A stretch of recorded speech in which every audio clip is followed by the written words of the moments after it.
this is a best of 3, first to 2 scenario.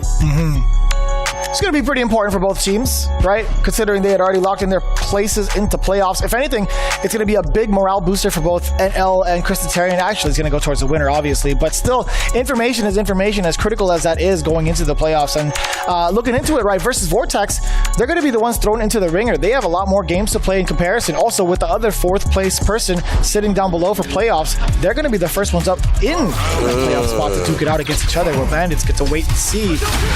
Oh, wow. Boy. OD uppercut to start off the round. I love that. What an interruption against the fireball, too. That was just very, very fortunate timing for the side of NL. Oof.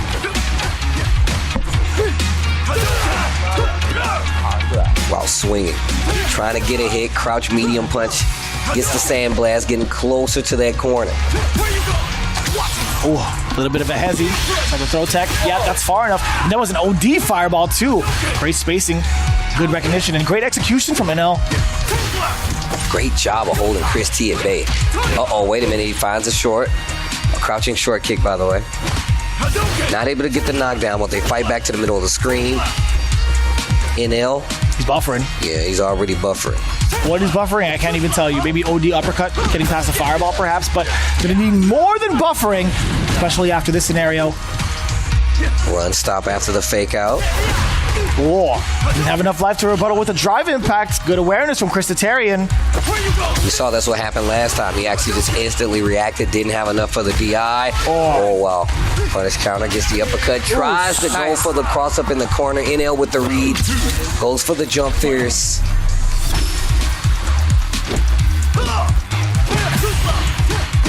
A little bit of a stagger, and I love that punish counter. That was great anticipation for the low medium, and still OD uppercut. Christitarian not going to be shook into this corner, but he might get shook after this perfect parry. The drop from NL. Oh, the DI swinging. Puts him in burnout on top of it. Oh, combos into the DI, not going to get the stun on the wall. Oh, definitely not. I'm kind of curious as to why he went for the DI in the first place. I actually missed the situation prior, but it could have been more damage, no? If he had just gone for the flash knuckle stuff. Perfect parry into the OD fireball. Gets the confirm from Chris, and he has the hit again. He's going to spin the level 3. Oof. I think he did a combo to level 2 there. Not sure if it would have killed, but still, get the job done no matter what round apiece. It was hard to say because he was already in burnout by the time he had expended his driver's cancel. And they were coming from lights too. So considering the scale and considering the resources, I think level 3 would have been just fine to secure the round. Yeah. Oh, go time! That's the punish counter you were talking about, right? Oh! Yeah, look at the drive bar. Oof. Oh, he made that hella hurt. Oof. Trade. Stand. Roundhouse. Uppercut. Yep. Oh, even better. Yo, finesse and bless. Yo, I like that. Christopher Tatarian, where have you been? That was sick. That was ridiculous, actually. I didn't even know you could do that. Shout out to Yipes. He was one of the first to really experiment with that. I didn't know. See, I knew you could get like level 2 after it, but I didn't know you can go into OD, Gen right kick extension to actually get it, because that means you can get a clean level 3. Yeah, so it's really difficult too to actually time the OD Tatsu. You have to do it at a certain time as he's going downward. You can't just do it immediately after the cancel. Yeah, you have to do it. You have to do the OD Tatsu at the peak of the jump. So no, later. It has to be later. Oh yeah, it is later. Yeah. So you hit at the peak while falling. You hit the OD Tatsu, and that's how you get the follow up. Excuse me. Yeah, Yipes spent like 2.5 hours trying to find like an optimal combo off of like an air-to-air interaction off of jump medium punch, and that was like one of the sickest streams because that's where he really showed off Ken's potential. I feel like, you know, Christitarian making it look so easy, man. Man, the OD follow-up after the air Tatsu. So sick. I'm listening.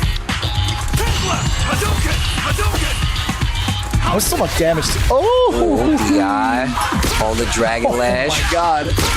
Gets the perfect flash knuckle. So sneaky with these. Man, the layers of offense coming in from NL is so hard to keep up with. Oh wow, I was going to say no uppercut. Gets the throw steal and a perfect for the first round of this second game. NF. Just trying to shake it off, baby. Trying to play off all that aggression from Chris T. He's like, you know what? I could be offensive too. I could be aggressive too. And I like that too. I can also punish your fireballs the same way that you punish mine. Yep. Got By the way, counter, bro. One of the best ways to punish fireballs. That way you can get an actual follow-up. Uh-oh. Damn, Uh-oh. that. Forward Fierce. Sorry, yeah, the Forward Fierce earlier, leading to this situation off of the throws. Could have been another drive impact rebuttal, but no. Nothing of it from NL. He's big chilling. Let's have level 3. One single touch into a drive rush cancel. Could be explosive damage, could be death. And he's walking right into it. He is trying to be in a real bulldog type of way, intimidating towards Christitarian, but he's not going to budge. Drive rush back throw. NL. Looking for something. Ken with 2 bars working on 3. Oh my god. How did he even get that close for the throw? That's sneaky. A little shimmy. Like right there. Oh. Okay. 1 game apiece here. This is best of 3. Here we go. 1 game apiece. NL versus Chris T. Bandits versus the Vortex.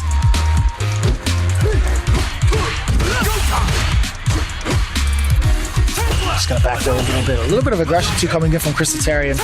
Trying to fish for that heavy punch to connect. Changing up his timing as well. NL not gonna be budging towards that. He's playing a little bit more of a passive approach, I guess, with the fireballs. OD uppercut. You thought he was gonna chill. Ooh, the delayed crouching medium punch opening up Christitarian on a counter hit. What happens now? You get to chase him down. You thought you could fierce on that? No, sir. Big punish counter, but now the corner carry is so powerful in Ken's arsenal. Damn, that trade even better. Side switch. No, I'm lying to you. Damage. Gets the back throw. Oh, perfect parry. Almost had a punish there. Low forward. He's got 2 bars. Tatsu to the corner. Oh, caught you swinging. That's a stun. And he can definitely kill you here.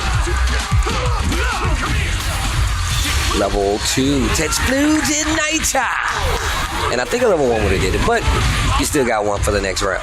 It's cool. That was pretty close, yeah. I think you might be right. And it's really tough, too. NL had an opportunity to stuff out the drive impact. He had 2 bars to his name, right? He had level 1 intact, but here we go. Doesn't even need to worry about that last round. Here comes the damage for this round. He was saving it all. He wanted to make sure he spent it for this level 3 to bring him to Memphis. Damn. It's 55, bro. Ow, that hurt. Oh, wait a minute. Oh, he's dead. He's got to be dead. One more. How many perfects from the side of NL? And he's giving a little shimmy in person. He was rocking back and forth in his seat. Never seen that before. NL feeling comfortable in this matchup. Chris T not on the ropes, but looking neck and neck when it comes to this fight right now.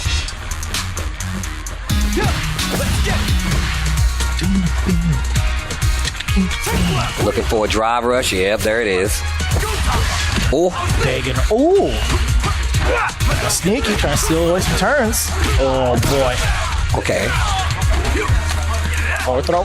Sit him down. Can do it again if he wants to. Hey, guess what? Now strike throw is really becoming a threat. Nothing from. Wow.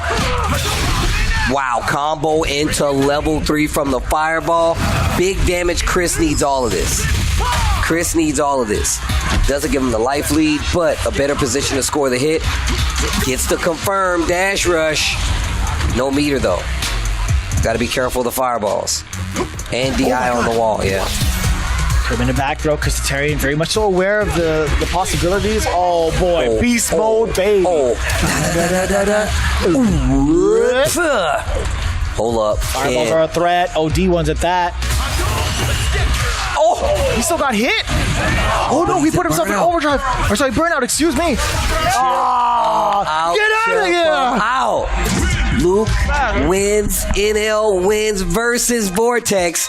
That's going to be 10. Damn.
If I were to tell you that we gathered the best players from around the world here to compete, I would only be giving you half the story. Street Fighter League is nothing like other Capcom tournaments. This is a team event where no individual part is greater than the whole. We know what these players can achieve on their own. We've seen their greatness. There is no need to question that. It's Mena Rd! The question is, can they put their ego to the side? Can they put their pride aside? Can they sacrifice themselves in order for their team to win? It's one thing being up on that stage by yourself and all your glory and controlling the outcome. It's completely different putting on that jersey with 3 other people and trusting that the next man up is going to do their job. This is where the talking ends and the fighting begins. New game, new rules, new season. Welcome to Street Fighter League. Week 11 Street Fighter League, Season 6 for Street Fighter 6, and welcome to the playoffs. We're going to crown a winner here, and they will be going on to face SFL Europe as well as SFL Japan, but it starts here. Vicious, are you ready to talk about this Street Fighter? More than ready. It's been 10 weeks long. Let's take a look at the standings and what could have potentially been going into the playoffs this year. Now, if you look at it right now, where it ended off is Nasser had a very dominant season for the most part. I mean, Punk almost went undefeated. I mean, Big Bird a little slow to start, but still clutching it out, 290 points. Bandits, on the other hand, coming in with Shia High and Chris T. I mean, obviously, we're used to seeing Mena in his very dominant position, but even they had their rocky starts, right? Shia High as well as Chris T, but everybody ultimately coming together to net that second place spot with 235 points. Versus Vortex has been back and forth on these sides where it felt like they were in danger, where they were out of danger, but if you look at how the team composition is lining up, these are the old champions, and I feel like now they're starting to get into that stride. NL, one of the surprises is that the fact that he has not buckled at all, I feel like, this season, even though he has not secured all these points. And then, of course, you look at Red Rooster and what they've accomplished, this all-Latino team. It really could have been a completely different season with Red Rooster and the 5 points needed to get to this point to be that 4th clinching playoff team here. And I mean, one of the things said that really rung out and stays true about fighting games in general is sometimes it's not about the skill, it's about the heart going into it. PR Balrog said that himself about the team, and if you look at everybody on that team, they've done due diligence to get to this point right here. UYU, the new Knuckle Dual Kevin in the squad, of course, VX Bao, the entire team, in all honesty, a great addition. I feel like obviously things definitely could have fallen a little differently, especially with that last team match that they had, where obviously if they had done a little better, it would have turned out a little better, but 190 points is still a good shake, especially here with a new roster. But Endemic, even though they didn't make the playoffs, showed signs of life, returning from the grave and actually making it a lot harder for some of these teams to secure their spot. Obviously, I feel like they had a great team. They had some veterans on there and some new players on there. One of the surprise picks for me, Reynolds, of course, but they really started to get their stride at the end of the season, and it really showed a difference about how much a lineup plays a difference, as well as that confidence. Samurai really trying to hold down the squad. Flash Metroid on the team as well. I mean, just in all honesty, if you look at the roster this entire season, it is amazing, and obviously there are some gives and some takes because there's a lot of new people here, but there's a lot of veterans here as well. I love the way this season shaked out. If you look at these points, there were so many sudden death overtimes, more than any other season that we've ever been here for SFL, and you guys were here to witness it. And man, I just want to tell you guys, it is such a pleasure to be watching and talking about this Street Fighter League season because it has been ridiculous. And now we're about to get into the full-blown playoff issue of this and see who's going to be the champion of SFL US. So in playoff times, we have a little bit of a different format, right? We talked about how important the seeding actually is. Well, as it breaks down, 3rd and 4th place are going to be the first matchup to play against each other. However, in 3rd, they have the advantage of being in the home spot. In these parts of the matches, it's only going to be matchups that get you up to 50 points, right? Both of these teams are aiming for those first 50 points to advance on to the next phase. However, 2nd place will be the one stepping in after that, right? They're going to be the winners facing off against the winners against 3rd and 4th. A little bit complicated, but if we draw fall out the tree, guess what? Bandits, they have the preferable seating in the home spot. Again, another 50 points is what these teams are looking for. We've taken away the sudden death rule specifically for the playoffs, just so we could see more of these matches. Then, of course, Nasser being in first place, they have the most favorable seating. Guess what? They're in the grand final seat. Will things shift again? We're going to get the winner of that second phase of battles, and to see, we're going to increase it a little bit more. We're going to increase the tension, increase the pressure, and we're increasing the points. It's going to be the first team who makes it to 70 points that will be the ultimate champion for Street Fighter League US. Now, as convoluted as that can be, I'll tell you what, as soon as the game gets started, you'll be like, damn, I'm invested.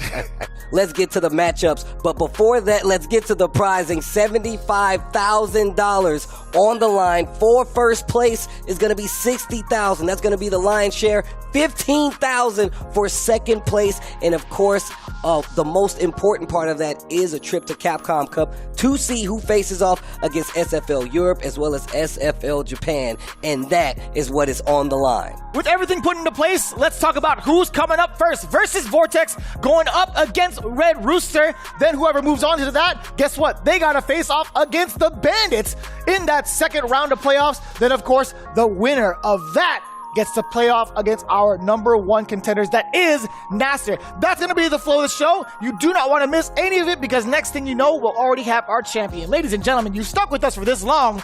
Ain't no way you're moving now. We'll see you right after this break.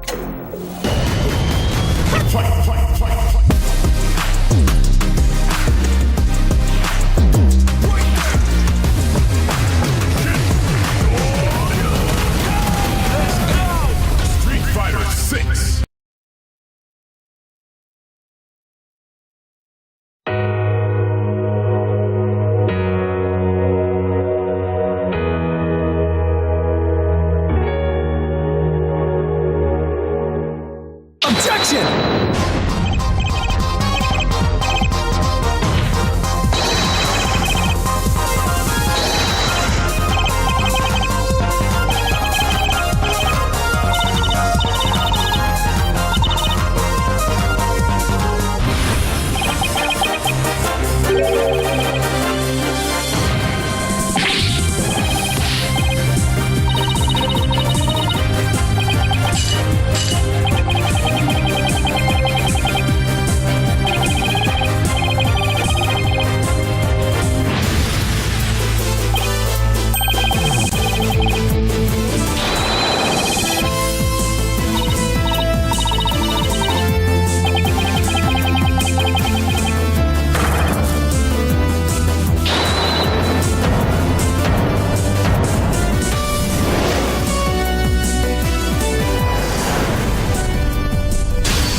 もしバーンアウトして辛いと思うのなら、そもそもバーンアウトしない運用を心がける必要がまずある。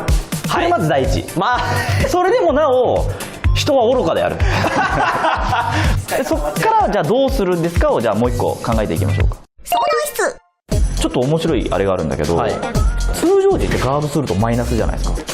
要するにドライブゲージが減るんで良くないんですよってなるんだけど、バーンアウトしてはむしろ逆で、通常時ガードするともうゲージがもらえるんですよ。そうですよね。だから技をガードするっていうのはバーンアウト中お得なんですよ。めちゃめちゃお得。そうだから俺は結構そろそろ投げてくるなと思ったらボタンを押す。そうそうそう。そうすると相手は打撃と投げを2択なんだけど、投げを食らわないとこっち崩れないじゃん。で打撃を打ち続けるとこっちもこうモリモリゲージがもらえるから、そういうのもありなのかなっていう。だからモダン視点の話にちょっとここはさせていただくと、SA があるときは守れる。まあそうだよね。これやこれすぐ出せますから。モダンだったら。じゃあない時どうするのか。心理なんだけど、はい、相手がバーンアウトしてるとえぐい打ちたくなる。いやめちゃめちゃわかるですね。10秒に1回打ってきます。間違いない。だから飛んでいいと思います。これでもう逆に確かにね、すごい大ダメージ取れるんで狙うといいのかなとは。確かに。Yeah, I do this, never fear losing. And when I get up in the game, y'all be improved. A real problem, but I solve them all facts proof. And if you think I'm gon' fold, then you talking. 多分無敵技だけで終わってるんですよね、リターンが。ああ、なるほど。その後のタクがないんですよね。そうです。画面端でガードしてます、辛いです、 EX 勝利を打ちます、これ当たったら確かに嬉しいですよね。じゃあガードされたら痛いです、じゃあこれ今度はガードしてるやつに対して最速で後ろに投げるとか、こういうものを混ぜてないと真の無敵技のリターンが取れてないんですよね。なるほど、なるほどですね。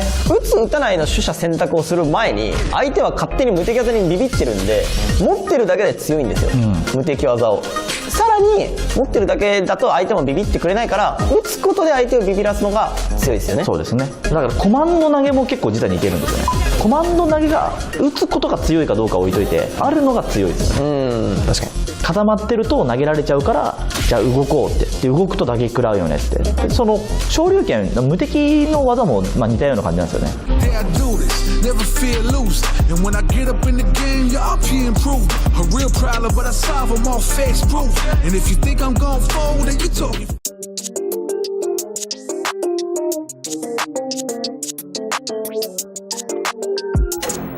Street Fighter League Week 11. We're about to wrap this bad boy up. We need to get to the first match. Third and fourth place have to go head to head to see who goes on to fight second place. One of those teams, the Red Rooster Army, I like to call them, and they have fought tooth and nail to be here. 5 points on top of that could have changed the entire outcome of this team's destiny here for SFL. For this all-Latino team, I would love to know what is on their mind heading into the playoffs. So not only one, but two, PR Balrog and Mono of the Red Rooster Army is standing by with Hollywood RobTV. Take a listen.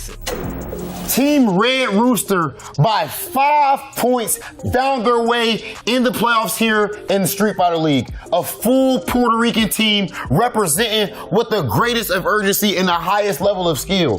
Fellas, early on in your FGC days, could you imagine being on stages like this? Did you picture it turning out this way? Oh, never. We definitely thought we were gonna keep playing, on the little garage tournaments and stuff like that. So, it's very nice to see all the production and all that type of stuff. It's really professional, It's really nice. What do you think, Mono? I mean, the growth of the scene, like you said, we would still keep playing, but how it's gotten since then, like events, the leagues, like you never would have thought, especially like the chance, because we all like start playing to go different ways, like either we move out, like Eduardo went to the US, I stayed in Puerto Rico, Bananaken went to the US, Fidelity is literally brand new, and the fact that an opportunity like this made us like all reunite, like it's almost like we're playing, but it's like a reunion at some point, because we were all catching up on what we've been doing and catching up on old days. To me, it's super amazing, the feeling of this,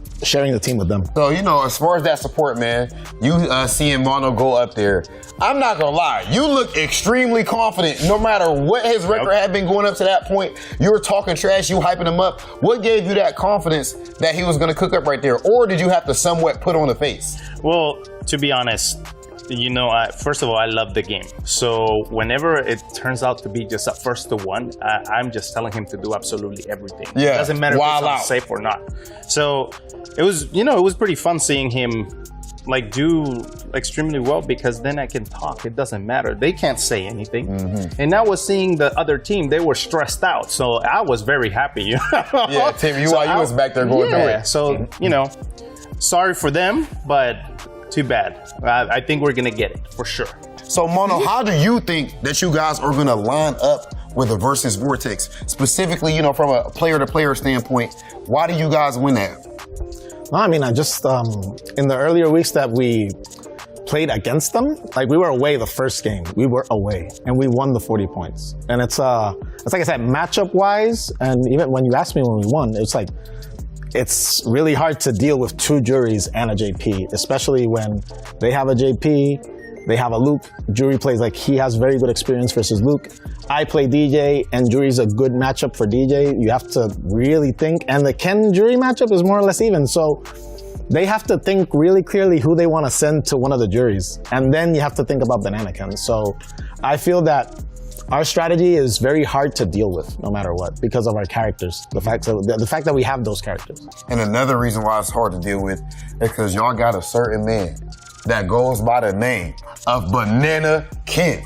This dude has been insane throughout this entire Street Fighter League season. Why is he so good? And did you know he was gonna smoke up to this level?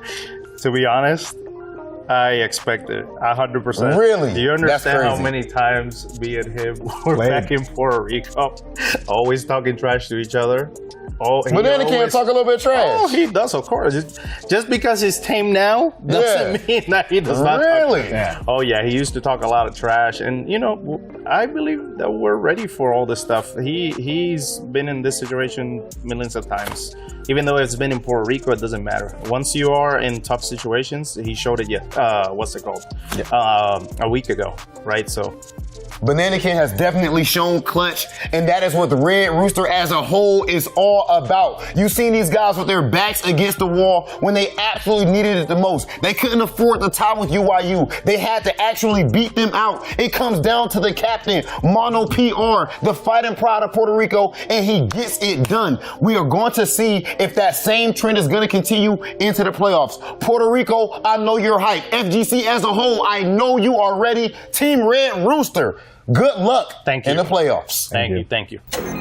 A lot of talk between the balance of real life as well as the FGC, and we're starting to see, you know, some of that kind of being reflected in a lot of our older generation of players, right? Obviously, PR Balrog, Evo top competitor, Capcom Cup competitor as well. Mono pretty much doing the same type of thing, being a part of that big stage and still finding the time, both of them, to find that real balance. And I feel like between the two of them, they still wouldn't trade anything of where they're at now, like in terms of the competitiveness and also just what they're doing in their real life situations. But overall, right, you're looking at the team composition with Red Rooster, a very, very talented team, a good mix, I feel like, of different generations, and overall they feel pretty confident. I think I'm liking the way that they've been very much so rooting for each other. They're a lot more verbal. They're going to be even louder going into it, especially if they might, you know, run into the Bandits. We're going to see a little bit of that warfare verbally, but overall, you know, they've had their sights on who to kind of pick out on Versus Vortex, right? They've already had their targets set on certain players, even like Oil King. But I gotta say, man, with the confidence coming into it, Mono, he's living the dream. He's the movie star right now, clutching those 5 points from the sudden death. So you better believe he's gonna be feeling that much more confident. But it's a matter of who's going to be stepping up to the plate for these particular matches. I also want to know what's going to happen for this particular team Versus Vortex, who have been absolutely consistent, right? Yeah. Third place is nothing to shake at. They also have home field advantage. Hopefully, that actually spells to something successful. But going into it, right, we have two individuals that have put in the work, both in the game and also for the strategic placements. It's none other than Xian and Oil King standing by with this interview. Team Versus Vortex, the collective that you see right here, them and of course 2 more phenomenal players. They actually were the champions last year on Street Fighter League. Now it seems like things are following a similar trend. You guys started off rough. The first week was down 0-40, and now you fight all the way back and you're here in the playoffs. Oil King, what does it mean to you to be back here in the playoffs at Street Fighter League? Is that meaning? How does it mean? Yeah, what does it mean to you to be back here, bro? How you feeling? I feel good because in the beginning we believe our team must will into the playoff, but the tournament not finished yet. We need to be great in playoff, and I believe we will make it. Okay, so we talked about the similarities from last year to this year. How you guys started off slow, then you rose up out of the ashes. But what I want to ask you, Xian, is how does this year actually feel different than last year? I think this year we feel that we are actually stronger than last year, but it's still a roller coaster ride, trying to go a lot up along the way. But I think this year a lot of teams are also stronger, so it's very interesting to see like how everybody is so close this year compared to where it is. It's getting so much more competitive. With you being the captain, right? I know it's unofficial this year, but we look at you that way. Okay. We look at you as a captain. I know it's not official. What type of conversations are you having with Xian and the rest of the guys behind the scenes? How have you been making sure that they're in a good mental space to compete here in the playoffs? It depends on the day. If today we win, today we lose, we talk about things different. But of course, the whole season, almost every day, we 4 players, we talk a lot. But not only I talk, everybody talk. Everybody share their thinking, and everybody will say, okay, we can do it. And just like today, the prayer, it's a new day. Yes. We can make it. You definitely can, but with that confidence, there's another team that's just as confident, Xian. There's another team waiting in the wings for you. Red Rooster. Them boys ain't come to play. Did you see what they did at the end? They needed the 5 points, and they got it done with mono in a clutch. And they also have Bananaken. What can you guys do about Bananaken? I mean, we actually lost the anchor measure. Bananaken is a really strong player, but I really hope to see Mono comes out, to face me because I want to fight with Mono. Okay. Or DJ players don't hide behind. Yeah, you're not trying. You said you ain't trying to have him duck the DJ smoke, huh? What happens? So you saying you winning that free if you guys play? You smoking Mono? I'm no DCQ. I can't say that. Look, but it's implied. It's implied at the end of the day. Okay, so how do you think that you guys match up with the Red Rooster? Right now, of course, we can play and everything, but in all seriousness, whoever loses that goes home. It's over. All of this hard work for nothing. How do you think you match up with the Red Rooster overall? Are you a stronger team? I believe we are a more strong team, but I will say it's not easy matchup. But if we do well, we do our best, I think we still have a big chance to win it. And just like you say, who lose, who go back home, right? We already have experience about this. But next season, we not go back home. Oil King and Xian as confident as ever, and they got every reason to be. Do not be confused. This is the first time that you are seeing this Versus Vortex jersey here on Street Fighter League. But these were the returning champions from last season, and they are trying to do it again. Can they do it? There's only one way to find out. Enough talking. It's time for the scrapping. We are about to see it right now. Versus Vortex going head-to-head with Red Rooster. Xian, Oil King, players talking to you, and good luck in your match. Thanks, Rob. Thank you. Whew, my God. Oil King, Xian, 2 class acts. I love the energy that Oil King brings to this interview, and I love the opposite side of it coming from Xian, just, the overly optimistic. They talk a little bit about the God Bike Ross in there and how they formed the team, which was really, really cool to see. But also, Oil King talks about their process in picking who goes in this 20-point spot and saying, look, if whoever's feeling hot that day, that's who goes into that spot. And today, everybody is on fire. And he also said himself, look, if it's down to somebody going home, they're going home. We're not going home. Last year's champs with the players trying to make it a repeat showing. And now, these guys are getting into it. It's going to be Oil King versus Ajax Fidelity, and this is going to be interesting. Yo, just taking a look at how often Oil King has stepped up to the plate, I feel like it hasn't been that often. He's mostly been in the sudden death battle, so we'll see if this decision from Versus Vortex is the play. And we talked about how it's a 50-point structure now, right? They need 50 points to actually claim the set and move on to face the number 2 spot, which is Bandits. So we're going to see what the choice is going to be here. Oil King versus Ajax, the first 2 players on their respective teams to go up. However many sets that may be, however many matchups that may be, well, guess what? We're going to go through it. However, at the first 3 games, don't determine anything other than, but if it gets close and we have to reset, we also switch the sides too between home and away. There we go. Drive rush. Nice. Goes for the light kick follow-up for junior right kicks there. I love the fireball game of use. OD uppercut in retaliation. Oil King trying to keep this corner in control. Dragon Lash kick whip a little too early. Ajax trying to get something started. Oil King not trying to overextend, so he just waits. He knows full well that he's looking for the drive rush. Yeah, Oil King pretty much trying to prevent as much damage as possible. Good check, by the way, from Ajax Fidelity against the drive rush. Nice throw. OD charge not going to be enough. Puts himself in burnout, gets the Tatsu, Full screen carry. Jab, jab. Didn't get the confirming the uppercut. OD retaliation again now from Ajax Fidelity. I think he was looking to bait something from Ajax, see whether or not he was pressing a button after those 3 lights, but now it's Ajax taking advantage. Or so I thought of the burnt out Ken, but no, Oil King now building his drive gauge all the way back up. 2 bars on the side of Oil King. Hey. Oh, too early on the throw. That's a punish counter throw, and a normal throw will do it. Ajax Fidelity taking round number 1. Still too early to call. Oil King doing a pretty good job. Still getting these confirmed into low forward, but going into the Jid ride. Uppercut, baiting up the jump successfully. The Fierce does get blocked. What an interruption from Ajax. Not going to sit still for that mix.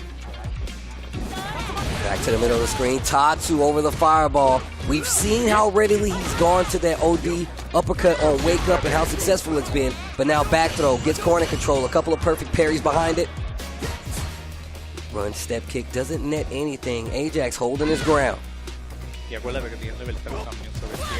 Maybe fake out a reaction against Ajax, but Ajax the one getting the big link. Dear God, look at the damage that's going to be incoming. You might just be in a situation where no, you have plenty more life, excuse me. If it's a strike though. Oh, you better spend it all.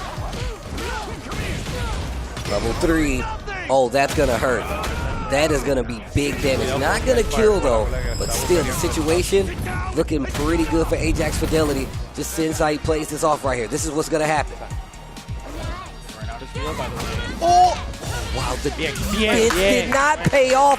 Game number 1, Ajax Fidelity.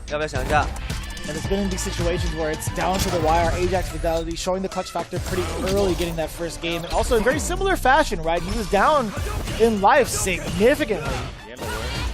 Majority of the round. Okay, Tatsu carried to the corner. Did not get the meaty. OD uppercut has been the best friend of Ajax and Jury right now. Oh, no with punish in sight. Low medium kick. Not close enough to get a punish on the charge. Oh, backdash is actually getting him in a lot of trouble. He keeps getting caught by these drive rush chases. Yeah, there's a lot of range in that forward medium punch for Jury to actually extend too, so she can get away with catching some of these backdashes more frequently than other characters, I think. Gets the throw. Another one for good measure. Tries for a third, not going to have it. OD fireball stops the dash rush. Oil King looking a little better here.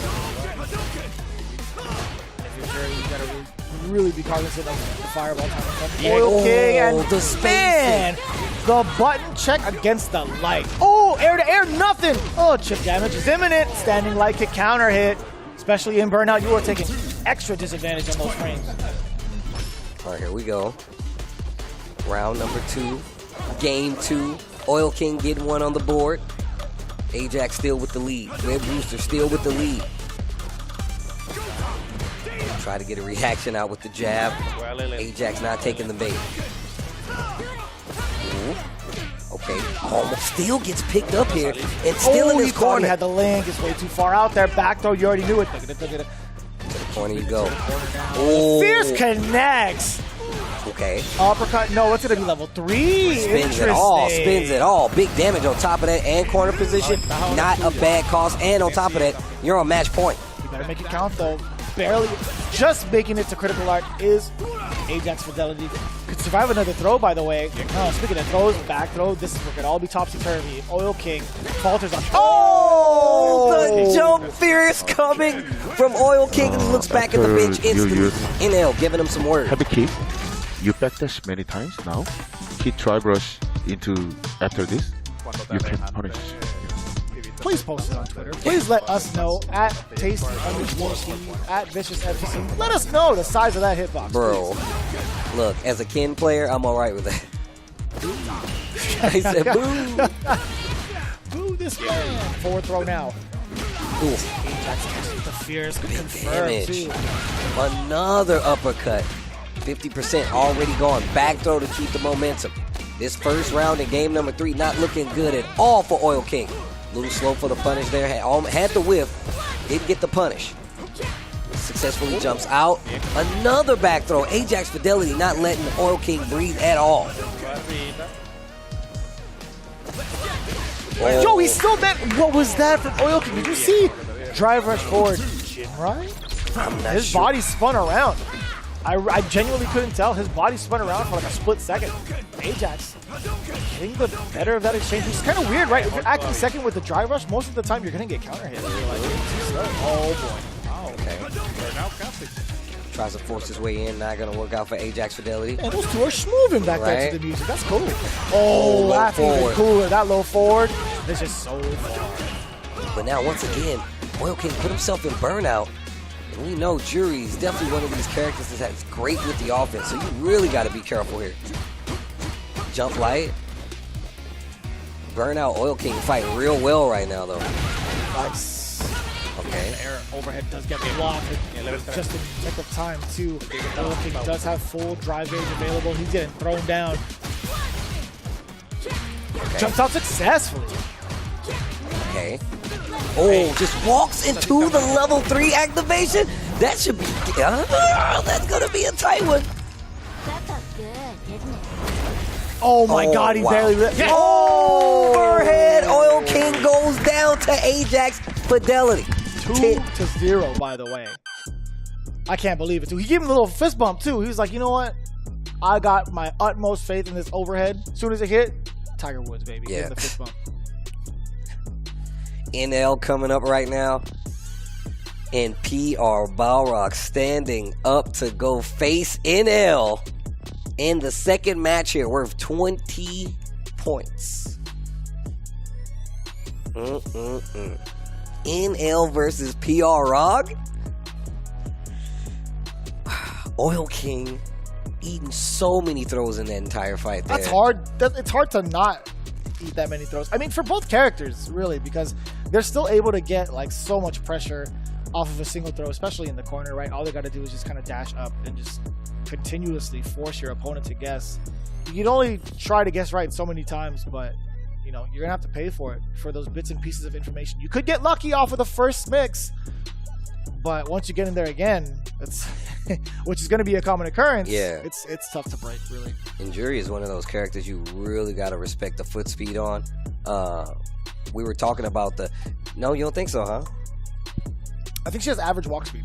Yeah, but drive rush, I say the foot speed in the sense that that's encompassing like drive rush. The fact that some of her normals definitely have a lot more reach. Dude, her drive rush is so far. I think somebody had done a study, I think, of all the drive rushes. I think Jury might be either the drive rush with like the longest distance or close to it. Either like she's definitely within top 3 in terms of distance covered too. So you keep that in mind, right? Yeah. Although it may not be the fastest, she could check things like backdash more consistently. On top of that, that's just the drive rush. She also has really far forward reaching movement, right? Low forwards, really far reaching, fierce, roundhouse, forward medium punch, the whole lot. So a lot of tools that definitely move her across the screen. I mean, obviously we already know that, but just, I feel like her ground control is very, very strong. Long story short, something that you do have to respect. And if she does get that momentum in her favor, like we just saw with Ajax, in a different case here with PR Balrog, it's going to be different. But here we go. Game number 2 here. The player match continues. PR Balrog versus NL. The Jury versus the Luke. Let's get it.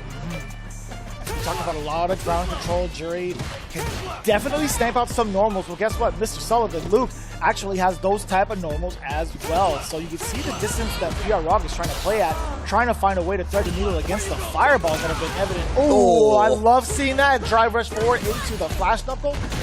It's so pretty. Successful back throw. PR Balrog talking while he's playing. I like it.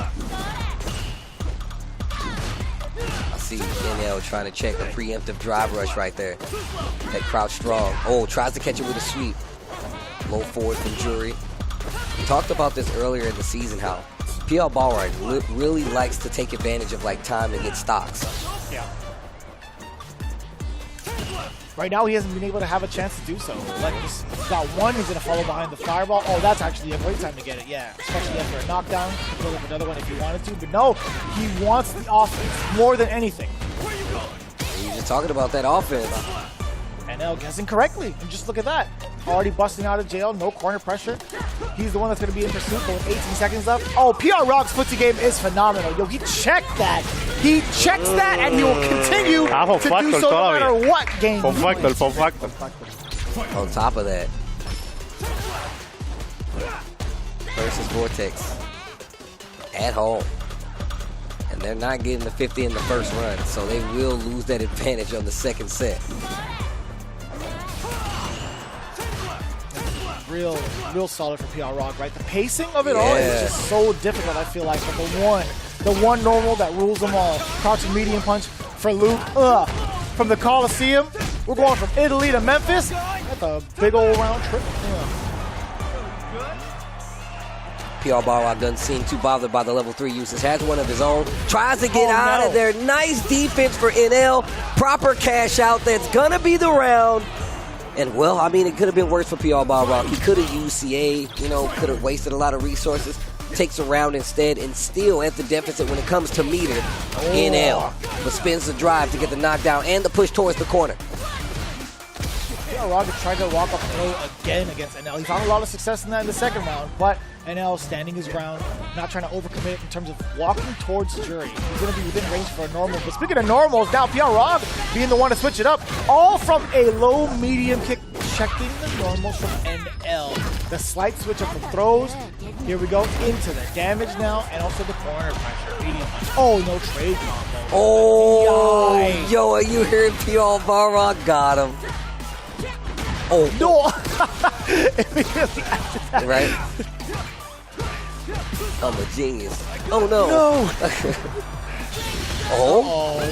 Oh, called it out. Oof, oof. And NL takes the game. That was clean for the rest of that first match. It looked like it was not going to go that way at all. No. And it all came from a single jump in, right? We talk about some of the players that have made really sound defensive decisions. Obviously, DCQ being one of them. But NL, man, really showing it out on defense. And it's going to be up to PR Rog. When he switches up his style a little bit too passive, NL, he sniffs it out. He's already ready to go on offense. Look at the amount of pressure forward throw. He gets to do it again if he wanted to, but it's going to be a plus meaty at that. Okay, knockdown. Forward throw. Here's the momentum for PR Balrog. Block on the overhead. NL holding his ground, but still another knockdown. Then a throw in the corner. Almost had a conversion. There it is. Crouch, medium kick, drive rush confirmed. And right now, this player match looks like it's going the way of NL. Oh, nice whiff punish. Oh, nice. I like this. Spend it. Or didn't spend the Flagin, excuse me. Man, the decision making for the jumps, it's really catching PR Rog off guard. He's been hit by that a bunch of times over throughout the season. Oh, wow. More throw. Still has a chance here. PR Balrog with the life lead. NL still has a chance here. Not if he gets hit by the rest of this. Oh, he's not going to kill, right? No, he doesn't even have the Flaha storage. Oh, backdash! What? The choices. You said it before. I'll be surprised if we didn't see a level 3, but he drops it. And the big jump in for PR Rock. Wow. A little bit too early on the flash knuckle, but even if you hold it for too long, you still get the combo, right? If you do crouching heavy punch into any of the flash knuckles, you could fully charge him. You could fully charge him and get a level 3 if you wanted to. And even off of that, too, you could have even done it early. You could have let the flash knuckle grip early and still get level 3. I don't know. That's what I'm saying. It just seemed like a drop. I'll agree with that. Ooh. Tries to get behind that fireball. Back throw this time. NL spending a lot of drive. Expensive.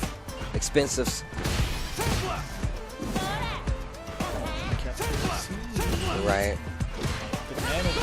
Dead. Oh no. He's been setting up that trap since the first game. He's been really setting it up. First time PR Balrog went into it. First time has not been in his favor. Big damage. Dash. No, we're gonna walk up. No, checks the light. That's it. Back roundhouse, crouch fierce, and just in case there was a flash knuckle behind it as well. NL, man, he got out of that seat real quick. That meant a lot to him. 2-0. Oh, NL, man, bringing it back. We've been talking about how consistently he's been playing all season for Versus Vortex. Ever since the end of last season, NL has not really shown up. He's always been in contention, always been a level head fighter, and obviously taking a lot on his plate. Regardless, these are last year's champions when it comes to roster rise. PR Balrog, valiant effort, does not get that second player match. But now, Bananaken coming up to play. As Xian is heading up to the stage to take him on. Versus Vortex, Red Rooster. First set. We got a lot of Street Fighter for you guys today, so I hope you're ready. There's one particular man that dubs Xian best in the world. A legend in his own right to give that kind of credit to Xian. It's Mike Ross. A lot of faith in his boy. We heard it in the interview earlier. Xian hoping that Mike Ross watches and continues to cheer him on, man. Those guys.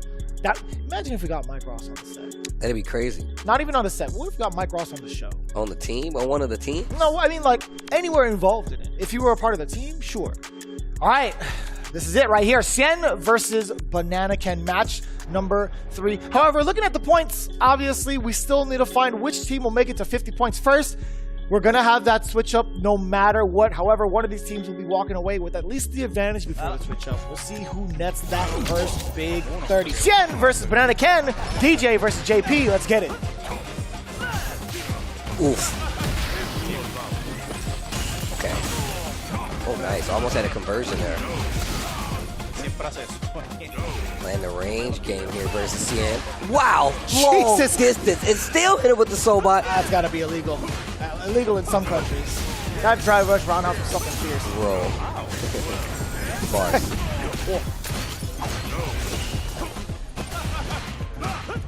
Ooh, stop the laughing, man.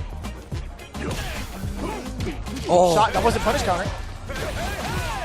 I love that combo. It's so cool. Double Sobot. Or sorry, double dunk. Yeah.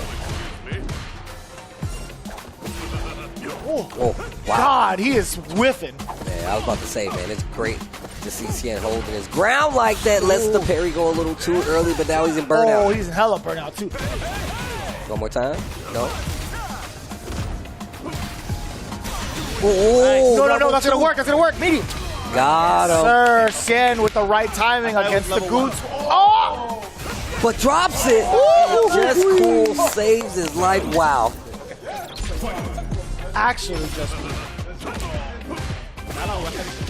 okay, bro, gets the hit. That would have been so terrifying. The defense, yo, Xian. The scientist, bro. Actually, the scientist right now. My man will find a way. Great patience on both sides. Bananaken too, like looking to figure out what he can do to stop DJ from moving forward and not get punished for it too. He's thrown out a couple of feints, but now he's coming into his double departure. And look, he's been so scared, I feel like, of the approach from Xian. He hasn't committed to any of his like 3/4 screen offense, any of the projectiles, none of the spikes really as often. But also, Xian not really giving him the opportunity to even do that as he gets this confirmed into level 3. Gonna be lots of scaling, but it's still a level 3, so it's gonna be a chunk. Xian does have the lead. If he gets this round, he could have done it back. There's plenty of time after that. I mean, taking the simplest route. Gets the corner, burnouts there, air slasher, the fireball game knows no bounds, and we all know how good it is. DJ, Xian, game number 1. And that's so tricky too, especially in burnout. When you're eating that double fireball, you're taking significant chip damage, but also it allows that weird mix-up to happen too, because normally if it's blocked, it's like, all right, I'm fine. In burnout, it's like, oh, man, I forgot. I actually have to pass after this. Well, tries to dash rush in. Defense looking a little bit better, I was about to say, for Bananaken. As soon as I say that, Xian with the offense. Oh, my. Wow. Pressure. Amnesia. Back throw. Bananaken has a chance here. Low Phantom not going to do anything. Neutral jump gets air thrown. Oh, just not close enough for the DI to connect. Bananaken. In a couple of situations. What a scramble here in the corner. Xian's back to the wall. Oh, dash rush to get by. Another jab interrupt, but no anti-air. Both in burnout. Air slasher. Level 2. Coming out. Is it a fireball? No, it's a feint. And Xian with the defense. The scientist, I'm telling you, man. Back-to-back back jumps. Working out just fine. He'll take some of the chip damage a little bit more as he's getting his drive gauge all the way back. It's going to be a reset of drive gauge. Oh, that was a cool exchange for both. Oh, but Bananaken's just one touch away from getting the round. Double departure. You got to sit still. And oh, my God. Oh, the lock. What the? It was a lock. Too much Perry! Oh my God, see it! Oh my God, drive reversal. Wake up, level 2. Perry with the amnesia, what and is he happening? gets the hit. What is happening? On? Where am I? What? That was the craziest back and forth exchange I've ever seen. Bro, that scramble was in Street Fighter 6.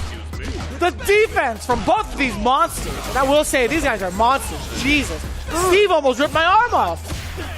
Oh my God. He definitely ripped my shirt. No, I didn't.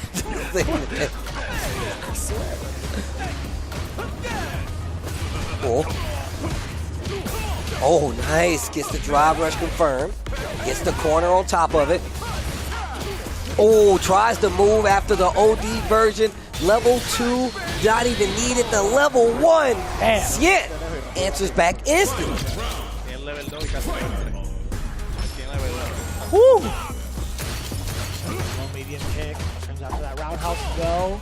And again, trying to find the big opener against Xian. And I'm glad that he's not as passive as he was in the previous rounds. He's looking to swing a lot more. But does that mean you're going to be more susceptible to the just cools? I think so. Xian reading the situation, reading the room perfectly. Will start implementing these just cools against OD Amnesia. Not going to follow up with anything big. Hey, that's going to be great for Xian. I mean, but also just even still getting that back throw. Now you got the level 2. You got to make him guess now. He's not going to defensively be able to get out of there. He gets out of it that time. Cancels into Amnesia. Gets one hit. Dash ups to steal the space. And instantly gets that drive bar back, but goes on the defensive. Oh, tries to jump out. Oh, damn! What? Oh, that was punish counter. No, and he's got the bars. And he's got the bars. The level 3. What a counter read on the departure teleport. Xian, the scientist, tell me more. He's playing something different right now. He is so different. Somebody check this man's post. Bruh. Somebody check Xian's post. The calculations. Man's not breathing. Man's not blinking. Not even moving an inch in his seat. This guy is locked. I do mean it. Locked in. Man, give my man a lab coat and some beakers, bro. He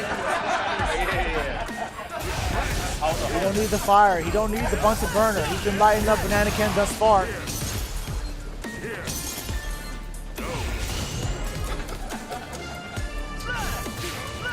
Okay. Back to the projectile game. Ooh, yeah, that's so wow. I think this is the first time we started to really see Xian utilize some of the heavy stuff. For one time. Tries to fight back.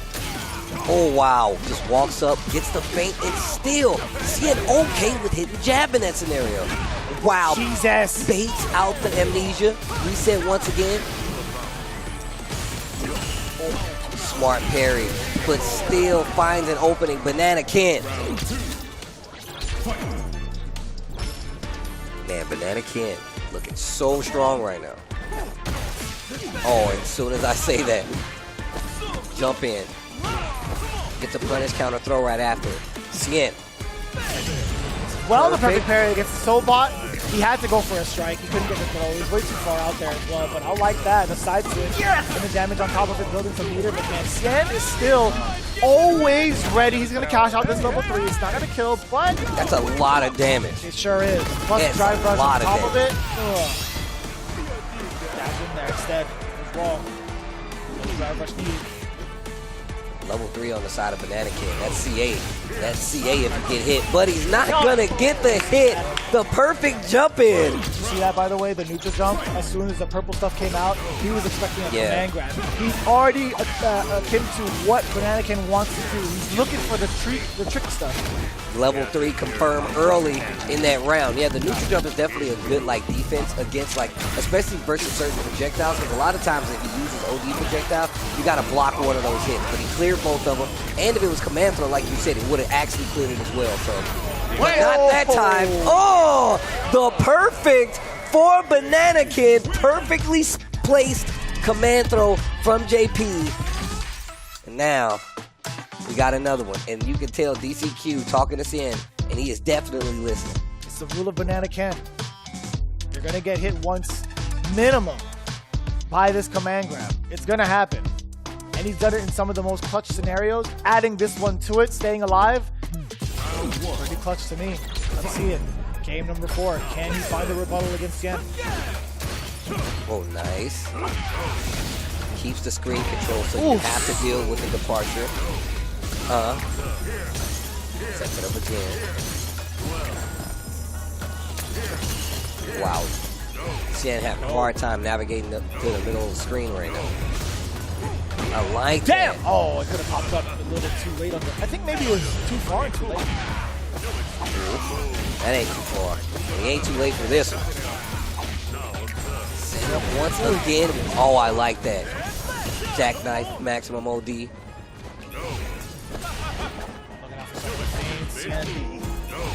Oh! Spin! Eventually he got it. Off the heat shot, forward throw. Slowly but surely trying to whittle away the banana. Putting it away. Oh!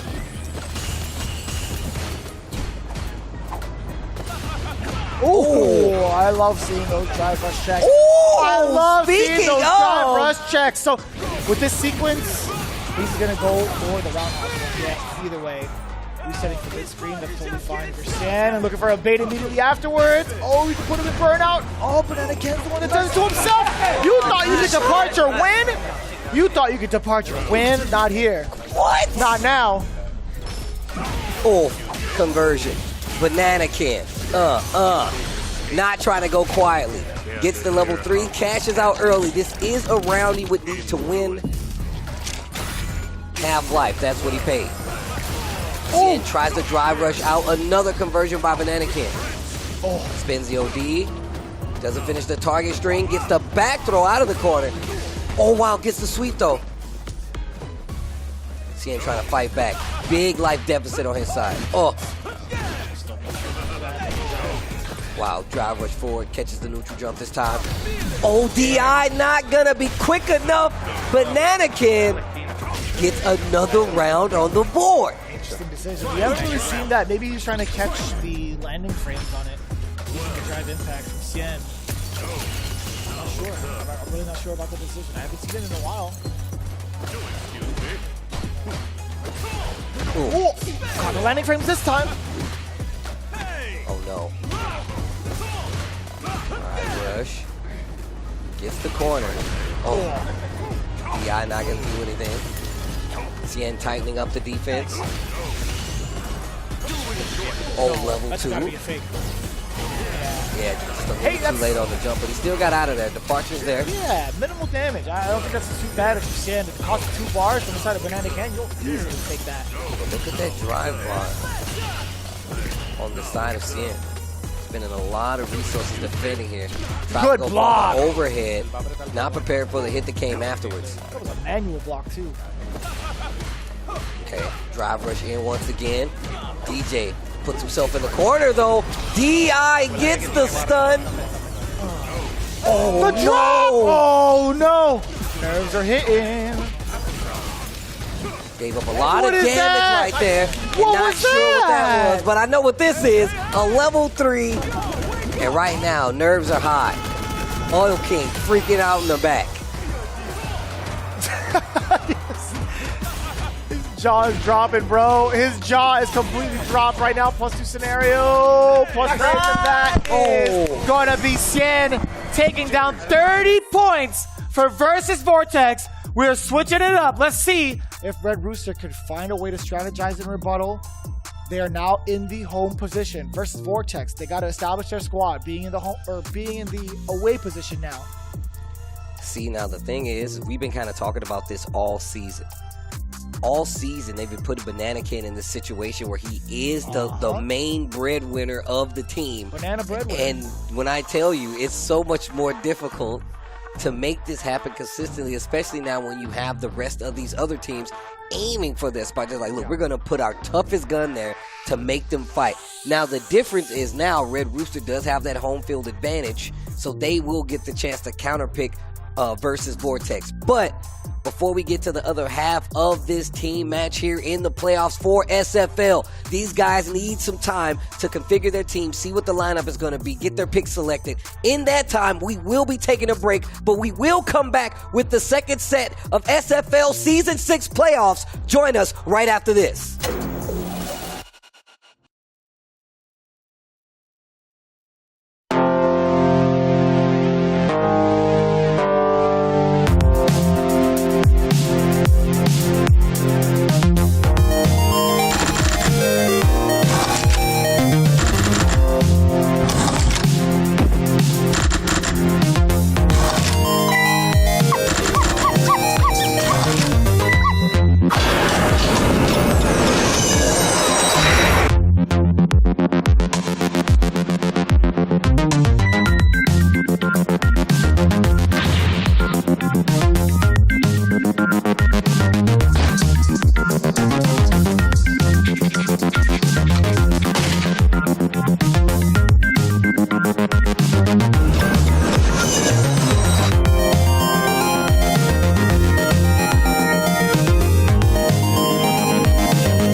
Showtime, baby! Right now!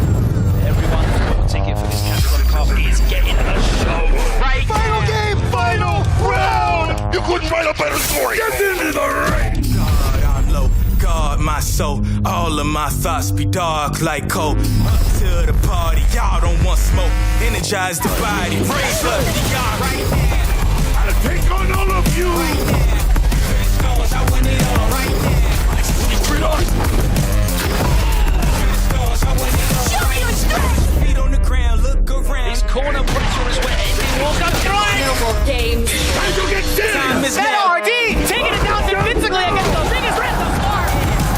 I world at my command. Right now. You want the base? You got the base. Right now. I'm getting sit down. Show me the replay. Sit down and shut up. Wait a minute. Turn it up. I'm on fire, it's like a creative physics. It's like I was born on the outer. Close my eyes, all I see is stitches. This how I feel when you get to the commas. That felt good, didn't it? You know, emoji going the distance. Right now. I've seen a lot of fights in my day, but nothing even comes close to this. Rough talk right now. Au revoir.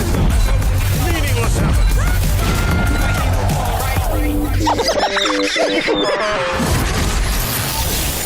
It's all set.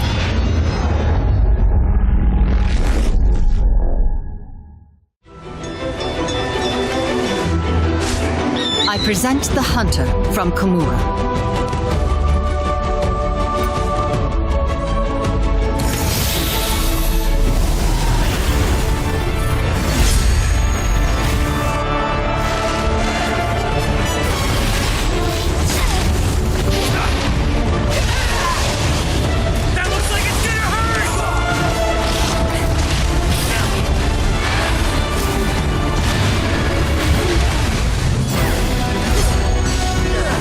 This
SFL Season 6 playoff time is upon us. People are sweating, and now we are back with the semifinals of Street Fighter League in these playoffs. Now, the thing that has happened in this break is that they have switched sides. Apparently, what happens is we have to switch the sides because one starts as home, the other one goes to the away side. Now we've switched it up. First, it was Versus Vortex at home.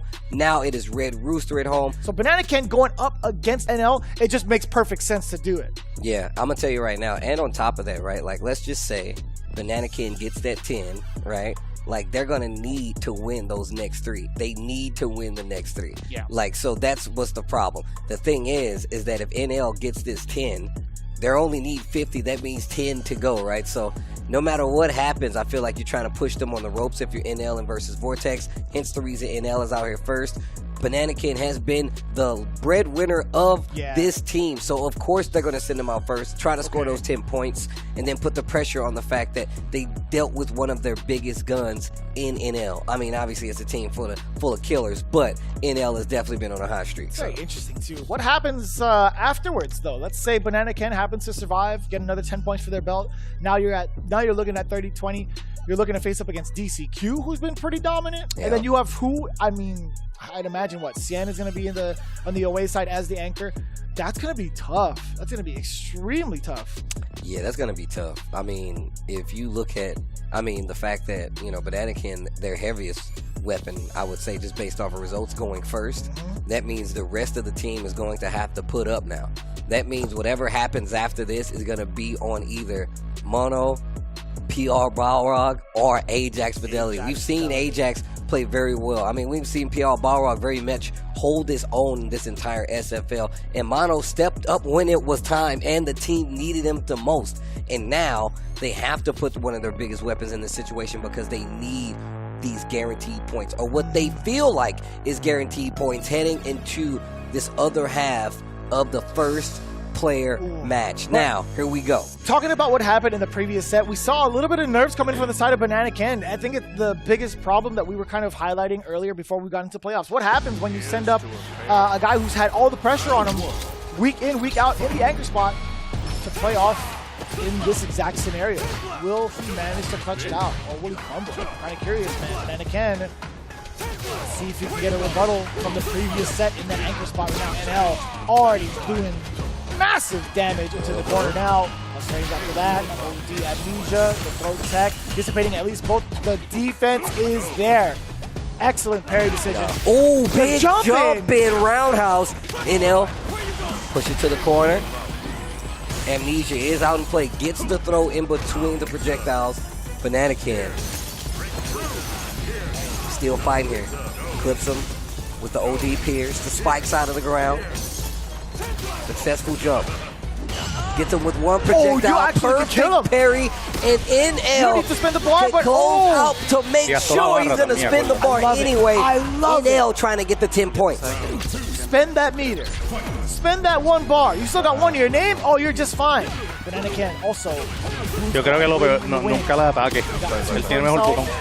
But it's still another similar start. Forward throw. You gotta guess. Oh, guess what? He's making you guess over and over and over again. Crouching Give him the normal. No, another throw. Where's the normal? It's not there, see? God, he's it's gonna not throw there, the confidence. And L, you ain't checking nothing, and you ain't going nowhere. You ain't going nowhere. Oh my gosh, a perfect with nothing but throws, huh? Brother. Okay, push to the corner. We saw what happened last time. Oh, the frame trap off of the target combo. Oh, no. No way. Wow. Ain't no way. You don't even need the level 1. Bananaken feeling all sorts of nervous. I gotta say, man, not the Bananaken that we're used to seeing. I mean, look, man, it's gonna run out eventually. You know, he's been playing in these do or die scenarios the entire season. That's a lot of data for the other teams to get a knowledge of. 1. And 2, it just makes Bananaken have to play that much harder. And he's trying to step up to the plate right now. Jump in, not gonna find his mark. That was so slick. That was such a cool interaction. The very last second. So smart to go for the throw in that instant super. Man, the big stop. Can he build up enough meter? No, he's still gonna get an uppercut. Oh, throw still is coming. a decent chunk of damage and burnout. Oh my god! That En level could be 3. death. Oh! But that is death. Hell, damn! Instant. 10 All right, vamos, points. vamos, That's gonna vamos, take vamos, them vamos. up to 40, bro. and just 10 points away from eliminating the red. I was about to say the Red Rooster. From eliminating this Rooster team from the playoffs. Oh, this is not good. Yo, and L, he hasn't dropped a single game when we started here in the quarterfinals. And L took 2 down against PR Balrog. Yep. One of the stronger teammates. Now Bananaken, arguably the strongest teammate from Red Rooster. Not like this. I mean, look, I just want to point to the fact that Bananaken has been in this position the entire season. You cannot expect him to continue to put up every time in that situation, especially when you're facing a team like Versus Vortex. This is last year's champions. Of course they're going to figure something out. Of course they're going to have a strategy. And obviously I feel like they were definitely trying to net those 10 points with Bananaken, hoping that they would get someone else from Versus Vortex, right? Like maybe a Xian, right? Maybe an Oil King because he went up. I don't think they were expecting the NL. Well, obviously, I guess they knew because they had the counter pick.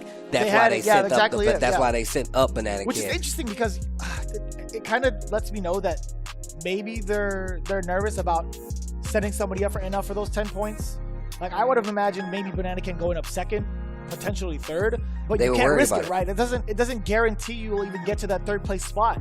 But sending up Bananaken first after a loss in the anchor spot prior, that is tough. Like, I understand wanting the run back, but still, man. I mean, and like, think about the reverse psychology of what Versus Vortex did. They're like, oh, we're just going to put NL up again because one, he just won, so he's feeling good. Yeah. They literally had like only one choice. They was like, look, you're the person that has to be NL. Otherwise, we're going to be in trouble no matter what. So I felt like they forced their hand. I felt like Versus Vortex, by putting NL's name on that sheet of paper, forced Red Rooster's hand. Like, well, I guess we got to send them up now, right? Man.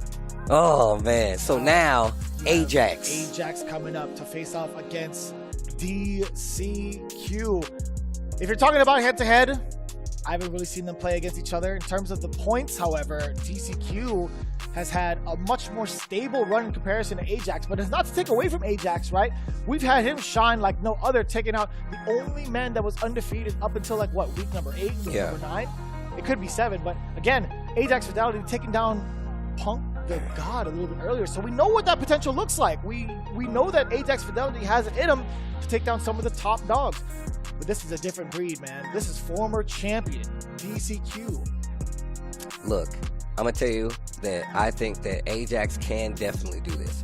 It's definitely in his wheelhouse to get this W. Like you said before, he gave Punk the God his first loss this entire season. I definitely feel like he's a very strong player on this Red Rooster team. Obviously, just wasn't playing like we saw in the previous season, right? Yeah. But a veteran now, an established player on an amazing team. Ajax can definitely do this. Every person has an off day, and you can't win them all. This could be that day for DCQ. It was for Bananaken. It was for Bananaken. Will this be that day? Who knows? We're about to find out, though. But I tell you what, a little ingenuity, especially on the side of a player like Ajax, can go a long way in a matchup like this. Once again, I echo PR Balrog's sentiment. Sometimes it's about heart. It's not always about that highest level. But here we go. Do or die scenario this time for Ajax. Oh, that's true. This is do or die, bro. They have to win this match. He has to beat DCQ. I'm trying to give him hope. I'm trying to speak it into existence to some degree while still calling it down the line. But he has to win this set. Damn. He absolutely has to win this set versus DCQ. No slicing it. To stay alive, that is for sure. Then you worry about the anchor position. That's where it gets even more terrifying. But here we go, jury. JP, the usual suspect. Ajax Fidelity facing off against DCQ. This is for tournament life for Red Rooster. Jury gonna look to shut down a lot of the neutral game. What a whiff punish. Just like that. Gonna look to shut down a lot of the neutral game that this guy JP likes to enforce. Backdash gets you out of the throw, sets up a departure. OD peers, and then you see the navigation of the mid-screen start to commence with Jury, and instantly back to the other side. Walks behind the departure to try to set up some offense. Oh, that's so far. That was actually very lucky for DCQ already going for that neutral jump.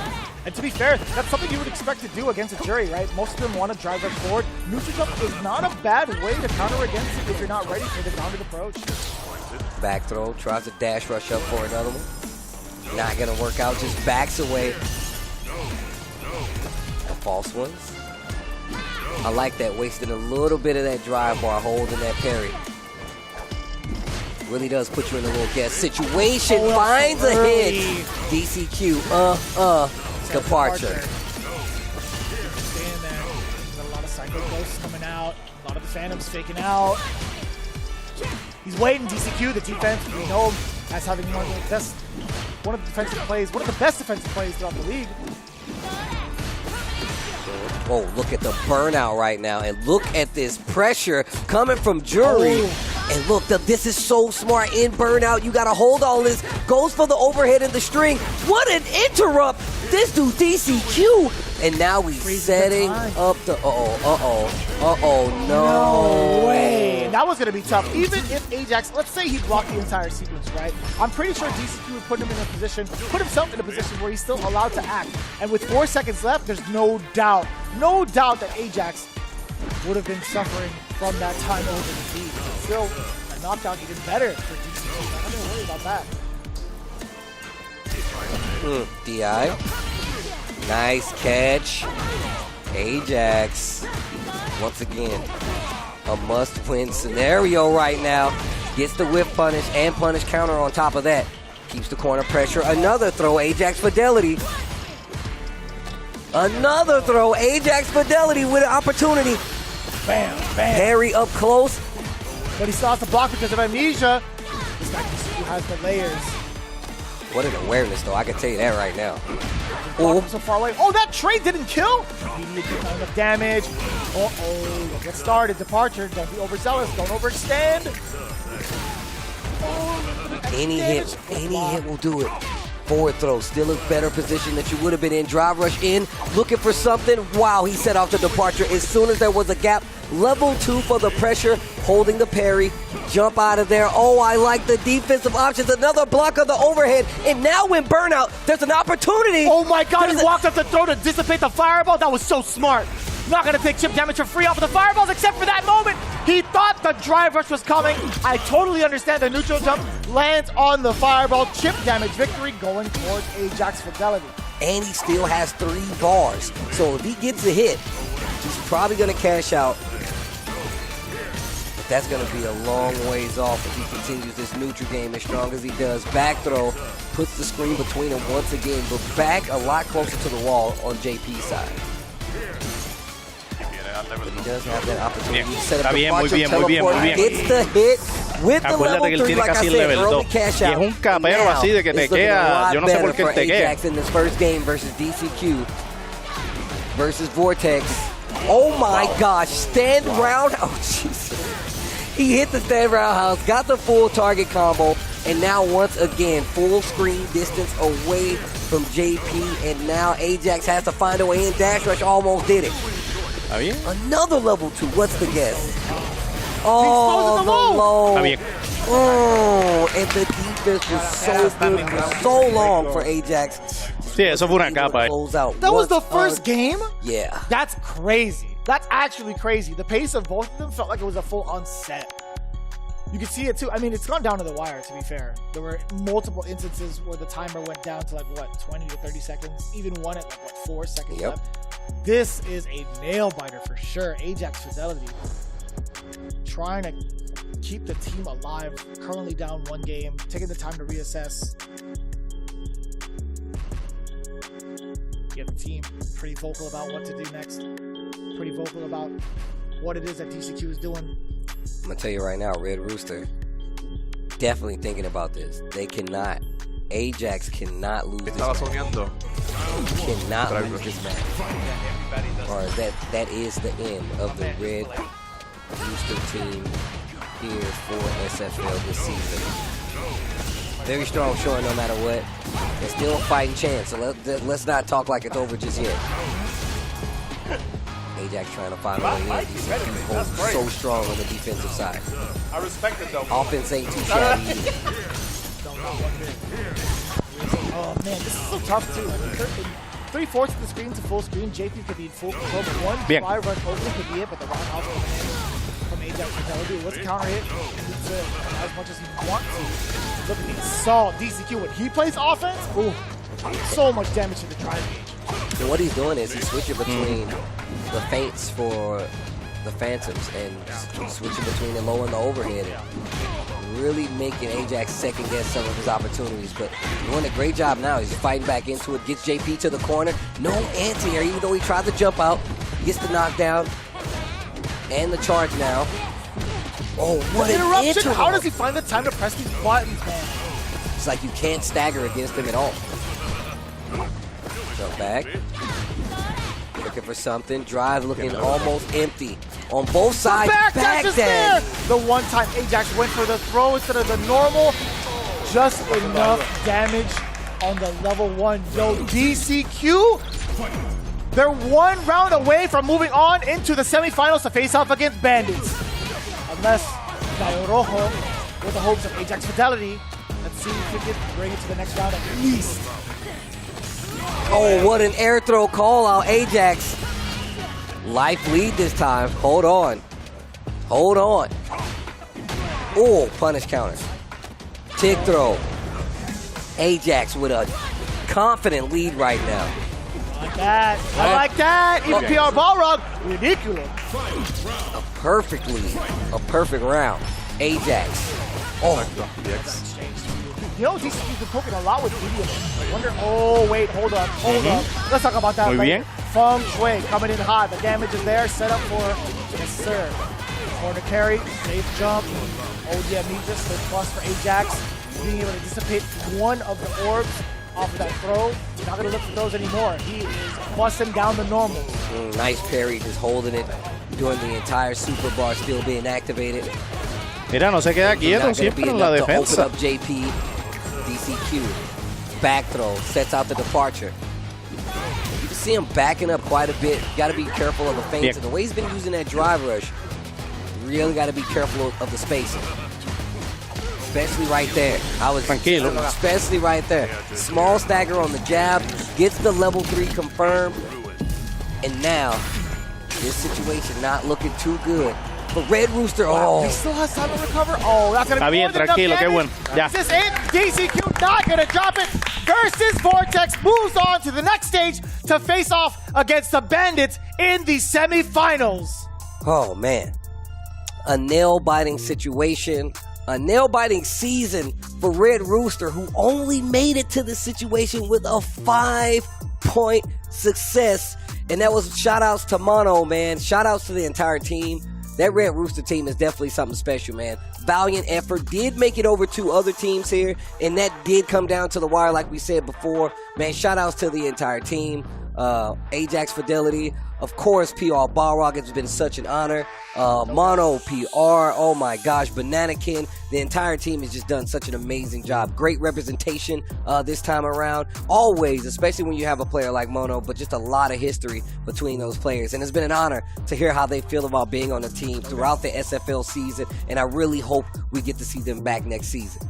A roster amongst legends in their own right as well, stamping their legacy in the very first season of Street Fighter 6 for Street Fighter League. No doubt in my mind, they should be very proud of their performance. Hang your heads up high, gentlemen. This was a wonderful performance throughout the entirety of this roster from Red Rooster.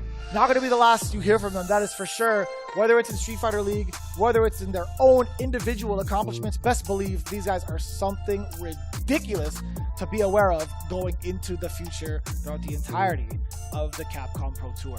So there you have it, ladies and gentlemen. Again, it's going to be Versus Vortex, the former champions of the previous season of Street Fighter League, moving on to the semifinals against the Bandits. That's right, ladies and gentlemen, you do not want to miss this. When we come back, we have more action-packed bangers coming your way. You do not want to move an inch, because when we come back, it'll be more Street Fighter 6 action. We'll see you there.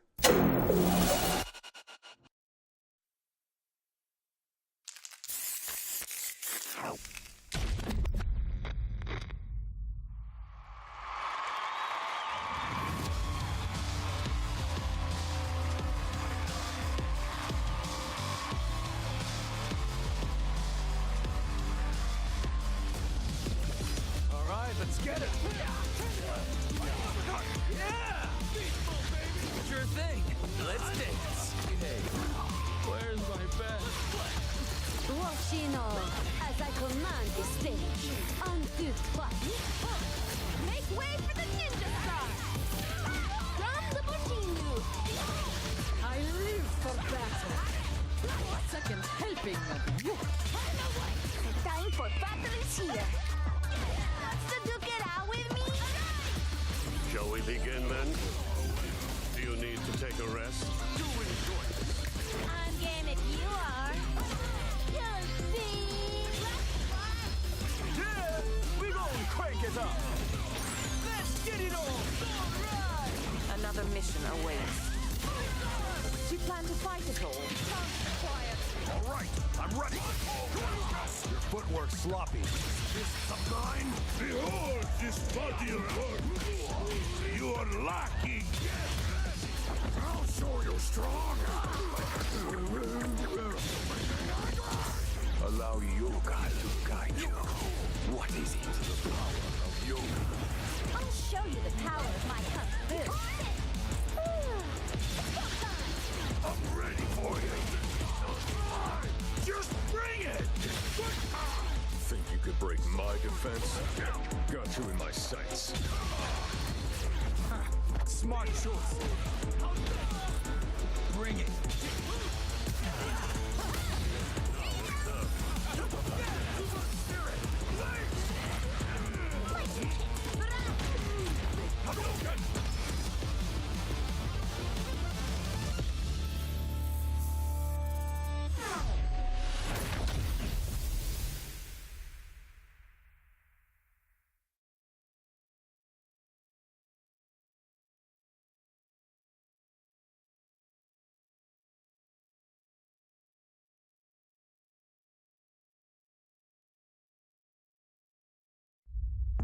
Let's get this mission started.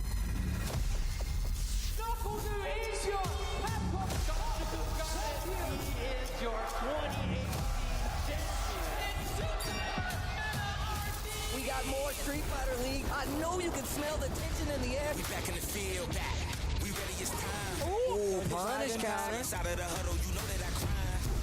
A dangerous smile, a weapon of choice when pushing the line. Season after season, it's only gotten better. Big Bird in trouble. My game is number one. Bet it all, give me my cash. So dream game can't stop it. Take off like a rocket. Bring it back, don't bend mine. I'm the one now, you can't hide. What an upset. What an upset. With all your heart. This is our moment. Nobody saw this happening. I dare you to find me better Street Fighter. It's time to rise. This is our moment. This is our time. The time is now. It's time to rise. Unprecedented and unpredictable. It only gets better. Over nothing! Straight to the door! This is a different Chris CCH. I don't know who this young man is. Time to We ready whenever. The world is rising. The time is now. No other option. No other way. Play to win the way that we play. My man looks so happy. Leading the way, it's time to reign.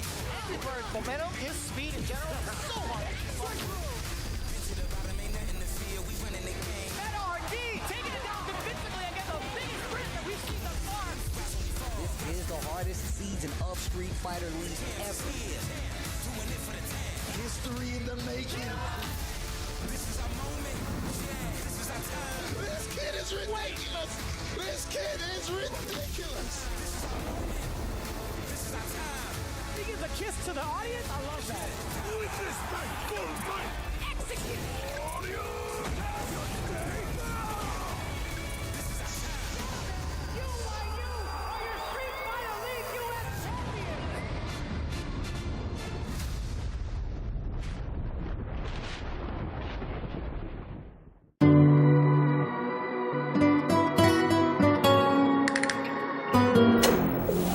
The first leg of the playoffs are complete. We have our winner. It will be Versus Vortex eliminating the Red Rooster team here for SFL Season 6. But the show goes on. More Street Fighter 6 is on the horizon. And our next match will be Bandits versus the Vortex. That's right. Versus Vortex will be next, going up against the Bandits. You just saw them once, but that means they got to run the gauntlet here in the playoffs if they really want to be the champions here. Not only with the UIU squad, but now in name only with a new squad, Versus Vortex being the one. But their opponents have some of the strongest Street Fighter 6 players in the world that you may not know about, but you got to know them a little better this season. Let's take a listen to Mena Rd as well as Caba have to say about their playoff dreams here for Street Fighter League Season 6. Throughout this entire Street Fighter League season, we've seen Team Bandits, when it matters most, they have been able to count on their team captain, on the fighting pride of the Dominican Republic, the two-time Capcom Cup champion, Mena Rd. That's exactly why I want to start this interview off asking Caba a question. What is your role up against Versus Vortex in this upcoming match? El rol mío para Vortex es matar en él, en verdad. Darle durísimo.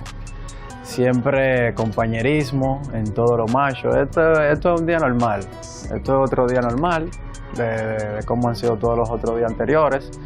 Y estamos súper relax, súper tranquilos. Con Dios mediante, que pase lo que tenga que pasar y que ganen los mejores, que somos nosotros. Esa es la que hay. So his goal is to kill NL, and he just want to, play relax. We're gonna play relax, and whatever's gonna happen, it's gonna happen. It's all good. We're gonna be chilling. Mena Rd, you've dedicated your life to this, and clearly it has paid off. But with all of those hours of preparation, all those days, years even, to get you up to this point, how prepared are you for Team Versus Vortex? I'm imagining that you might have preferred to play up against Red Rooster. We don't come with preference here, because I don't want to sleep on any team. I was prepared for Red Rooster to win, and I didn't want to be, cocky, like, oh, if they won, it's easy for me. Then they made the surprise. I was expecting Vortex to win, because that's the one that I want to play the most. And, all those years, they helped me get this experience and be relaxed, try to perform in the clutch and not underperform. Like, I've seen some players clutch and choke under pressure, and I hope it's not going to happen to me. And I think with all the experience that I have, then I'm going to be able to play well, Caba, I want to know, how do you believe that you guys match up specifically with Versus Vortex? These are the returning champions, Caba. They know what this is all about. They are absolutely godlike. How does Team Bandits beat them? And is it going to fall all on Mena Rd again? Siempre el trabajo depende de todo el equipo. Obviamente tenemos al capitán que es Mena Rd, pero siempre se hace un trabajo en equipo.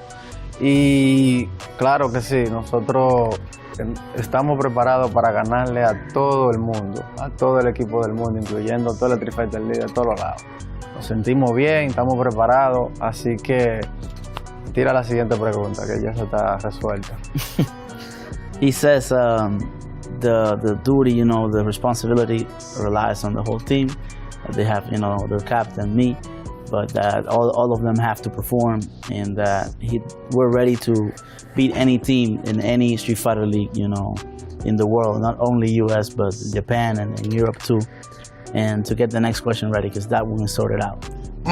Talk that, Caba. I love it. I love that energy. Caba is clearly ready, and we are ready to see what is gonna happen. Team Bandits against Versus Vortex. Bandits has fought so hard to get up to this point, but they are about to go up against the reigning and defending champions. Who's gonna get it done? There's only one way to find out. Caba, Mena Rd, it is time to get to throwing them hands. Best of luck with you guys' match. IG. Bandits coming into this as confident as ever, and who could really blame them, right? You have one of the strongest members on your team, Mena Rd, doing absolute work. I feel like we've said this before. I think he has the most points in the league up until this point, if I'm not mistaken. But I also got a chance to talk about some of the other players as well. Caba, he's already gunning for the rest of the other teams on the other leagues, right? He's already made that statement. We will beat any team, anywhere, at any time of the day, really. And that's going to be really interesting to see, because at the moment, they have the advantage being in the home spot, but they have to try to eliminate one of the biggest threats, right? The former champions from the previous season versus Vortex. And the fact of the matter is, they had a phenomenal start in the quarterfinals. I bet you that momentum is not going to be shaken up. I'm just saying, man, they got to send someone up really strong to dominate them and shake them in their boots, but it's so difficult when you have robots on this team. Look, the fact that Caba said his job was to kill NL, that is something that you need to write home about. The fact that Caba knows, he's like, look, the whole team has to perform, and my job is to stop NL. Like, that lets you know that he's ready to step up to the plate, right? Gives you a little shiver, a little down your spine action right there, right? But, I mean, how easy is that going to be? Like you said, we got an entire team of machines, and I don't think this is an easy feat for either one of these teams. Right? And it's a little bit different too. NL's coming in with a different type of confidence in comparison to last year, and I think he kind of harps in on that. He's talked about that in numerous interviews. I'm wondering if he's got anything else to say in regards to his current performance, because he had a phenomenal run against Red Rooster, against one of the biggest point earners and one of the MVPs, Bananaken. So I gotta ask, what does NL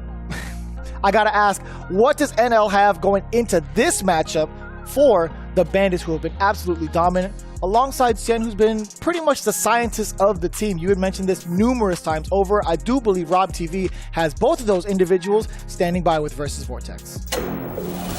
Team Versus Vortex. You guys are now only 2 teams away. You got to defeat 2 more teams, and you will officially be the Street Fighter League US champions. I want to talk about that last one we just saw. Vortex versus Red Rooster. Xian, they push you up against Bananaken this time instead of DCQ. What was the thinking behind that? I was surprised. I think our team is really difficult to decide who goes on the 3rd place. NL can do it, DCQ can do it. We had a really few hours of discussion. Really? Hours? Yeah, just because we cannot decide, who goes, for the last position. But NL is really good against jury, so we just eliminate slowly, like who else can go up, and that's how we came to the decision. Okay, and as far as for you, NL, your match that you had against Bananaken, you threw my man 5 times in a row. Then you threw him 3 times in a row to finish it off. What in the world is that? What was your thought process, man? Where's this confidence coming from? I don't know why. I think last year was 3rd place to go up. We got champion. Today, wake up. I don't know why. I really confident today. I just threw, and that was done. Yes. Now you guys are going to be going up against Team Bandits. They were in the crowd. They were watching. They were on the prowl even. You guys have to worry about Chris T. You got to worry about, of course, Caba, but mainly, most importantly, of course, Shia High, but Mena Rd as well. We see what you just did against Bananaken. Can we expect you to maybe do the same thing against Mena Rd? Are they going to put my man's big shin up against the big dog? This is a very difficult question, but I think we have our anchor going up. I think DCQ is still the guy we always like to rely on. So if as 50 points, so there's a lot of things may change, but for now I think we're gonna stick to the plan. And so far that plan has been working out phenomenally. Ladies and gentlemen, Versus Vortex yet again. I gotta make sure we remember the whole story. Starting off 0-40 this season and bouncing all the way back, now making it into the semifinals of Street Fighter League US. Can they take it up against Bandits? It's not gonna be easy, but I know it is gonna be exciting. Xian, NL, good talking to you, and best of luck in your upcoming match. Wow.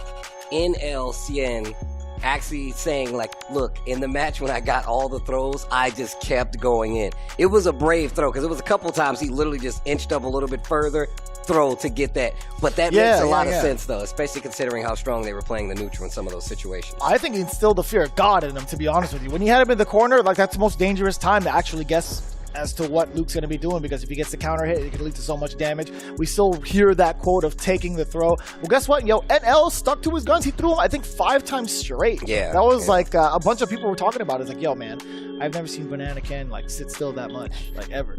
Like, how come we couldn't do that in our earlier phases of the playoffs? But again, NL just instilling fear in him. You could tell, like, he has good recognition of players' tendencies in certain moments of the clutch. I think NL sniffed out the fear, sniffed out the danger, and was like, you know what? I'm going to just keep throwing here because the risk isn't too much at all towards me. It's more so towards him. He has to guess, and even if he gets my throw teched, I'm going to be just fine. I'm still going to be in control. Yeah, you're still going to be at a distance. If you're weighing out the options, if you're Luke, why not keep going for that throw back-to-back, right? But 5 of them? Yeah, I mean, look, you got to get quite the read on your opponent. Speaking of, talking on DCQ on the Versus Vortex squad, says that he is still that guy to take on Mena, which says a lot. He did beat him at the end of the season.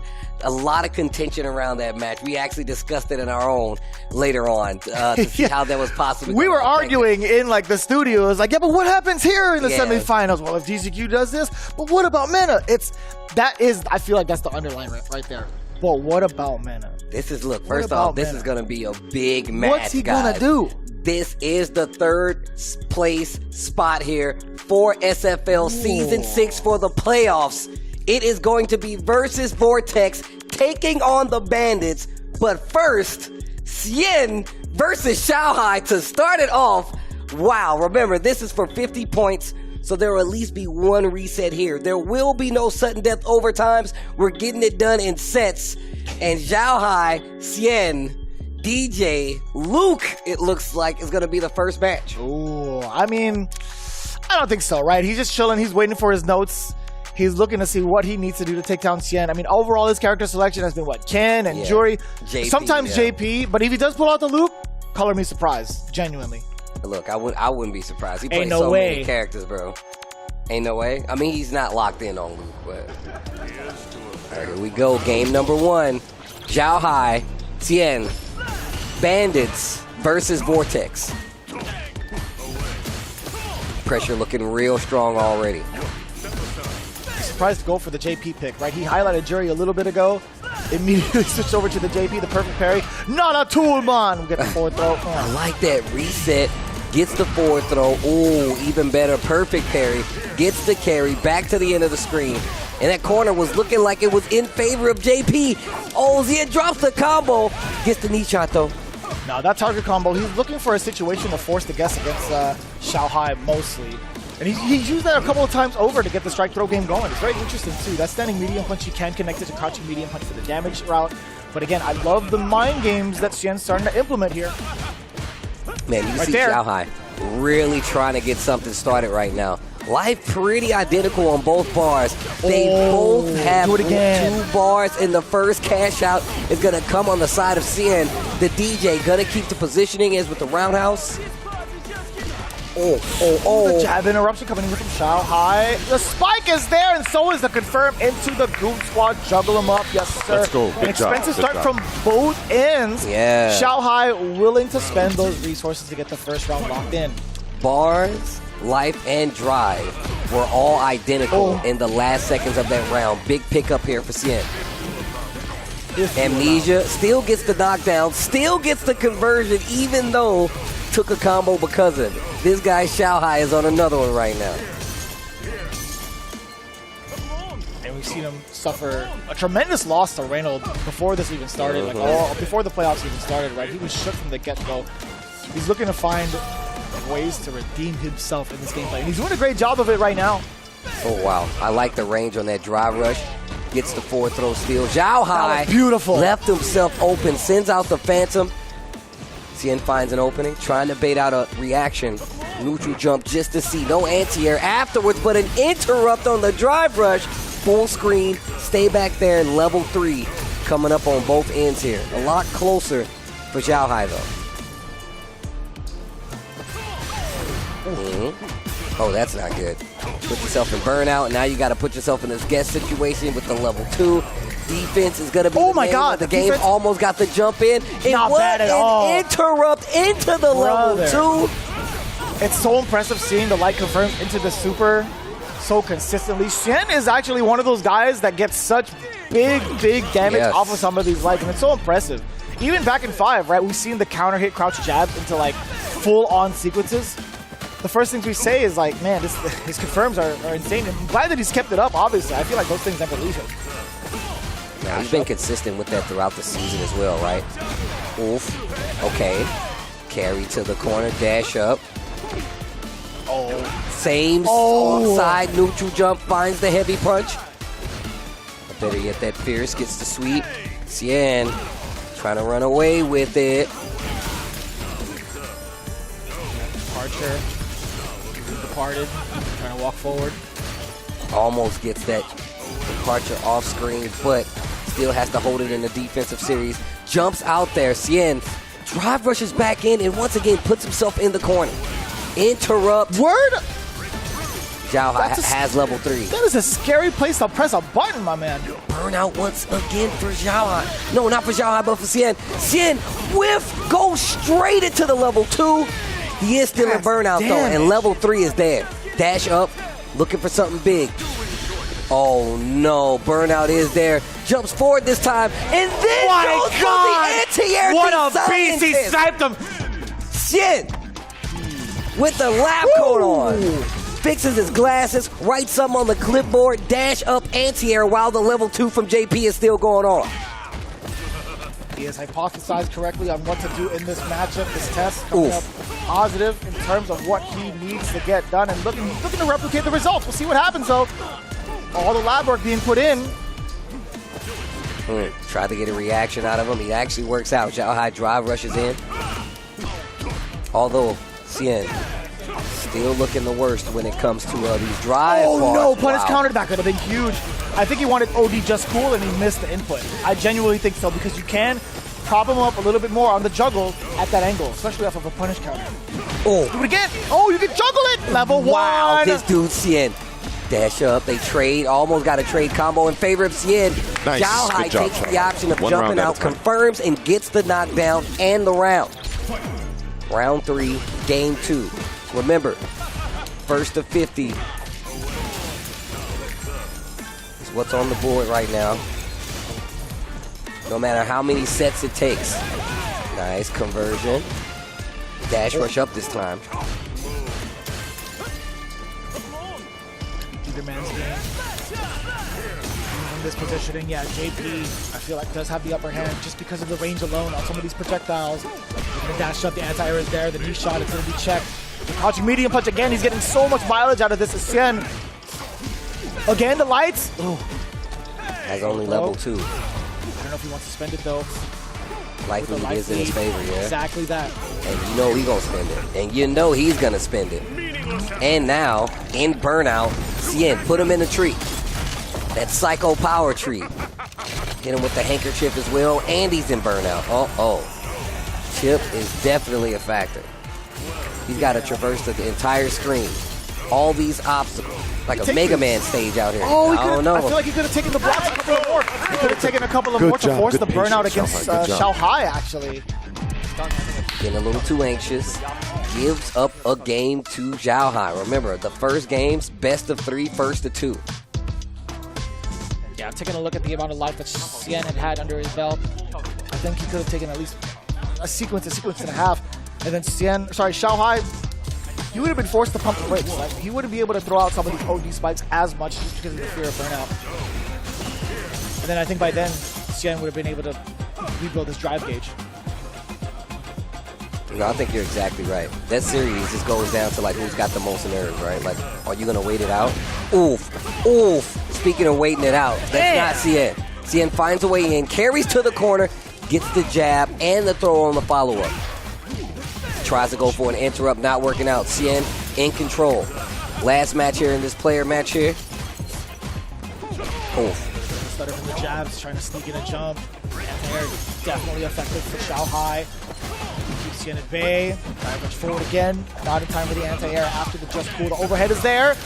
Set up departure. Drive rush forward, making it dissipate. Check right there. After the dash rush in. Getting to that 40-second mark of the match. Tries to tick throw again. That's going to give him the round. Especially if he doesn't drop this combo. Wow. And he's literally getting the jabs that he's been using to convert into these big damage situations, right? Whether it be dash rush or the level 2 or the level 3. And just wasn't prepared that time. Xiao High. Yeah, now on player match point.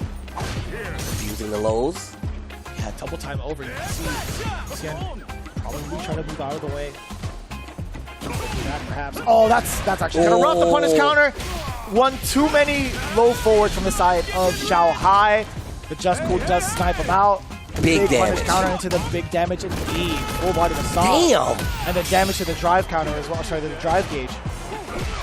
Man, Ow, he's been so ow. consistent with the anti-airs. Jumps out of the corner. Xiao High almost made something big happen.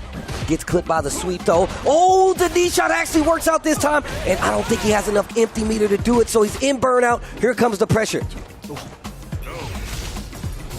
This is a situation where he just kind of waited out. He's looking for the opening. Sobot kick. Best believe he's not going to drop that combo. Final round. Just Cool. Counter my. hit. Punish counter. Takes him to the corner. JP on the ropes. Bandits on the ropes. Xiao High on the ropes. Oh, it works out this time. Big damage. Okay, another one. He's got level 2 now. Oh, gotcha with the feint, working on a perfect. We need something. It's never coming. Xian closes it out with a perfect 2-1 over Xiao High, and it was going so well. That's going to be 10 points. 10 points for the Vortex. That is a perfect example of give him an inch, he will take a mile. Those lights could be something fierce. It could turn into something fierce going into the drive rush, because best believe that crouching jab into the crouching fierce, that's going to give you that route to get into whatever super art needed. But again, it's so difficult to contest against. Xiao High just couldn't find the discipline to hang on against those lights, especially under stagger pressure, right? You're thinking about it as soon as you block that light initially. If there's nothing behind it, it's like, all right, it's my turn now. But if it's stagger pressured, sometimes your timing could be misplaced, you could get counter hit, you could get blown up. That's just exactly what happened. Xian taking full advantage of the timing against Xiao High. And very important in this first part of this match, the fact is Bandits is at home. So once this series switches from away to home in favor of Versus Vortex, we could see something that really changes the outcome of this match. Losing that first player match is definitely bad for Bandits at this point, because now Vortex is sending up in L for whoever comes next. They are really trying to score the points early, and this is very important for Bandits. Oh, so I'm thinking to myself, who's coming up next? I still see Caba. Caba. Oh no, Caba's going to be coming up, right? Oh, Caba isn't there. That might be the call. Caba probably coming up next. Caba for this Bandits team. I can't believe I missed the Caba for Christoteri for a split second. I'm like, wait, there's facial hair right there. That's not Caba, not at all. Well, yo, shout outs to Caba. Hair always looking ridiculous, by the way. Wavy, bro. Multiple hairstyles I've seen this man use throughout the years. Always swaggy. I'm a big fan. But here we go. Caba. Imagine being blessed with such genetics, man. Right? Couldn't be me. It should have been me. Not him. Me. No, but he looks great. Genuinely mean that. Caba also looking great in terms of his overall performance. You know, I feel like we haven't really shown the spotlight on him as much. I feel like, you know, his overall record has been pretty stable, getting the points where he needs it.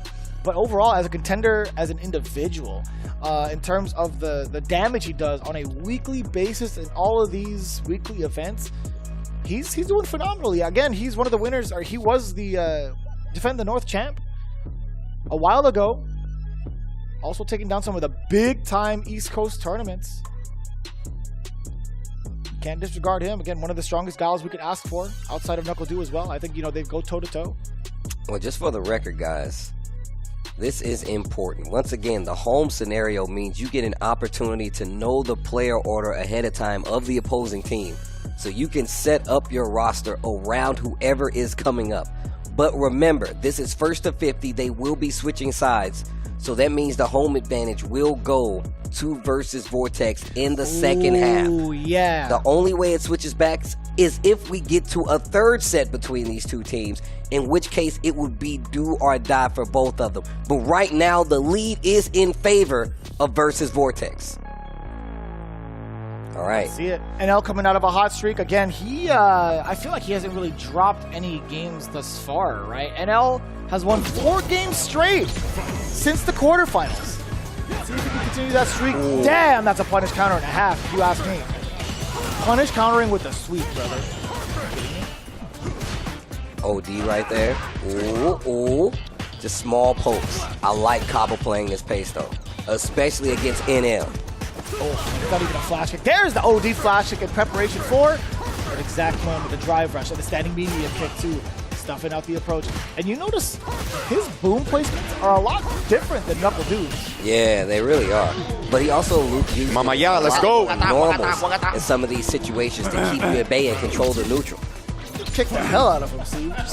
Punched him in the jaw first. He's like, come here, boom! Boot to the face.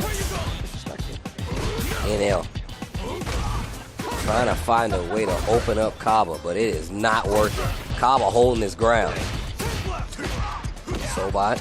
Double Sobot at that. Oh, dash kick this time. Yep. See that sweet punish counter. NL still trying to figure out the wall that is Caba. Nope, too close. Yeah. And an OD. Oh, wow. Thought. And this is tough, right? NL has, as good as he is, as confident as he is, too, Caba he just has too much experience against this specific matchup because of Mena Rd. You could tell he's so well versed in what he wants to do in every aspect of the spacing too. Like he's fully prepared for drive rush. He knows when to anti-air. Oh, what's going on. Let's go. Perfect Caba. Let's go. Yes. The perfect amount of fun. You're playing very good with because you're waiting for him to jump. So good. When you done good fireball, just nothing can do. Yeah. Just focus one thing. Maybe heavy punch. It's okay.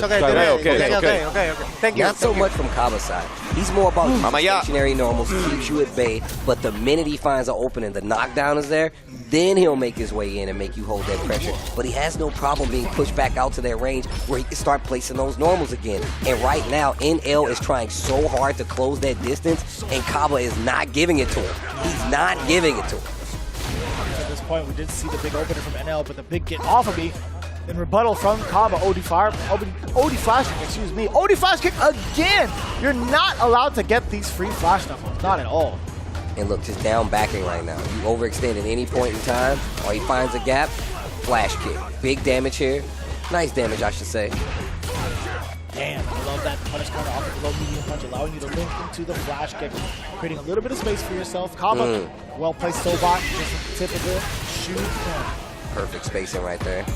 Actually gets the level 1 to work out. And look at that, there's those normals again. Uses the drive rush to get out of corner. NL trying to keep him there, though. Trying to keep Gao stuck in that corner. Okay, needs to be careful of the back throw. Sobot. NL dashes up. That could have been dangerous. Puts him in burnout. Better be careful. Oh, my God. Better be careful. DI is not going to work. Wow. So ready to cancel to the Sonic Hurricane. Wow. This is a different shade of Caba. Oh, that's actually kind of messed up. The interaction between those hitboxes and hurtboxes will be a little cumbersome, man. You gotta pick your anti-airs correctly. Yo, when I tell you, Mena has the biggest smile on his face right now. My man is happy. He was like, I told you this is who I trust the most. My man looks so proud. Give him a cup of coffee. Yeah. That is a proud brother moment is what that is. And the smile slowly diminishing as soon as NL gets a chance to hit. He's like one of the bystanders. If your boy is doing the hitting, yeah, he'll smile. Coño, let's go! Coño, let's go! Yes, sir! 2-0 over NL. Caba, 2-0 over NL, who has been unstoppable this season. And now Mena going up for that 20-point spot. Caba heading back to the bench, and you heard it during the interview. He said he was going to kill NL. He said his job was to kill NL, and he did exactly that. Putting NL down, especially in this lineup in the home game, is important. Damn. Now you force the 20-point game. DCQ coming up for the Vortex versus Mena Rd. Let's go. The run back from the end of the season, now in the playoffs, a lot is on the line. A lot is on the line. This first set is pivotal because then it goes over to Versus Vortex at home. They'll have the opportunity to see the lineup and counterpick, much like Bandits did themselves. So this is getting very interesting. So I like this too. Just right off the top with the Blanca, you had talked about their interaction from the previous week. Not even trying to entertain the Luke first. DCQ already getting the full course meal. Blanca on deck. JP already geared up. DCQ, he's ready. Mena Rd looking as stern as ever. Tasty Steve about to turn me into a crushed can of Diet Coke because he squeezes so hard. All right, this is it right here. The anchor match from the first set between Bandits and Versus Vortex. You can't ask for a better storyline, ladies and gentlemen. Yo, chat, right now, who do you got taking this? They dap up, but I'm asking you to dap it up in the chat. Is it DCQ for the Vortex? Is it Mena Rd for the Bandits? Let me hear it in the chat. Let's watch this match go down. This is for 20 points, and it's first to 50 here. Wow. Sit down. Okay. I'm telling you right now, not being able to deal with Blanca ball properly, all it takes is a couple of times for those bad boys to hit. Man, he was sniffing out that anti-air weeks ago. That was actually really well placed. And he's done that numerous times over, right? Charging that air ball just in case. And just for the record, so you guys know, once Red Rooster was out, Bandits went straight to them for training against Xian and the rest of Versus Vortex. How effective would it have been? We're going to find out. Punish counter on that sweep. Well, a little bit misplaced from DCQ. Obviously. Overhead is there. Blanca-chan also standing by. Don't get shot of Earth. Do not get shot of Earth. Okay, full screen. Try to make him find another way in. It's still going to get the conversion side switch. Blanca-chan still there. He wants it activated. Out of there. Gets the sweep. Oh no. Amnesia. Rainbow ball not going to be enough to stop the offense. First round, DCQ. Yeah, and you know he's wary of that hop too. But we noticed throughout the season how DCQ and quite a few other people reacted to Blanca ball pressure. Air ball, how they were reacting to it. A lot of them was trying to hit buttons after it. Not so much this time, keeping them at bay. Yeah, especially in that scenario when it's the command hop, the command jump, I should say. Best believe Mena Rd is able to maintain his charge, to throw out that air ball. DCQ, that's when he starts to anti-air. He knows. He's starting to recognize it. Oh, even for that one, he took the risk? Mm-hmm. Great buttons nonetheless. Still has the life lead. Couple of fake outs. Takes the bait. Beast installed. Cannon gets perfect parried, and he's still grounded. No way. Oh, wow. I'm learning. I'm learning right now. It's my first time seeing it, but now we know. Gets the fourth throw. Mena Rd needs quite a series here. No, the DI not gonna work. DCQ, you gonna spin that level 3? Of course he is. Of course he is. Hit him with the purple stuff. Oh, don't you wanna know how this about ends? In ruin. Mena, I think you are not fast enough. You need more speed, not just punish, but not the jump. You need some pass. Let's go, baby. JP is a menace. Did you notice his intro to the fight is like, he's thinking, holy shit, I survived. He's scared right now. he's got like a glowing hand in the back. You know his idle animation? Look, he's hiding his hand. Right? He's actually hiding his hand. That's so sick. That's actually so sick. Oh, wow. Full screen. Mena Rd having a hard time traversing all of this. And he waves his hands to summon the beast. Like, oh. Move. It's a giant cow. Dang it. A psycho-powered cow. It's wearing an M. Bison head. Talking about this earlier. Oh, what are you going to do about the Blanca ball? Guess what? You can at least parry the heavy version. Hey, that's not too much damage off of the table considering the scaling. But look, the damage coming in now from Mena Rd in hot pursuit after that OD Blanca ball finding the mark. How did he option select that? How did he know? Okay, conversion. This is not looking too good right now. Oh, nice. Nice call. Drive rush slide. Wait a minute. Sets up the blocker chain. Wow. What an answer button. Yeah. How? Yeah. A word? He's not going to be able to kill here, but this next situation can definitely cost you a round if you DCQ. What was that? No, he mistimed. He missed the blocker ball. He missed the air ball. Definitely, but he got lightning. That's so weird. He got electricity, mistimed his jump. Oh, it crossed up. That's everybody dirty. gets hit by that. I don't care what level you're at. Everybody's getting hit just like that with Rainbow Ball. One day in their career.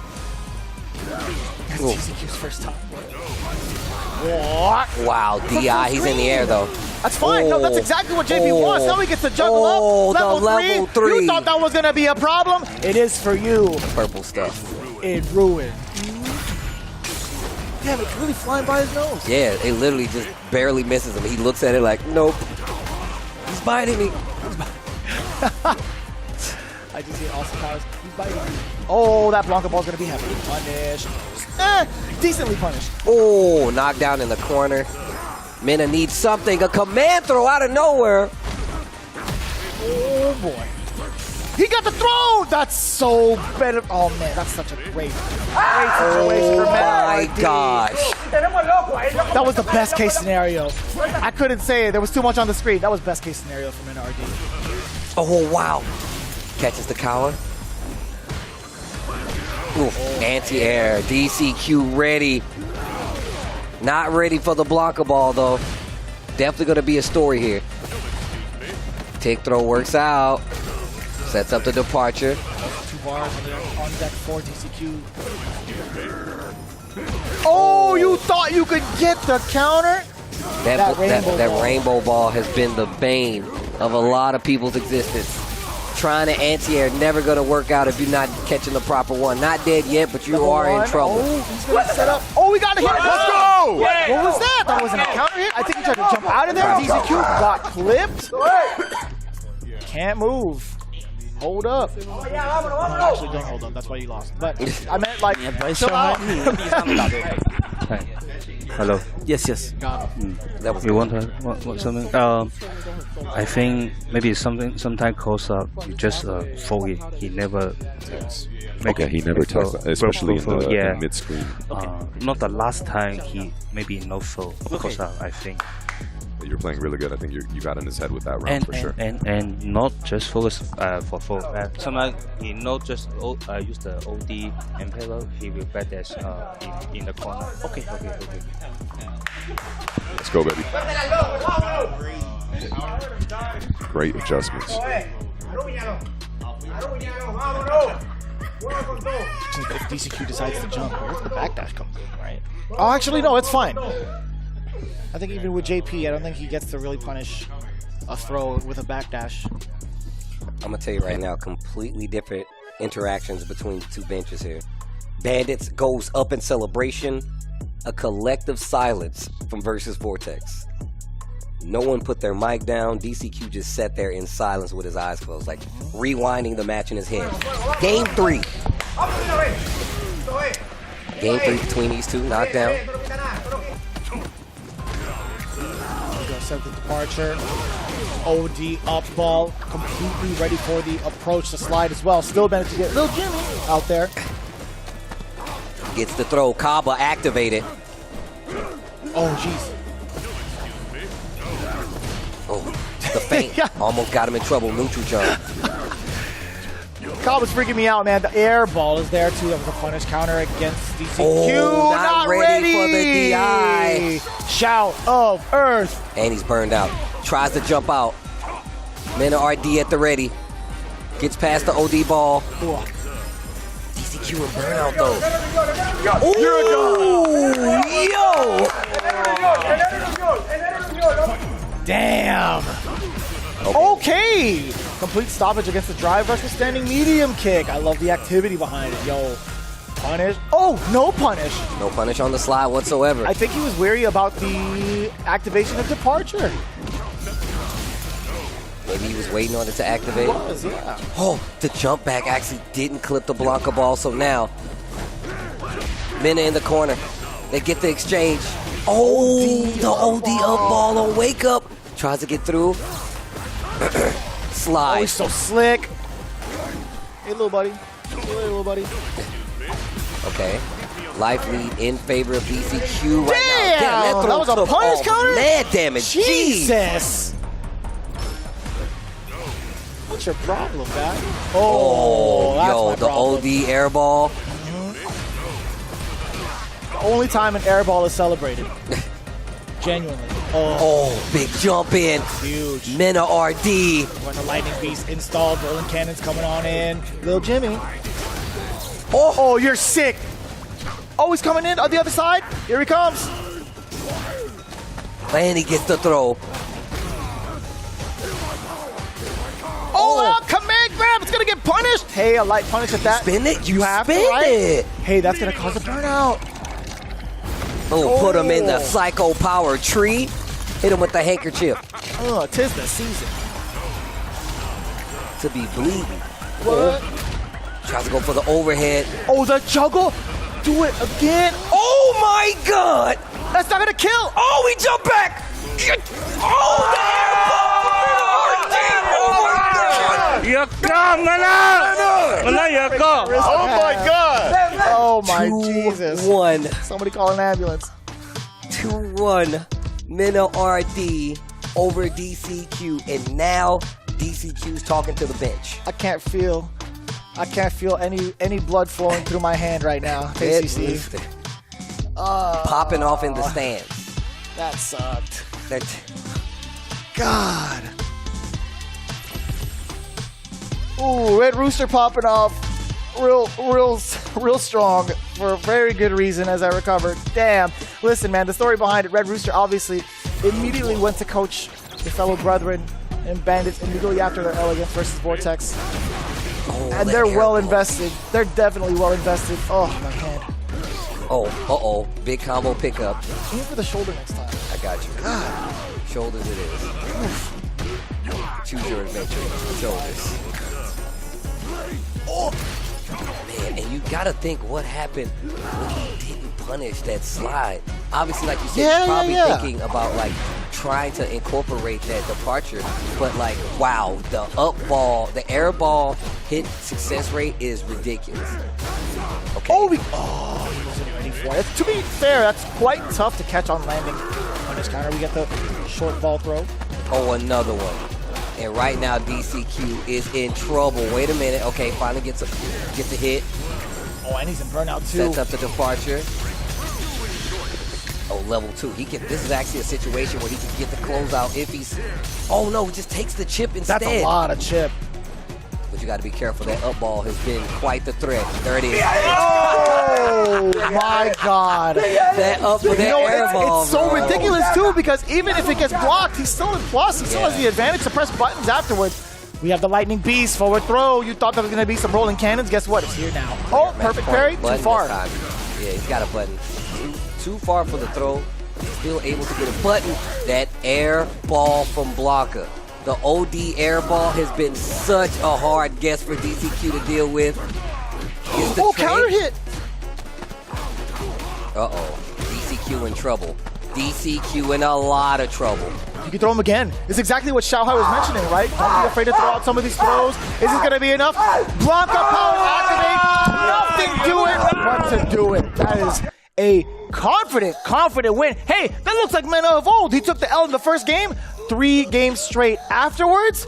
Super impressive. With the Blanca nonetheless, and they get the home field win, which is exactly what you want in the playoffs. That way, even if Versus Vortex gets the opportunity to get to this third set, it still will be in the Bandits' favor once it's said and done. But now Versus Vortex has quite the task in front of them. They need to come up with a plan going into this next playoff because right now, Mena RD and the Bandits have their number picked. They have it picked and scouted from a ways out, and Versus Vortex is in trouble and in danger of being eliminated if they don't have a plan before they get to this next match. Oh, it's going to be quite the shakeup too. Bandits, they have to submit their order being in the away spot. It's up to Versus Vortex to maximize on this advantage. It's going to be a question as to whether or not Mena Rd is going to be antsy and not be in the anchor spot. But I got to say, man, They still have a little bit of comfort zone behind them, at least to give up some points. But it is right now 30-10 in favor of Bandits. But here we go. It's going to be prime time between these two teams. Who moves on to face off against Nasser and who says goodbye? We'll find out after this break. Let's get this mission started. Capcom is your He is your 2018 We got more Street Fighter League. I know you can smell the tension in the air. We back in the field, back. We ready, it's time. Ooh, punish counter. Inside of the huddle, you know that I climb. A dangerous smile, a weapon of choice when pushing the line. Season after season, it's only gotten better. Big Bird in trouble. My game is number one. Bet it all, give me my cash. Supreme game, can't stop it. Take off like a rocket. Break it back, don't bend mine. I'm the one now, you can't hide. What an upset. What an upset. Fight with all your heart. This is our moment. Nobody saw this happening. I dare you to find me better Street Fighter. It's time to rise. This is our moment. This is our time. The time is now. It's time to rise. Unprecedented and unpredictable. It only gets better. Over nothing! Straight to the This is a different Chris CCH. I don't know who this young man is. We ready whenever. The world is watching. The time is now. No other option. No other way. Play to win the way that we play. My man looks so happy. In front of the pack. Leading the way. It's time to reign. Bird's momentum, his speed in general, so hard. Get to the bottom, ain't nothing to fear. We running the game. Mena Rd taking it down convincingly against the biggest sprint that we've seen thus far. This is the hardest season of Street Fighter League ever. Doing it for the time. History in the making. This is our moment. Yeah, this is our time. This kid is ridiculous. This kid is ridiculous. This is our moment. This is our time. He gives a kiss to the audience. I love that. With this fight, full fight. Execute. All you have your day now. This is our time. You are your Street Fighter League US champion.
多分無敵技だけで終わってるんですよね、リターンが。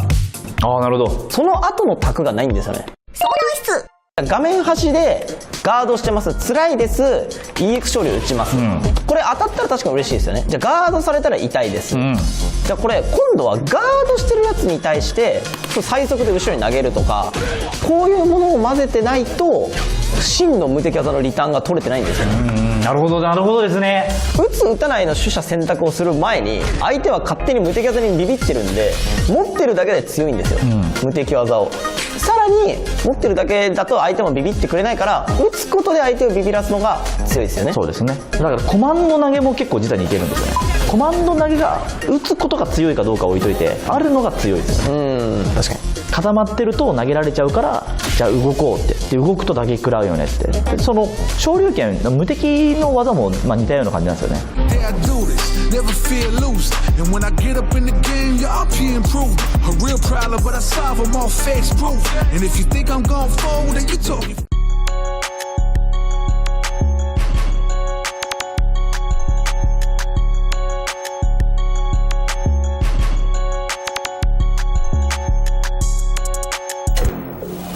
Part 2 of this playoff picture still being painted here as we go versus Vortex against the Bandits. This is the second part of this. Obviously, what happens is in between these sets, we switch sides. So now, away side will go to Bandits. Home advantage will go to the Vortex. And now we got Caba versus Xian to start off this second phase of the playoff battle. Welcome back to Street Fighter League Season 6. We are in the third place money match spot because second place gets money, first place gets money, third place gets zero. So there's a lot on the line, and you can't forget about that all-important trip to Capcom Cup to face off against SFL Japan and SFL EU. So there's a lot at stake here. Man, listen, I'll give a little bit to the rest of the teams here, those that didn't make it into the top spots. You know, I got to talk to a lot of these cats out here. It's like, you know, having this type of experience in the league puts you far ahead of the competition going forward, right? The next time that they play at their locals or at their weekly scene, best believe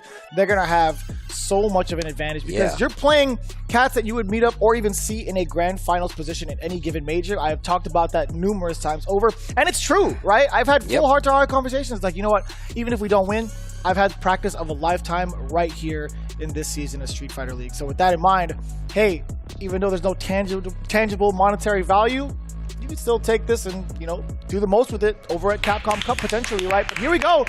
We're still trying to find who moves on to face off against Nasser. It's the second set with versus Vortex. Now at the advantage with the home positioning. Xian versus Caba. Let's see if we get a different story here.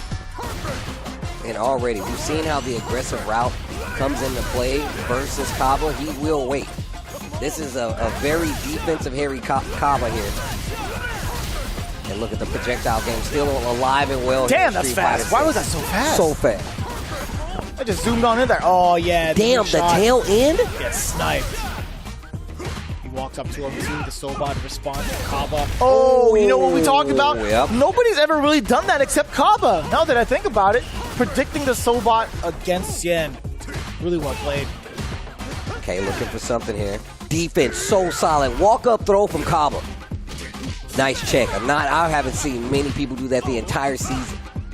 No, I totally agree, right? Just the presence of mind, the game sense also from Xian, knowing full well what the opponent's going to do. That could have led to something really cool, I feel like. No pun intended, but just cool. Oh, now he's fishing. Early on the parry. He's fishing after the target combo because he is negative. He's hoping Caba will take his turn and try to react. Yo, defensive mode, Caba is a problem. My man is not moving.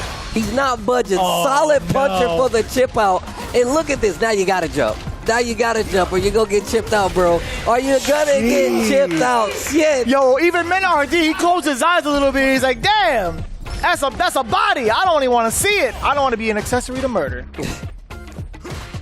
Even though he sent Caba to kill in it, huh? He built this machine. Oof. Okay. This is big. Because positioning has typically been a thing that Caba's excelled at. OD flash kick to reset the positioning. Back still to the wall. Oh, that's kind of far. Not far enough. And you got to keep the corner. Finishes with the roundhouse. Dancing a little bit. Oh, boy. Sonic Hurricane on Wake Up. We appreciate that. Caba making the right decisions of defense thus far. Up until this point. Punish counter. Look at the damage. My man can move. He can groove. But he can also bust some ass. That's a lot of damage on the table. Anytime he gets an opening, Xian is looking to do so again. But speaking of openings, Caba is the one to initiate. Here comes the boom pressure. A lot of booms that can come in out, but no, he's still sucking it out with normals. Yo, the dash ups. No dash rush. My man is, okay, wait, gets out of the corner. Better be careful. Oh. That wasn't a punish counter. It was only a measly counter hit, unfortunately. Okay. Makes him hold the knee shot. Okay, wait a minute. This is what we've seen Xian excel at. Better be careful of the flash kick. Double dash up. Puts himself in burnout again. He's looking for a hit to confirm into level 3. You know it. So if we see a jab, you better be careful, Caba. Air slasher. Okay. Okay. Looking for another clash of fireballs there. Maybe a jump would have found his mark. Speaking of the jump, Just talking about it. The full drive gauge now coming out for Xian. Oh. One solid hit for both players will lead to that KO. Got him. Boy! Knee bazooka not gonna do the job. This is CA level 3. The full massage and the pose, and once that hits, Xian will close out the match. That's crazy. Wow, that looked completely different going into it. I thought that was only one game. I thought that was a second game. That's what happened in my head. He gave himself a thumbs up on his own body massage. That's like leaving yourself a positive Yelp review for your own company. I love the service here. 5 stars. Aren't you the owner? Maybe. Can I speak to the manager? I am the manager. Xian fully aware of the situation. I love his game sense too. The reactions on top of that to expect a knee ball. So smart. The knee bazooka, excuse me. I'm about to say, take up a different move name when you're driving. I didn't know that. Uh-oh, big jump in. Damn. That's a lot of... How many times can you fill up the screen with like counter hit, counter hit, counter hit? Like, that's pretty impressive. I like the sound effects adding up. All counter hit. Air slasher. The fireball war continues here. Oh, wow. That was full screen. Punish counter. Oh, too far out there, Caba. He makes it hurt a decent amount, right? But more importantly, this corner pressure is going to be something fierce. I was going to say, with the yeah. German suplex. The positioning is really what gets Caba to these W's that he finds all the time. Okay, air slasher once again. Looking for a button. Oh, really far. Still gets it. Tries to get a reaction. The neutral jump gets him out of there, but the combo drops. Level 2 on deck 2. Xian, speaking of level 2s, releasing from Caba, does get the chip out, the burnout, excuse me, and a lot of chip coming in. I don't know if it's going to be enough. Oh, he's so close. And Caba got his meter back first. That's gonna be a DI success. And the perfect awareness. Caba popping off in the meantime, in the downtime, between the rounds while he's playing. That was so scary. Xian actually had a moment to get a level 2 out of there to respond to the drive impact. Again, that standing medium punch, that wasn't a punish counter after that. Oh no, we're gonna get a punish counter after this instead. Look at the damage too. Oh my gosh, the damage. Not even a single super art spent. What? OD flash kick. He says, look, I know I'm down, but I'm not out. Why did he go for the target combo? Not sure. Maybe looking for a reset in the throw so he doesn't have to waste any meter. Gets hit by the overhead. You're giving Caba a chance? The hired killer of Mena Rd? Oh, he did drive rush forward! And he still gets to maintain all of the super art gauges. That's crazy. 3 bars to his name. He needs this. And by he, I mean Xian. Oh, he's got to dump it out now, right? Corner carry. I'm dumping all of that. I'm dumping all of that. I'm telling you right now, we need none of this. Not where we're going. I mean, I guess we do, but it's better used here. No, I agree. Whatever you say. Damn, Mosh. Ugh. Dash up. OD flash, kick it off of me. And this is where the game starts. This is where the game starts for Mena. Excuse me, for Caba. Yeah, you know it. You already know it. Flash kick, he was charging forever ago. Great choice right there. Caba. OD shot! Alright, he's gonna get 1 bar for this. So the next situation can get the kill. Xian scores the 10. That's gonna give the team 20. Ooh-wee. That's gonna give the team 20. And once again, you don't want to lose this next game. We're getting closer and closer, ladies and gentlemen. Xian kicking things off. Really putting the points where it counts. Yo, 20 points to 30. We're slowly making that climb towards the tiebreaker. Or at least tying it up, excuse me. Yes. But, so, NL is confirmed to go up next. That's what it looks like. He's gearing up to face off against Shia High. So that means Mena sitting in the 20-point spot again. So if they get this, let's just say no matter what happens, no matter who's sitting in that 20-point spot for Bandits, if they win, they successfully go on to fight Nasser in that grand final spot. They will be confirmed over Versus Vortex Versus Vortex still in trouble. What if they put what if they put Oil King in the anchor spot versus Mena Rd? Ooh, I would not be a fan of that one. That would be kind of wild, though. Yeah. That would be kind of wild. So let's kind of break it down a little bit as they gear up. NL versus Shia High right now. If Shia High takes this W, that'll put the team at 40 points, right? Not just there yet. However, what if DCQ happens to take down Mena Rd? Well, guess what? It's going to be 40-40. We are going to get a little bit of a switch up as well to reassess the order. Obviously, Versus Vortex moving from home to the away spot. Bandits going to get the home field advantage again. Then it comes down to the final match for those 10 points. Man, oh man. The tension in this room. And by this room, I mean that room. That room, I'm telling you one? right now, not this one. I mean, don't get me wrong. It's leaking over here, right? It's leaking over to this room. But these guys got a lot of pressure on them. And here we go. NL going to be the next person up against Shia High, looking to at least tie it up in points, right? If Shia High manages to take this down, it's not going to be the end of Versus Vortex just yet. So we'll see how this plays out. If NL punch it out here, get these 10 points, well, guess what? That anchor spot will be the final battle. We'll see how it plays out. So far, a little bit of a patient approach. NL throwing out a lot of the fireballs too. We're waiting for the drive rush. Yo, no matter what though, that next match is must win for Versus Vortex. They have to win the next player match. Oh, the check, Shia High. Keeping it stable. A throw into the corner. DI, he was not prepared. Uppercut. No level 1. Gonna try to save it. He has to throw that. In terms of the risk reward, yeah, having that throw there, not gonna be too problematic if you're Shia High. He gets punished once, not too bad. Getting closer and closer to that wall. Shia High in control right now. Not gonna work out with the DI this time. NL finally get something good going. Opting to go for the damage and also the meter building instead of the side switch. I see how he prioritizes the damage a lot because he wants to play neutral. The forward throw is there, trying to bait out maybe an OD uppercut, hence why he did drive rush with throw to stop the momentum. Speaking of which now, drive rush actual throw lands.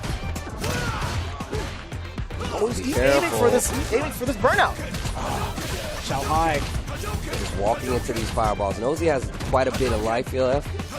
And if he gets it confirmed with any low forward jab, he can actually get all this back. Now, Perry tries to go for a whiff punish. There's the throw.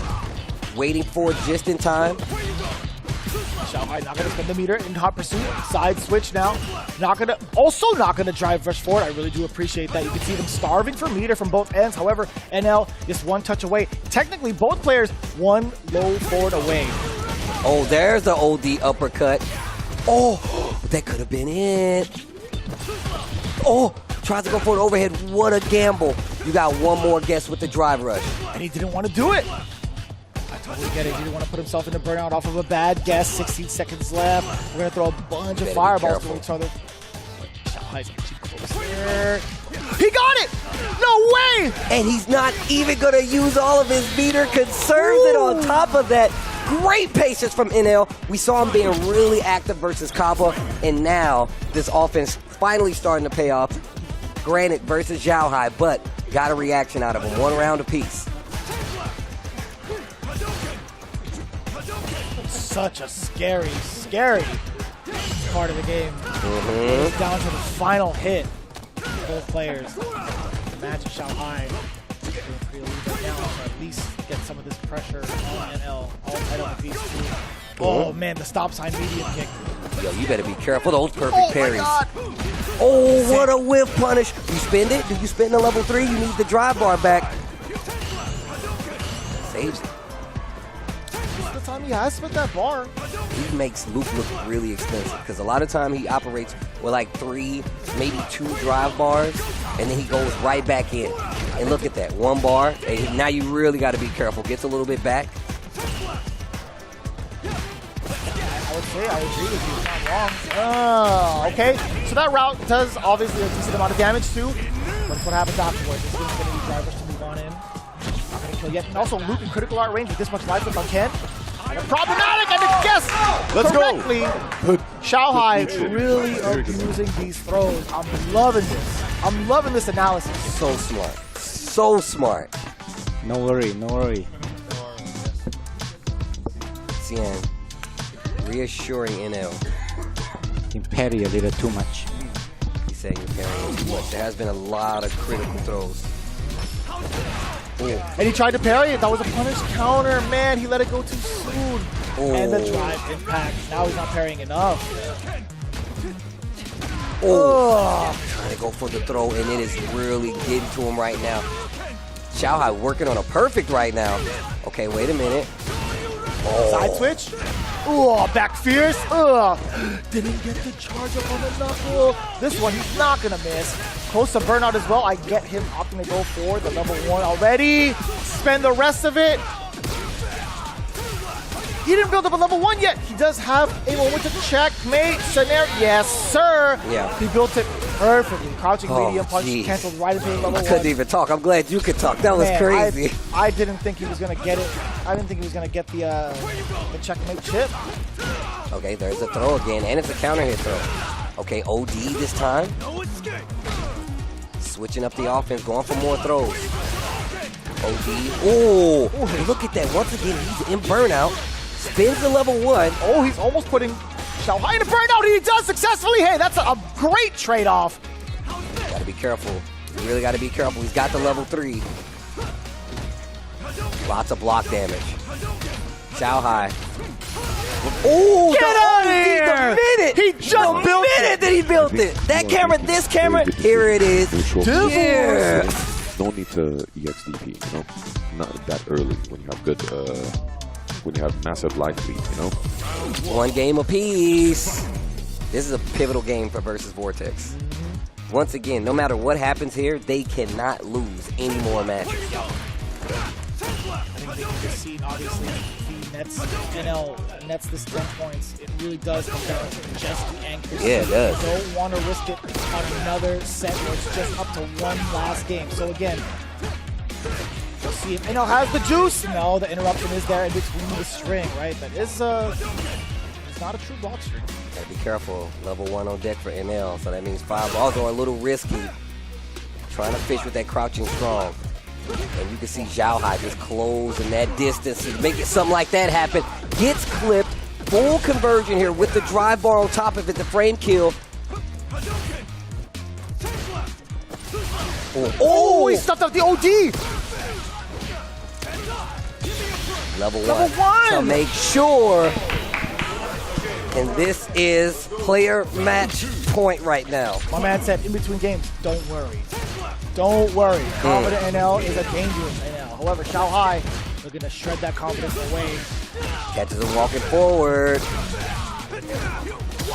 Goes for the throw this time. Oh, yeah, you get the drive rush after that. Big confirm coming in from Xiao High. The throw, perhaps? No, it's a parry. Yeah.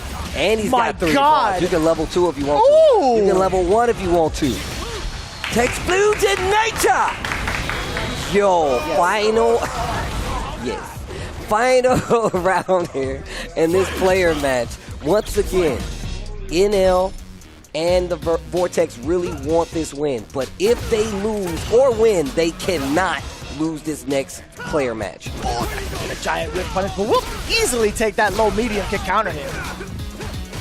Yoki as well. Moving on in that tick throw. Another tick throw. Need a button this time. No. Throw him again. Oh. There it is, Xiao High. Tried to go for it. Great. Oh, catches him low. Not low enough. He catches him with the low forward. He actually puts him in burnout. Remember, this round says it all. The interrupt coming in. That's going to be it. The big interruption off of the lights. The flash knuckle afterwards. A free trip to Memphis. Yo, you good? Nah. Nah, son. Nah, I can't feel my legs. And look at this. DCQ already got the headset off. My man's stretching. He's definitely finna go up. Oh. And Mena Rd already approaching the bench. Man said, don't worry. Don't worry. I got this. Xian letting him know, hey, you're parrying a little bit too much. I got this. I got this. I got it. Hey, to be fair, NL really sharpening it up on defense, taking full advice from Xian, considerably less parries from the rest of the set. What do you do now? And UYU talking to VX Bow right now. I know UYU talking VX to themselves in the mirror. That's fair. Versus That's Vortex the former right now. team right there. Yeah. They're talking to their former selves. That's actually kind of crazy. And he's VX Bow look. too. Ooh, that's That's sick. cheap. The fusion. Oh, that's cheap. man. Oh my God. VX it's so Bow cheap. and DCQ reunited, and it feels so good. God damn, this is cool. It's so cool. It's actually so cool. They're getting deep now. They're getting deep now. Oil King with the NL embrace. DCQ going around the other my side. God. Dude, different anime arc for DCQ. He got the power up. He had time to reassess. Again, they've been going back and forth if you look at it throughout the season. Mm-hmm. Oh, man. Well, SFL Pro-US. Oh! Hot damn. Yeah! These matches are crazy, bro. Oh, the scenarios are crazy, bro. Well, dude, if you're looking at the previous record in episode 5, DCQ beat Mena Rd 3 games straight. That's actually crazy. DCQ has the winning record against Mena. of course. I ain't saying of course, but that's something I've been keeping track of personally. Like, the fact that he has that record against Mena, how many people in the league can say that right now? Whether in SFL or out of SFL. You know what I'm saying? Like, that's really a tall order to look at. Maybe just one. If there's anybody, it's just one, and he just so happens to be hanging out in grand finals with the rest of his teammates. That's Angry Bird from Nasser. But other than that, I feel like DCQ, despite that record in terms of like the entirety of the matches, 3 games straight is so difficult to do. 3 games straight against Mena Rd, 0 losses taken in episode 5. DCQ, man. Maybe he could do it again. Just maybe. Who knows? He has to give him a different look now with JP, man. It's tough. DCQ of Versus Vortex, Mena Rd of the Bandits. This is the last match between these two teams. A second place showing, a grand finals showing, a $0 reward showing for the loser. You can't do that. Yo, you gotta let people know the stakes. So it's all or nothing is what you're trying to tell me. All or nothing. Somebody's going home, and they will be watching the grand finals from the bleachers. Bandits hoping that team is not them. Versus Vortex hoping, trying not to make that team them right now. They are on the ropes, I feel like. The last set did go to Mena Rd. DCQ took a while to think about it. What is his go-to now that he's already down a set, especially within the same 24 hours? You don't even get time to think about it. You know what's just as exciting as the matchup? The post-game interview. I really want to know what these two have to say about each other in regards to the matchup that's about to ensue, because this is going to be completely unpredictable. Looking at the actual regulation season, again, we talked about this earlier. DCQ currently has the winning record against Mena Rd, but where it counts in playoffs, Mena Rd had taken him down in the first exchange in the anchor position. Again, this right here, they're tied at 30 apiece, ladies and gentlemen. The winner of this moves on. This is the $15,000 money match between these two teams. DCQ trying to loosen up. Mena Rd looking loosened up. Xian, Let's go, Mena. Let's go. Here we go to see who goes on to face Nasser in the grand finals.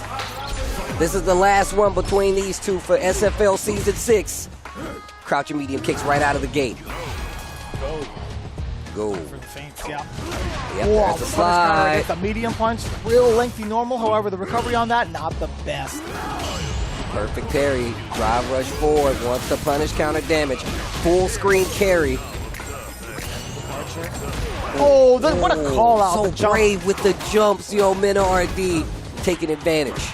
Knows that you want to set up shop. Mixing in the throws very strong. And to be fair, Blanca's jumps in general are a lot more different than the rest of the cast, right? It's a sharp angle, it comes out a lot quicker. It's a very, very tricky thing to navigate against when throwing out projectiles. Oh! Gets the trade. Needs to be wary of the slide, though. Oh. Like Jeremy said before, this is a $15,000 match. Man, these this air ball is doing so much work as well. Throws on the kill. Oh, but that punish counter jump is... No, but you're right about the Blanca. It can be a little tricky. You got to look out for Blanca ball, Rainbow ball, and just ball in general, right? Yeah, and even the fake hops can be really deceptive too, because he can still maintain the charge in the air ball. I think that's one of the more important things to fear in Blanca's arsenal, because you're so honed to trying to anti-air. Sometimes your own practice is used against you. Your own reactions are used to abuse you. Oh, I like that. Gets past the actual... Oh, wow. Gets past the actual... Oh, my God. Wow, he got past all of that. Okay, interrupt. The what? The back here? I think so. That's what it looks like. Not going to spend the level 3, though. The jump. Oh, tries to go for a throw. Actually gets him in trouble because now OD Rainbow Ball. Uh-oh. Uh-oh. Help. Gets a counter hit. He's got a level 3. You can't get hit again. That might be the end. Oh, ball again. I don't even know if he has to spend it, but either way, he's doing so good. So good. Not the Shadow Burst. Not the Lightning Beast. Instead, that's gonna be the level 3 super coming on in. Ground Shave Cannonball is so sick. Game number 1. Mena Rd. Mena Rd looking like a man on the mission right now. All right, Versus Vortex in trouble. Down a game. Down a game. DCQ needs a major rebuttal right now. Yeah, if you're thinking about it, that's technically 4 games straight against DCQ. And dash, rush, throw, and got the punish counter on top of it. The neutral jump, man, the offensive game is looking so much better in favor of Blanca. Okay, he's got the opportunity here. DI, but he's already lost at least 60% life. You got to make this hurt. Side switch. Level 1. Oh, definitely made it count. And look at the drive bar. Oh, wow. I thought he was about to get a combo follow-up. Gets another throw on top of it. His defense against throws has not been good. And the air Blanca ball Caba is going off in the crowd, along with Chris T. That's tough, man. Even after the double knee bombs. The forward medium kick with that. Oh. It's going to be tough, too. DCQ is not found. Man, I'm telling you, that thing has such a wild range. Oh. And the follow-up. There's the pack medium kick.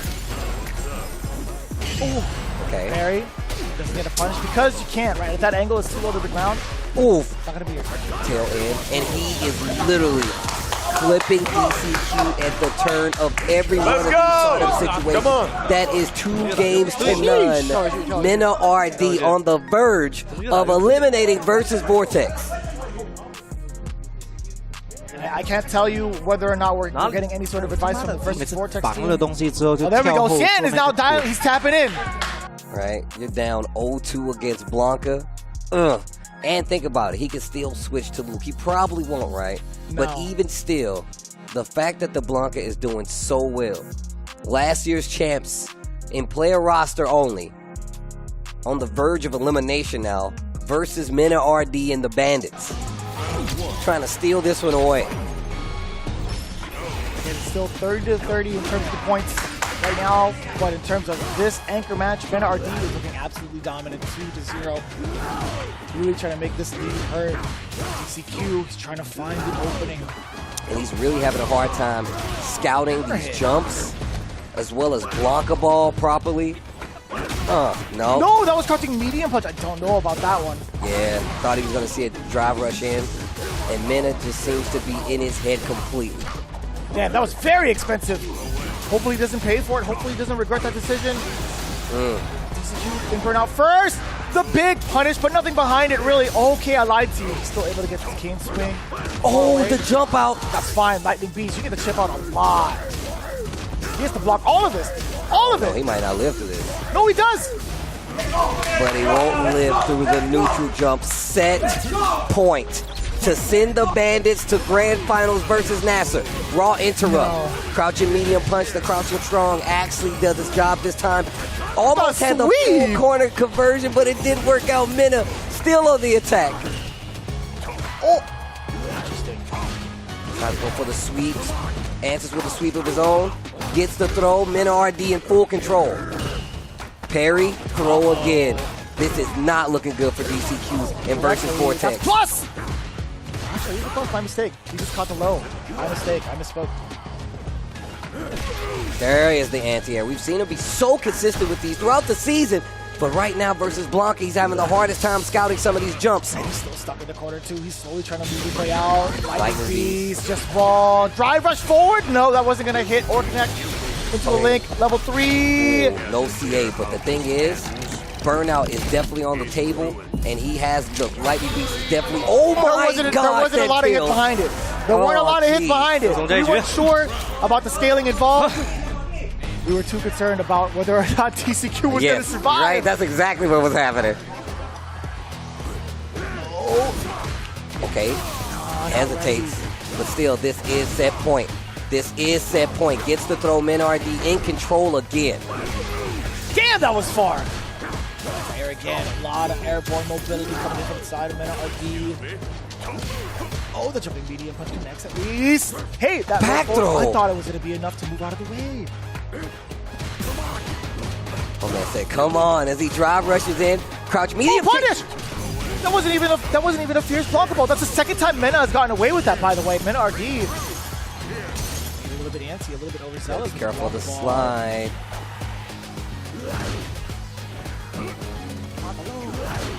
No. Oh, he is gearing up for something. He's looking for the punish counter. If he gets a punish counter off of this, best oh, he gets the tick.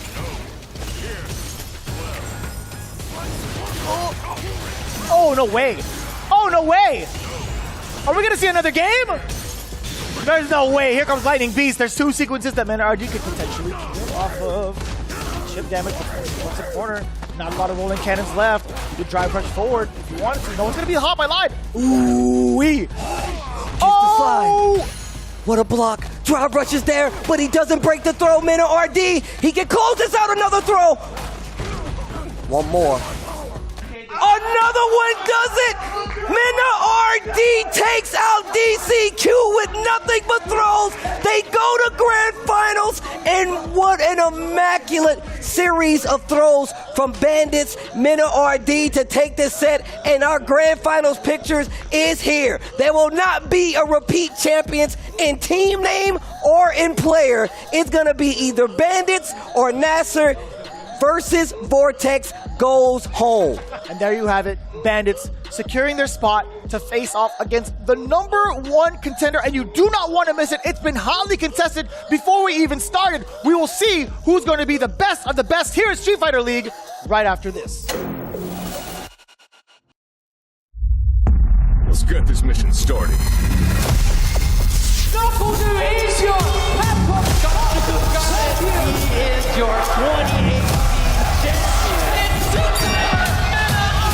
We got more Street Fighter League. I know you can smell the tension in the air. We back in the field, back.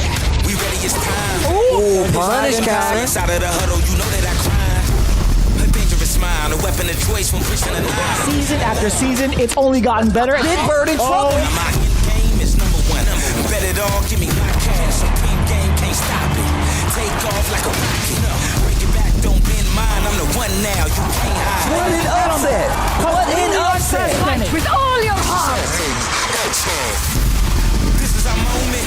Nobody saw this happening. I dare you to find me better Street Fighter. It's time to rise. This is our moment. This is our time. The time is now. It's time to rise. It's unprecedented and unpredictable. It only gets better. All or nothing! Straight to the... This is a different Chris CCH. I don't know who this young man is. We ready whenever. The world is watching. The time is now. No other option. No other way. Play to win the way that we play. My man looks so happy. Leading the way, it's time to reign. Andy Bird's momentum, his speed in general, is so hard. Into the bottom, ain't nothing to fear. We running the game. Mena Rd taking it down convincingly against the biggest sprint that we've seen thus far. This is the hardest season of Street Fighter League ever. Doing it for the time. History in the making. This is our moment. Yeah, this is our time. This kid is ridiculous. This kid is ridiculous. This is our moment. This is our time. He gives a kiss to the audience. I love that. Who is this man? Full right. Execute!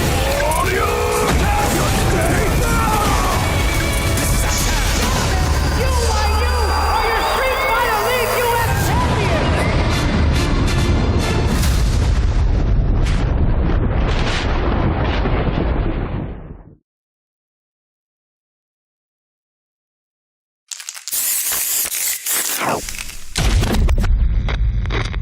Time to work, time to work. When inhaled, coriamyrtin blocks the gamma-aminobutyric acid receptors in the central nervous system, causing spasmodic muscle contractions. Master, it's a work of art! It's perfect! What to do with you now? So, shall we put him out of his misery?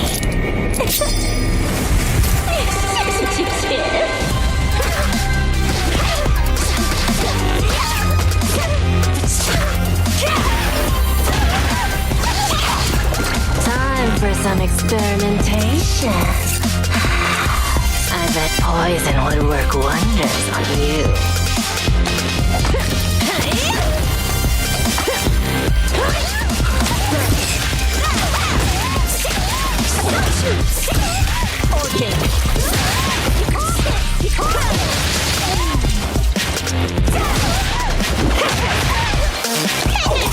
I wouldn't move if I were you.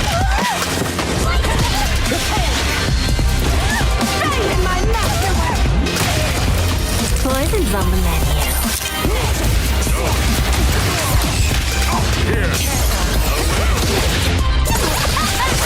I'm finished with you.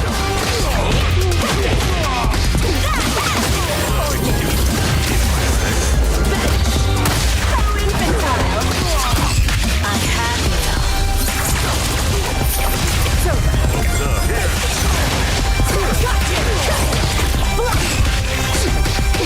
My own death. Let's do now. Here, there, then here, and my magnum opus! Is my poison kicking in?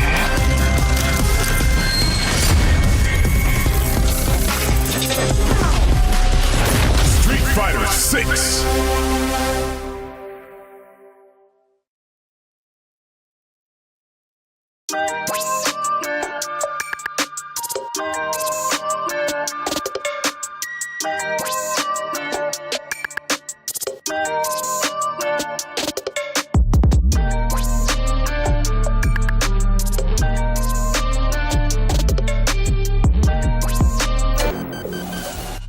Welcome back, SFL. Grand Finals is on the horizon. We just saw Versus Vortex go home by way of the Bandits and Mena Rd, and that moves us to our Grand Finals position. There is a lot of money on the line, $75,000 total, and a showing to go up against the remaining teams from SFL Europe as well as SFL Japan. It's your boy Tasty Steve and Vicious holding it down. How you been, man? Man, how can you even ask me that? You already know damn well how I'm feeling. I am absolutely electric to be a witness, and also our commentators for you guys going into this spectacular event, right? We're trying to see who we could send up from the US to represent themselves and face off against the rest of the crew at Capcom Cup as our world champion. So we'll see and find out in just a bit. But before we even get into that, man, this one's gonna be real spicy. Bandits versus Nasser. They've been neck and neck. They used to be part of a singular supergroup, They used right? to be one, but now they are two. And there's a lot of bad blood between Mena Rd and the Birds. He says they should have fought for the team, but now the team is brand new. Punk nephew with the Birds. Bandits, Shia High, Chris House Tatarian. It comes down to this. Grand Finals SFL Season 6 for Street Fighter 6. Oh, I'm getting hyped. Let's go. I'm getting really excited. Who do we have going into this interview before we get things started? Well, I'm glad you guys have asked. And just in case you didn't, well, too bad, because Mena Rd is going to be stepping up to the plate for a very, very juicy interview to see how he fares up and how he's feeling going up against the former ex-teammates, that is Nasser. It's going to be the Bandits with Mena Rd standing by with RobTV. I am here with the Raging Bull himself from Dominican Republic, the person who has stood on every word he has said so far, Mena Rd. Mena, And that last match, you guys went up against Team Versus Vortex. Those guys were the champions last year. I remember asking DCQ after he beat you in the regular season, was he worried when he went up against you? He said no, and that it was 100% guaranteed that he was gonna beat you, and then he did it. Things seem a little bit different this time. Don't ask me, ask him. Okay, just ask him. Enough said. Ask him. Okay. Is he comfortable now? You know, I don't like when people talk about me. I have something against him, 6'1", he can go back home now. And there is a team that you want to bring that exact same energy to. From the beginning of the season, you said that you wanted to make sure Team Nasser did not win Street Fighter League. They finished in first place, but now things are right there. It's even. How are you feeling going into that now? I remember you asked me when we first started that I was a little bit PR. Like, I was saying, I don't know if I was gonna win, if I was only focused on Nasser. Well, let me tell you that right now, both things are the same. If I wanna win, I gotta beat them, and all I want is to beat them. So if the championship comes along the way, it's a happy bonus that I will take, you know? But I just wanna get rid of them. So is this about you, as far as Team Bandits beating Nasser? Or is it something even more personal as far as you beating Angry Bird after you took your EVO championship? A little bit of both, you know, nothing personal because we're very good friends. But in game, he took my Evo. I think if I will have won Evo, you know, right after winning Capcom Cup, like it will have been different. The energy will have been very different for me, and he took that away. So I want to take this away from him too. Does Team Bandits have to beat Nasser, or does Nasser have to beat Bandits? They have to beat me. Oh my God. Enough said, bro. We have officially seen Mena Rd will his team all the way to grand finals. Is he gonna complete the Cinderella story? Team Nasser does stand in his way, but up to this point, no one has been able to stop the bull. Ladies and gentlemen, this has been Mena Rd. Good luck, bro. Wow. What a spicy interview from the bull Mena Rd, pointing out, ask DCQ, is he comfortable now? Ask him, is he comfortable now? As he goes home, by the way, by way of Mena Rd, even says that he's prepared at this point to take on what's coming down the pipeline. I mean, look, he says that he wants to take this SFL away from Angry Bird because he took Evo away from him. The pettiness, the spiciness, I love it all. But this says so much about this Bandits team and what they hope to achieve here. I mean, can you really ask for more at this point? Mena Rd trying to get home with the championship of SFL main team champion and go to Capcom Cup and represent. And he's issuing the challenge for the rest of the teammates. He's like, not only do you have to just worry about the Bandits as a whole, you got to worry about me. Have you seen the amount of numbers, the amount of points that he's been putting up on the board? It's evident even in the playoffs. My man went 6 games straight against DCQ. That is unprecedented, and I don't think that's ever happened in the history of the league. Although I might be wrong, you can check the stats on your own. In the meantime, let's get ready for another interview coming in from one of the homies. It's Angry Bird. Again, they are homies outside of this, but this one, it's nothing personal, kid. It's just business. Hopefully, we get that same type of demeanor from the professional Angry Bird coming in from Team Nasser. When it comes to some of the most admired people in the world, when it comes to the all-time greats, when it comes to competition, there's one thing, getting it done one time. We saw you at EVO win the biggest tournament of all time. But the question is, can you do it again? Right here at Street Fighter League, Team Bandits is standing in your way. Are you prepared if it comes down to you to close it out again? As a team, we're all ready to play as a team. The team, of course. I understand that. But I specifically want to talk to Angry Bird. Amjad even. Angry Bird's ready, yeah. It could come down to you. Yeah. Mena Rd, I just spoke to him prior to you coming in here. And he made it very clear that you stole something from him. A life dream. He said, of course, you guys are friends, but in all seriousness, he wanted to win EVO all his life too. You beat him there. At the beginning of the season, he said that he wanted to make sure you guys don't win. What happens if we have Angry Bird versus Mena Rd? Are you actually better than him? Was EVO a fluke? I wouldn't say I'm better than him. Mena is an amazing player, of course. I'm just going to do my best. That's all I have to say. Mena Rd would have to beat you 3 times if he was to win it on his own, in theory.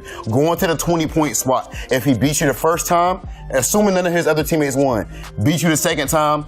Actually, if he did beat you 2 times, and let's say now it's 60 points apiece, and that 10-point spot is coming up, you know Mena's gonna go there. I'm going there. You'll meet him there. Yeah. Not Punk, not Big Bird, Angry Bird. Yeah. So right there, you immediately said that you're not gonna say that you're better than him. So you think that maybe at Evo it could have just went either way. It just happened to go your way. Yeah, it happened to go my way at Evo. So as far as his mentality, what type of pressure do you have on you knowing what you just saw him do up against Team Versus Vortex? Seeing that against DCQ when it mattered a lot. Last time he had something personal to prove, he goes in 3-0s DCQ, who had said, 100% I beat Mena Rd. Right now, he wants it even more to beat you. Is there any pressure on you knowing that that type of bull is coming at you? No, I'm just gonna play my game. If he wins, he deserves it more than me, I guess. Is this a strategy to try to keep Mena Rd calm? What strategy do you mean? As far as you not wanting to provoke him, not wanting to say too much prior. No, I don't say to anybody anything. No matter what. No matter what.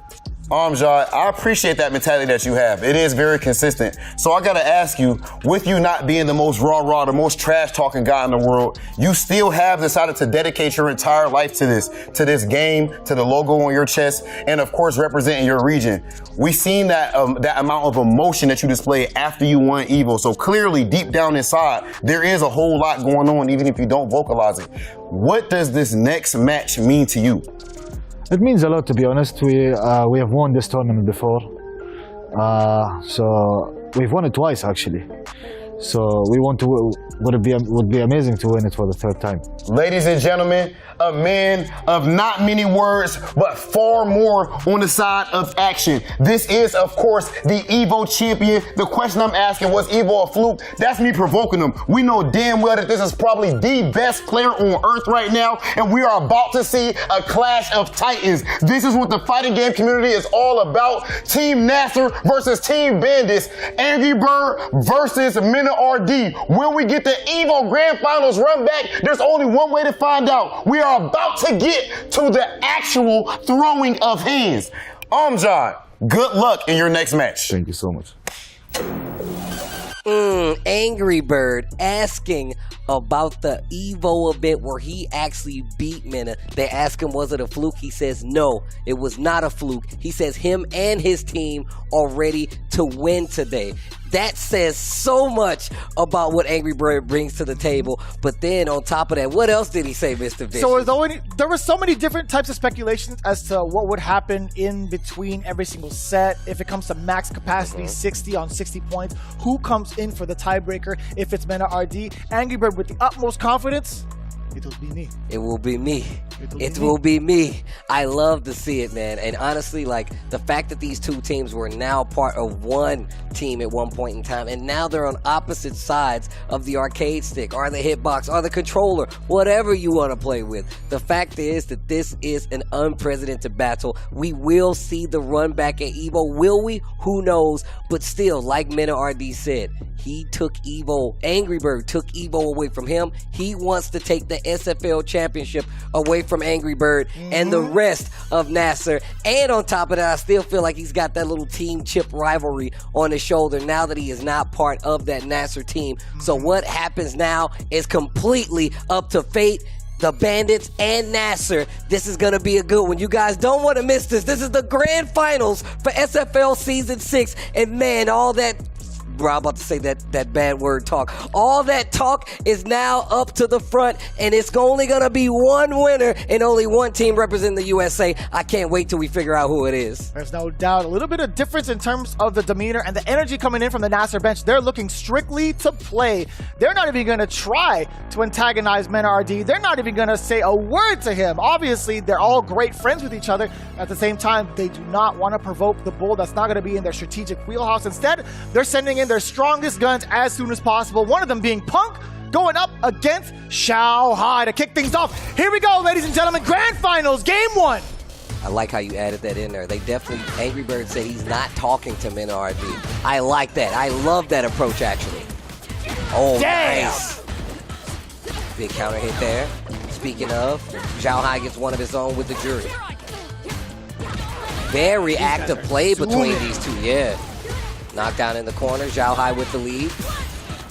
Oh, nice throw. Punk trying to dwindle that lead. Great placement with the dive kick. We've been talking about it all season. Oh, that was very fortunate. Whether it was a dive kick that landed or not, still getting the punish counter. Very fortunate for Punk. Speaking of punish counters, another sweep. Oh, the uppercut. Xiao High is playing something different, though. He's playing something different, Steve. Wait a minute, but now he's in burnout. Punk has drive bar and one super bar. So now you can't get hit. Drive rush early gets the hit that should be in it. Won't even need to use a bar that he just built up to 2 now. Xiao High on the ropes. 2 gauges to 1. 1 round to none in this first game. You're so used to walking away from danger against some of the players, against some of the characters that don't have a great low forward. Well, guess what, Cammy? She's able to check some of these walkbacks, but it's not going to deter Xiao High.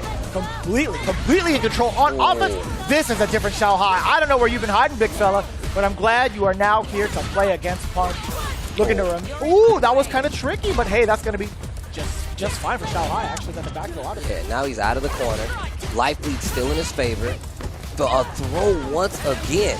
Oh, wow. Gets the hit. No combo, though. Goes for the DI. Just a little too late on the uppercut. I'm spending it all up on Punk. That is a CA, and it's going to be a long day. If he lives, he could land a chip sequence. Goes for the jump, and the chip sequence comes from Punk on that end, and that was a quick game number 1. Remember, this grand final set is for 70 points. I could have done the drive rush first combo. Oh, yeah. But I actually, bro, for some reason, I swear I just had a nephew moment. I thought he got hit in the sky. I thought he got hit. Yeah, y'all not, I'm not tripping, right? He looked airborne. He did a DP, right? It just No, they're talking about that instance where the uppercut did come out. Like you see Jury do it, but still a grounded DI hit. So very strange. Maybe because it wasn't OD. I'm not exactly sure. No, what happens is like you're just gonna catch him airborne. You're gonna get the punish counter. You're not gonna get the wall splat. So it's a different type of sequence that you have to catch. But either way, Punk still able to land that combo. Obviously, getting the big confirms on it. Ugh. Forward throw. Oh, that is a punish counter. That's way too close for that round to spin. Okay. Oh, wow. Early crouching medium punch off of the drive rush, doing full well of Punk's tendencies to stop those outright. Great spacing. Wake up OD. Cammy trying to keep this momentum in her favor. Punk gets the tail end. Gets the full combo conversion knockdown. Counter hit trade in the corner. Punk in control. Life lead in his favor. Crouching medium kick confirmed though. Gets the charge. Holding on to 2 of them. Another throw. Guess for life. That's a throw. Xiao High. Game number 2. Round number 1. That's his. Very convincing showing thus far from Xiao High. He's been playing so many games today, and he's fully warmed up. It seems like either that or he's fully comfortable with the Kevin matchup. I can't imagine who he's getting this kind of practice with, but I'll tell you what, man, he's been going toe-to-toe thus far, keeping it real competitive against Punk. OD gets blocked. Best believe he's going to build a lot of meter. He's not going to kill just yet, but a throw will do it. Oh, that's going to work. Got him, and it's a punish counter on top of that. This is a lot of damage. Burnout on the side of Xiao High, but also Punk as well. He's going to get a lot of that bar back, though. Spinning back fist makes him hold it. The old up back tech makes it so you recover in time. Going to tie the set 1 game apiece. Punk nods in approval. Use crouching medium kick back rush. He will try to do very risky things and use the again, it's too low. Yeah. He will try to use crouching medium kick drive rush because he's pressure and use the meter. He will burn himself out, so just keep playing solid. You want me to fold much or block much? Sorry?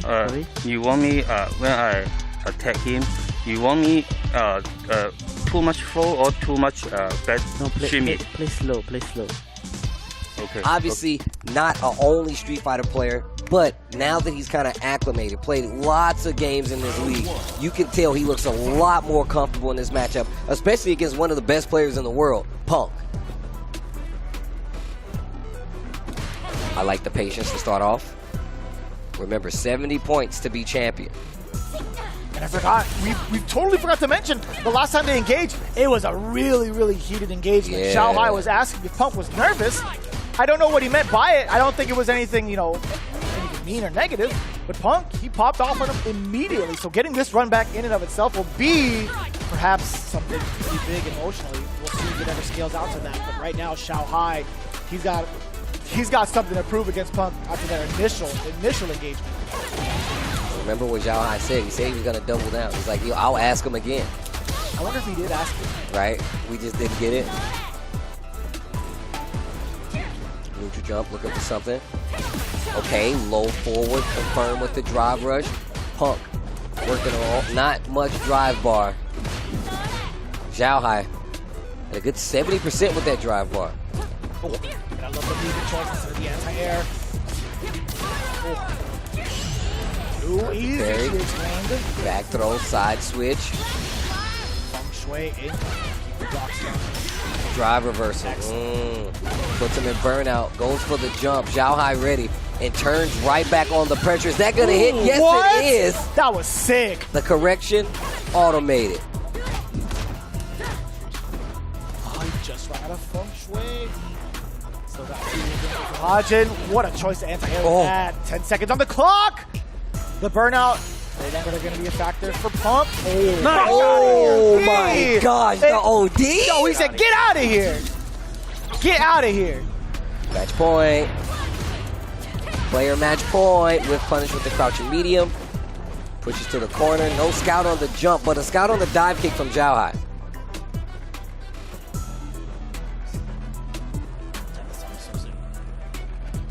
Cammy thing. Nope, what Bro, my man said don't. Oh, man. Don't even try to win. Oh, you're scared. Oh, Stupid. man. Even after the stand jab. Scared. Oh, Punk's feeling it too. He's a lot more verbal for himself. Whiff. You suck, Xiao High. Oh. My man stood up before it was even done. Once again, Punk takes it over Xiao High. They dap it up.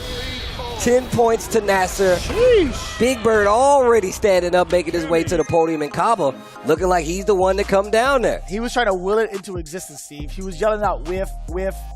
Come on, whiff, Xiao High. I get that, man. You're trying to channel your energy. And You're Xiao trying High to put went it out for the there in jump. the universe. And Xiao High went for the jump to get out of the corner, just standing jabs from Punk just to keep the pressure going. And now Big Bird going up to take on Caba, it looks like. Man, but you got to say, man, Xiao High was playing crazy, though. He to was. get that game and look so clean, like if you go back over the season and look at his performance overall, you can definitely see the changes for the better when it comes to his Street Fighter 6 gameplay. Not saying that he ever wasn't going to get there or that he's not there now, but playing in a league with people dedicated to only playing Street Fighter 6 is a whole nother beast. And I saw Xiao High back there playing with those guys, learning at like one of the fastest paces ever. And I felt like that contributed to what we just saw here. And he goes back to the bench, and Mena Rd is already talking to him about it again. For the exact reason of having to play another set, right? Being in the away position is going to be a lot of information for these players as they switch it up. They're trying to figure out where Xiao High can be utilized in the run back. Again, we're going to have a minimum, I feel like, of a full-on set, unless there's a 40 bomb, right? I mean, like, if there's no 40 bombs, I should say, let me rephrase. If there are no 40 bombs, we have a minimum of 2 sets. Yeah, 70 points needed to win to take the set. That's right. Bandits in control. Well, not in control right now, but quite the win over Versus Vortex, especially if you count the performance of Mena. And Nasser, first time playing all day. They've been chilling, lying in wait, if you will. It's going to be ever so important. We talked about what happens in the sequence where Caba and the rest of the gang aren't able to acclimate any of the points. Do they just rely on Mena Rd in the anchor spot each and every time? Can you bring it to a fully fledged 3 sets, 3 full-on sets, 3 runbacks? I don't know if you can, man. It becomes a test of endurance. But I will say, I love the evolution of the gameplay in regards to these matchups. Seeing it back and forth, different looks. We've seen it from Shia High. It's evident in Shia High's play. Keeping it rather close against Punk to God. We're moving on. One of the players that we did want to see a little bit of improvement on, which is kind of weird to say, is Big Bird. I feel like he hasn't been able to truly shine with both Marisa and Rashid. Right? I think one of his biggest downfalls thus far is not being able to close it out with Muscle Mommy. Now, we've seen so many different highlights on Twitter. I understand what the meta is currently at with Marisa. I understand she can do big damage and really close out these games, but you have to be able to get into that scenario and have the resources behind it to have that. You can't have that as consistently in something like this type of skill level, right? Especially with someone like Caba or the rest of the team on Bandits. It's different than playing on rank. I mean, it's definitely different, but this matchup is what I want to see. I want to see how this plays out. Big Bird up against Caba, the Guile versus Marisa, the Muscle Mommy, I like to call her, the mother of muscles. One of my favorite new characters in Street Fighter 6 for sure. But we're about to get into it. Caba versus Big Bird. Bandits versus Nasser. Again, the 3D one-to-one replica of Casey Steve's arm now fully in effect. It's Muscle Mommy, the Sonic Boots coming out. It's going to be a really, really big... Oh! Yeah, so you can't necessarily do that. You'd have to do it rather preemptively, right? Against the Phalanx? Yeah, most definitely. If you actually want to be able for her to not retaliate with a DI of her own, wait a minute, confirm into the medium punch, target combo, knockdown and fold. I knew it. I felt it in my bones. Everybody, look at the soul just leave the body of Guile. Just kicking him down in the Macho Rig. If he dies, he dies. Where are you going? Oh, perfect parry. Oh, no. And the charge back heavy punch. Rolls back, stays in front. And because of the rollback from Guile being able to recover like that, forces it to be on one side and one side only, really. Okay, crouch medium kick. Sobot finds his mark. Charge heavy punch. Exchange in the air. Oh, that is gonna hurt something terrible. Oh, you're dead. Yes, sir. Sorry? Oh, you're dead. Smoke Want to repeat that again? Oh. Hey, what was that thing I said earlier about not being able to close out games? Dead. Big Bird. Dead. Wait, look at Cava's face. Look at Cava's face. Oh, no. Big Bird with a smile on his, too. You hate to see it. You hate that's to see it. why I call her man. the mother of muscles.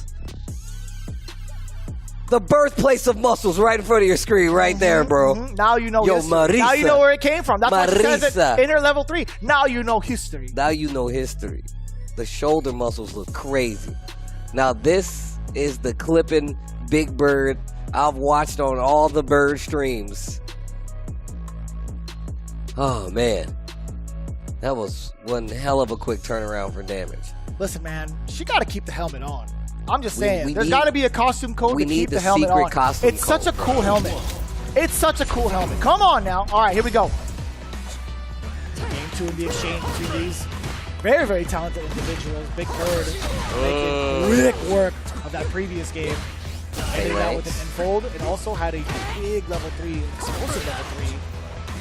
The baseball bat swinging. Yeah, stand heavy kick, roundhouse working out. Word? With the stand medium punch from the drive rush, stays in front, command throw. Where are you going? Have to guess. Do it again. Not even going to drive rush forward. And I love that full conversion from Caba off of the low medium kick. That was a counter hit too. Perfect parries. Ooh. Oh, that could have been dangerous. Okay, Caba. Damn. Control back here. Gladius. Great block on the overhead after drive rush. It's still closing in. That's going to work out. Sonic Hurricane. Going to keep Caba alive. I think if you're Marisa, that's fine. Nice. Up until that Dumb point. game. Yeah, Caba not having enough life in his arsenal left over. The tank cannot make that trade. So, really good awareness from Big Bird. Being well informed. Neutral jump. Stand heavy. Almost found this mark. Punish counter on the throw. Another normal throw. Caba trying to make something happen. Oh, no. Gets the jab, but doesn't believe in the throw afterwards. Flash kick to stop that pressure coming from Big Bird. Crouch heavy. Oh, damn. Gladius. Punching through the boom. And burnout. Oh, if you get hit again, Oh, you're dead. That's got to be game, right? That's got to be game. Steve, you're the Marisa player. Yeah, you're dead. That's game. More than enough That's damage. it. 2-0. Damn, that was fast. That's the angry look. That's the Big Bird we all know. The one that we watched actually cater to a whole bunch, a whole new age of Marisa players out there. I saw so many people tweeting Big Bird like, hey man, because of you, I'm now at Platinum of blah, blah, blah. Now I'm at Master. I'm like, man, this dude just converting a whole army of Street Fighter players with the Marisa, and man, already 20 points for Nasser here. Yo, Big Bird, what a win though. What a quick work though. Xiao High still talking to the people. And Mena Rd coming up to the plate. That means Angry Bird will be the player taking on Mena Rd. Let's go. The Evo run back in grand finals of SFL. Remember, this team is coming in undefeated, right? This is not going to be the first time they've encountered each other in the league. So there is a potential for a 40 bomb to happen for Team Nasser. Remember, it is to 70. And they still embrace, not even adapt. They still embrace. I don't know if you guys were even remotely aware, but Street Fighter 6 at Evo, a historic moment for not just Street Fighter, but fighting games as a whole. One of the largest fighting game tournaments in the world. If not the biggest. It was the biggest, if I'm not mistaken. And that means the number of people involved. But on the main stage for grand finals is the two people you see right here. Man, we had over 7,000. Over 7,000, bro. Man. Angry Bird. Ridiculous. It feels like yesterday. Versus Mena Rd. It does feel like yesterday. These two were the people headlining that event from pure skill alone. The Ken for Angry Bird. The Luke for Mena Rd. Yo, I still remember the aura coming in from both of these players in the introduction in Evo. Mena Rd coming in with the Admiral's jacket. Yes. Like actually too. The Admiral's jacket. Actually way too buff. Oh my god. Does he still have that? There's no way he doesn't.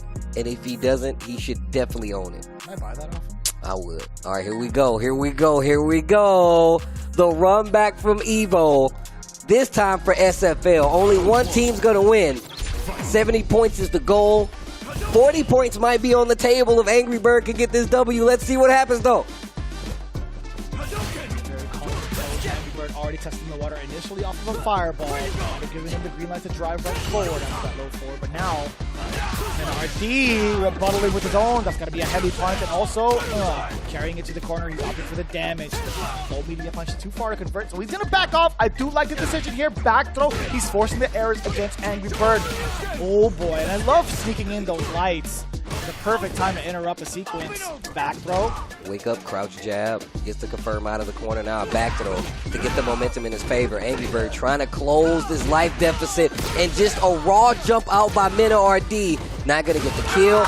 Baits out the OD uppercut. Back throw. 2 bars on both sides. First round. First game. Mena Rd. Love that decision. You also give your opponent just as much meter built off of the damage, but I'll tell you what, man, having 2 bars going into the round that you had just previously won, that's actually really good. Dragon Lash. Wow. Point blank range gets the punish counter.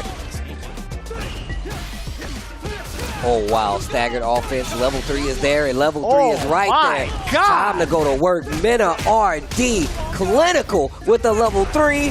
First game looking under his control. Angry Bird needs to answer ASAP. Oh, what the hell was that? That was actually smooth. Mena Rd with a perfect parry into the immediate rebuttal against the drive rush. He is looking something crazy. The Bull marking his territory already. Game 1 for Bandits in the anchor spot. Drive rush tried to get another throw. Angry Bird at the ready. Ooh. Punish counter on the uppercut. Must have hit a button at the last second. Dash rushes into a fireball. Looking for a whiff right there. That medium kick gonna do the job.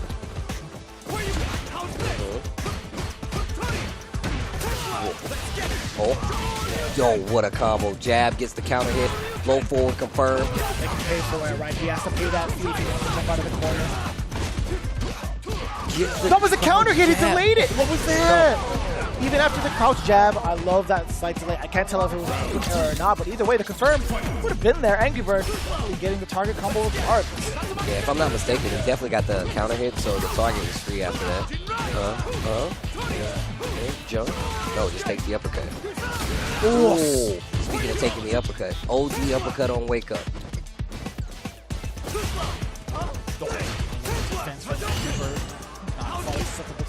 Yeah, I love that. Standing jab to interrupt the Dragon Lash on the way over. Beast mode, baby. Oh, drive rush forward. Met with a fireball. Once again, perfect. Dragon Lash to try to make something happen. Mena didn't swing, backs up, waits for the opening. Look at the damage right there. But no level 3, no meter needed. He literally just closes out with the rest of the drive bar. Mena Rd answers back with another round after the first game. And when it seemed that Angry Bird took the wind out of his sails, answers back with another round. But here comes Angry Bird once again. Gets the jab. Confirm into the level 3. This is going to give him back some drive bar and take a nice little chunk from Mena. Got a bar to have also with the presence here in corner, with the corner control. It's going to be hard for Mena Rd to try to rebuttal, but he's utilizing a lot of the jabs right now. No, you cannot AFK in the air. That uppercut was going to snipe you out regardless. Spend the rest of the drive gauge. Yes, sir, the big rebuttal. Perfect. Perfect? I like it. I love it. I want some more of it. Okay. One game apiece here. Stand heavy kick, trying to make him back up into the space. Speaking of backing up, gets him a nice target combo. Oof. Jesus. Trade. Snaps. Perfect parry, gets the punish. Side switch this time. Takes the uppercut, dash up. Up and over. The back throw. Oh, tries to stand him up with a jab. The level 1 beats it out. What the? Classic fireball bait. Oh, that could have been. Oh, he's still swinging, and now it's going to be double burnout.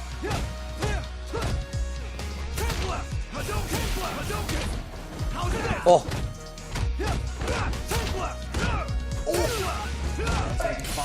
Lots of swinging up close. Mena Rd steals the round. What a scramble.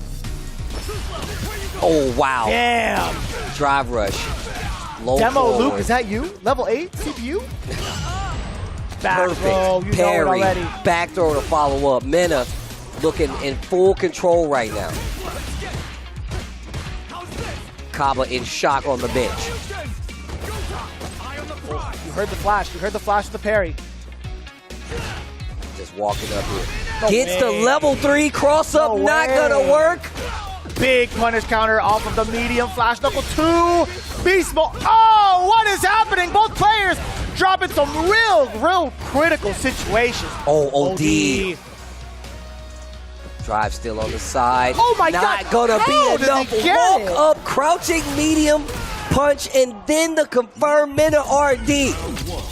How does he do it? How does he force the opponent to flinch in moments where he knows he will get the counter hit? Mena Rd.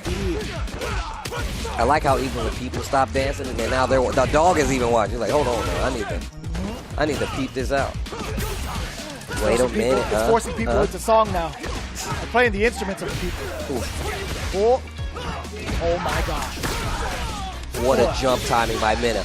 Go straight into the level 1. Big damage here. And the throw. Now in favor of Mena, the life lead. Another throw. You can do it again. You can do it again. That's counter hit too. Overhead does get blocked. It's fine. Oh, we got the hit. Oh, we got to spin the level 2. No way. It's not going to kill. OD uppercut. Either way, if it's blocked, that would have been chip territory. He's starting things off again. Finding the opening. No, drop the flash. Look at this offense coming from Mena Rd. Relentless. Another throw. You see it again. The backdash is there. I'm just not going to give him any comfort zone. Man, you had to hit the government, huh? Level 3. The angriest of birds. Okay. Buys him a little time. Gives him time to think as well. Lots of damage. Dash up, and then you're going to find the opening into the drive rush. Drop a significant one at that. Again, so many unorthodox drops from both. Deader than dead. Deader than dead. That is critical. All right. Mena Rd going into championship mode. I'm liking this. I'm really liking the way that these two are playing thus far. Granted, there were a couple of drops. Yeah. There were a couple of drops. There were definitely a couple of drops. Quite the scramble, but it's tied 20-20 as we go to the first intermission between the teams. Man, that is quite a way to end the first set as these guys take a break to figure out what their next order is going to be. Now, the thing is, Nasser had the home field advantage, and they were held to 20 points on this first outing. Bandits now has the home field advantage. They will get to counterpick Team Nasser in this second section of the grand finals, and I'm very interested to see who's going to be going up first as we head into this first downtime break. Look, that is a crazy showing by Mena. Mena in this clutch last place spot has done nothing but deliver except for the one time, and it seems that was all part of the plan. How do you stop Bandits at this point? It feels that way.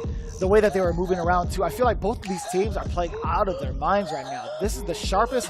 Granted, from the little small mistakes that we've seen towards like the anchor position, even Punk and Big Bird, they're playing the sharpest I've ever really seen. Same with Shia High, man. Shia High has been overly performing, in my opinion, in comparison to the rest of how he played up in the league. But there's going to be a lot of consideration going into it, right? With the switch up, Nasser tying it all up still, 20 points apiece. They're going to be put at a slight disadvantage. And we're going to find out that order in just a little bit. When we take this break, we will return with a continuation between Bandits and Nasser as they figure out what the strategy is going to be. It's going to take some time, but I guarantee you, you do not want to miss it. Ladies and gentlemen, we're coming closer to the conclusion of the grand finals here at Street Fighter League. We'll be back with more of it after this.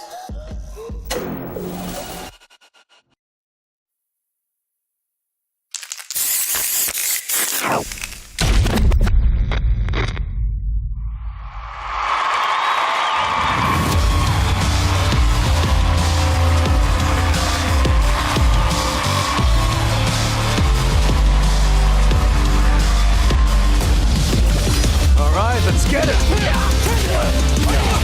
Yeah! Sure thing. Let's dance. Hey, where's my bed? Watching all as I command the stage. 1, 2, 3. Make way for the ninja star. From the Bushingu. I live for battle. Second helping of you. Time for battle is here. Wants to duke it out with me? Shall we begin then? Do you need to take a rest? Do enjoy this. I'm game if you are. You'll see. Yeah, we gonna crank it up. Let's get it on. Alright. Another mission awaits. Do you plan to fight at all? Quiet. All right, I'm ready. Your footwork's sloppy. This some kind? Behold this body of work. You are lacking. I'll show you strong. Allow yoga to guide you. What is it? The power of yoga. I'll show you the power of my kung fu. I'm ready for you. Just bring it! Think you could break my defense? Got you in my sights. Smart choice. Bring it.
2 of the grand finals here for Street Fighter League Season 6 is coming to a head. Once again, we already had an intermission, and now we've had these two teams get their new order. We've switched sides, so now the away team is now the home team, that is the Bandits, and now Nasser is on the away team side. We already have our order, and I don't know who is going to be surprised about this, but the Bandits have sent up Chris House Tatarian to represent Bandits in the grand finals up against Punk, who we just saw take on Xiao High, who was not able to close out, obviously. But Xiao High, like we said before, we touched on, was playing very, very well and a lot better than we've seen in some of the matches this season by him. So it says a lot. Sitting up Chris T, maybe hoping for the same result, maybe hoping for a W against Punk, but that's going to be hard to come by, especially considering how many games, how many sets has Punk lost this entire season of SFL. That's right. Yeah, this is going to be real as it gets. Here we go.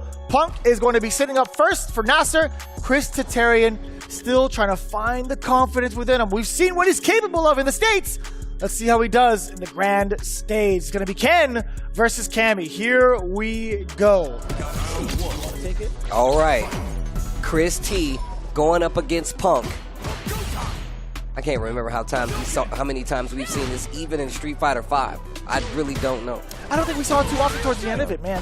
Uppercut still coming in for Chris Tatarian with the full conversion. I was going to say the full confidence and also the full reaction. But speaking of, full confidence, there's a lot of these OD uppercuts hitting from the side of Punk. He just has such great awareness, great game sense against other players.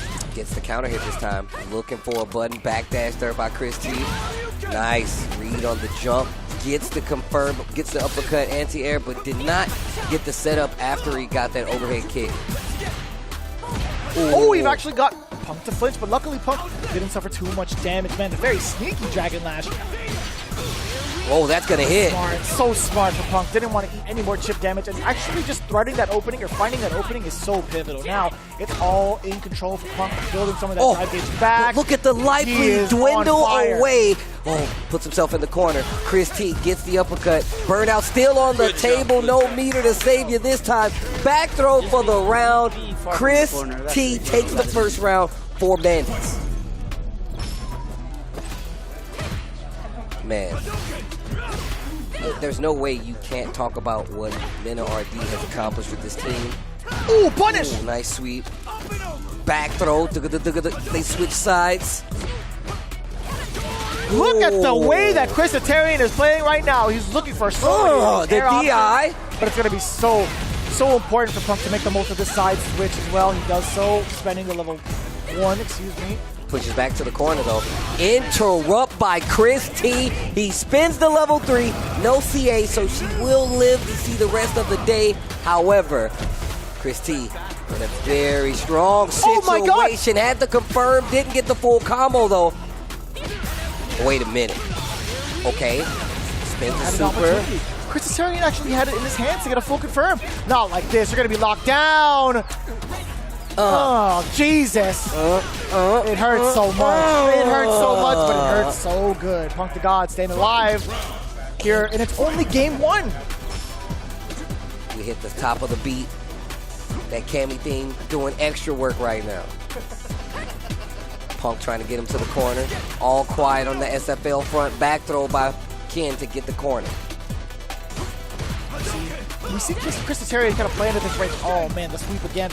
That's something that's not too uncommon for Punk to throw out there a neutral punish counter. The right spacing, man. I've never seen Punk miss this many dive kicks thus far or actually get punished. Chris Tatarian is playing at a certain range that Punk is just not ready for. Touch fluid in nature. No one's ever ready for that. Possibly the throw, who knows? Punk the God showing signs of slight weakness. Chris Tatarian. He's playing in a really good range too. I'm surprised, Punk the God has not really kind of like walked forward within the medium range and played the ground game. Maybe that's why! And look, my man waited for the ding on that last wake-up situation from Punk to get the punish on the OD wake-up, and now throw after throw. They're all finding its mark. Delay on the OD fireball in the corner after pressure, and Punk still trying to find a way out. Perfect parry. Crouch jab. Not a lot of damage, but the momentum still in Ken and Chris T's favor. Knocking on the door with the lights, just staggering the pressure, changing up the timing, looking for a counter hit opportunity against Punk. But Punk finds himself out of the corner up until that moment. Man, he is pressing all the wrong buttons in all the wrong places. Chris Tatarian, level 2. You already know what it is. Explosion Nature! And the perfect on top of it. Team point right here. Excuse me. Player match point right here. Wow. Complete turnaround. So much composure. That is Chris Tatarian. Damn! That was a crazy straight jab that hit Punk the God for a full conversion into the crouching medium. Oh, great. Uppercut! How many times has he stuffed it over and over and again? Chris Tatarian is on one. Chris T. He's on one. Overhead. Punk is not ready to defend against it. And he is in trouble right now. Okay, what do we got? Burns him out. Puts himself in burnout as well, though. Tick throw. Needs to be careful of the strays. Needs to be careful of the strays. Oh, that was slick! Jump short completely pays off. No longer is. Oh, yeah, that's a punish counter. He committed to it. He committed to the light end. He didn't want to spend it. And he burned out again. No, he just built it. He just got his drive gauge back. Chris Tatarian didn't even need to spend the super. He started things off really strong. That's 10 points for the side of Bandits. And my gosh, did not spend it. What if he did, though? All he had to do was spin it. He wanted to conserve the bar for the next round. And you can see the eyebrows of Angry Bird start to move on the bench. And now the lead for this finals falls into the hands of the Bandits. Ooh, who do you send up next to face off against Big Bird? With the way that Big Bird was playing, man, it looked like nothing but Twitter highlights, the way that he was supposed to be playing this entire time. Who are you going to send up against the big bad Marisa? It's going to be Shia High stepping up to the plate, so this is going to be so pivotal, right? If it goes by the wayside, if it goes by Angry Bird taking this W, we're going to have 30 points apiece, and that makes it even more difficult for the anchor positioning to net that final 20. What's going to happen here is 30-point lead for Bandits, and they are on the home side. So this is Shia High. Confidence. You got it. Big Bird in a very important situation right now. To keep it tied, he needs to win this best of 3 set. Oh, I love this song. Oh, starts off early with a whip. Xiao High ready. But speaking of whips, you can't do that versus Marisa. Keep the positioning. Oh my God, that was a counter hit too. Could have been a lot worse. It actually could have been a whole lot worse, especially from what Big Bird likes to do. Oh wow, OD stops the approach block on the overhead. Oh wow. Attack, swinging with the baseball bat, that is the roundhouse. Don't let that crouching strong hit you. Not for Marisa. You don't want to do it. Oh. Okay. Oh, no I like shot. the weight. Oh, wow. This dude, Xiao High, hit a button after the recovery, and that's going to close it out with Let's the go. level 1 Xiao High. Beautiful.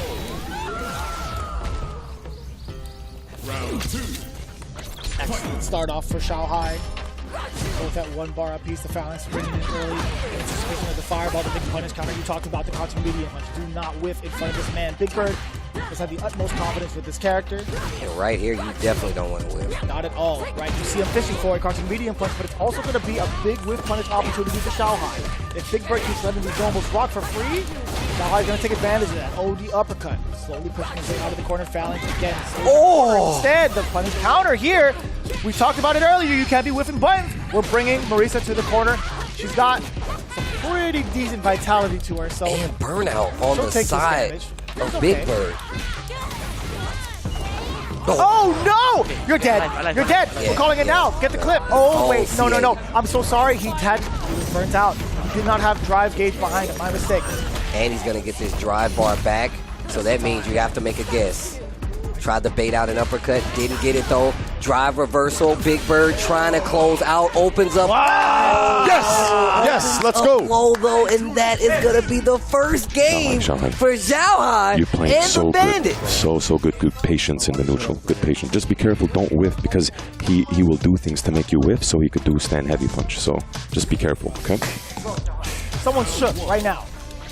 Woke up with the Sanford Kelly. I love it. I love the low forward. Keeping all of the surprises until the very end against Big Bird. Wow. Alex gets stopped. Ready. Can't do Ready it for with free. the uppercut. Again, we talked about it earlier. This is a way different Shia High than what we've seen earlier. Earlier season, Xiao High is gone. This is crunch time, clutch time. Same for Christitarian. Yeah. Ultra instinct for both of these guys. Both of these players, excuse me. And if you think about it, that could have been a lot of pain. If you think about it, these guys have been set up, nurtured to be able to deal with these situations the entire season. And now Mena confident putting them in these starting spots, whether it be Xiao High, whether it be Chris T. Chris T netting them a win. Xiao High trying to net him another. And he's looked like he's on the route to do so. And he's not even going to need another level. And right now, another player match point on the board potentially for Bandits that would give them the lead here. Oh my God. Punish counter. Dash up throws working out. Oh, hella weights! Level 2 past the fireball. The big counter against the fireball. The first one that we've seen from Big Bird. He hasn't really been able to catch any fireballs thus far. Nor have we seen it. The big interruption. Level 3 level 3, incoming. yeah. Now, obviously, Marisa, she has a little more life than most. But this situation is still dire. With no bars on her side and low life, you can easily lose. Those throws have been really effective. Looking for the DI, but she's getting a lot of it back soon. No retaliation. DI not close enough. And now in burnout again. Oh. Charge. Oh my God. If he was stand blocking that, do you think it would have whiffed? Oh, that could have been huge. Oh, we thought he was missing a beat. Yo, he gave him the look too. He stood up immediately. He's like, nah, fam, I got this. Roll forward again. Xiao High definitely not looking nervous in that set. That's a 2-0 victory for 40 points. 40 points on the board for Bandits. And if they get this one, that would be a clean sweep.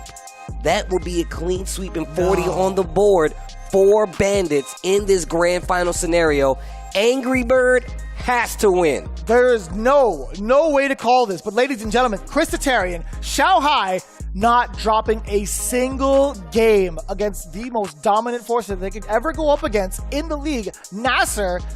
They're bleeding right now. Pump the God fell short. Big Bird not able to close it out. It's up to these two legends. Big Bird only has to watch his brother in arms, his fellow brethren going in to see if he can clinch it out. So, with that in mind, Angry Bird versus Mena Rd. These guys have been going back and forth throughout the entire league.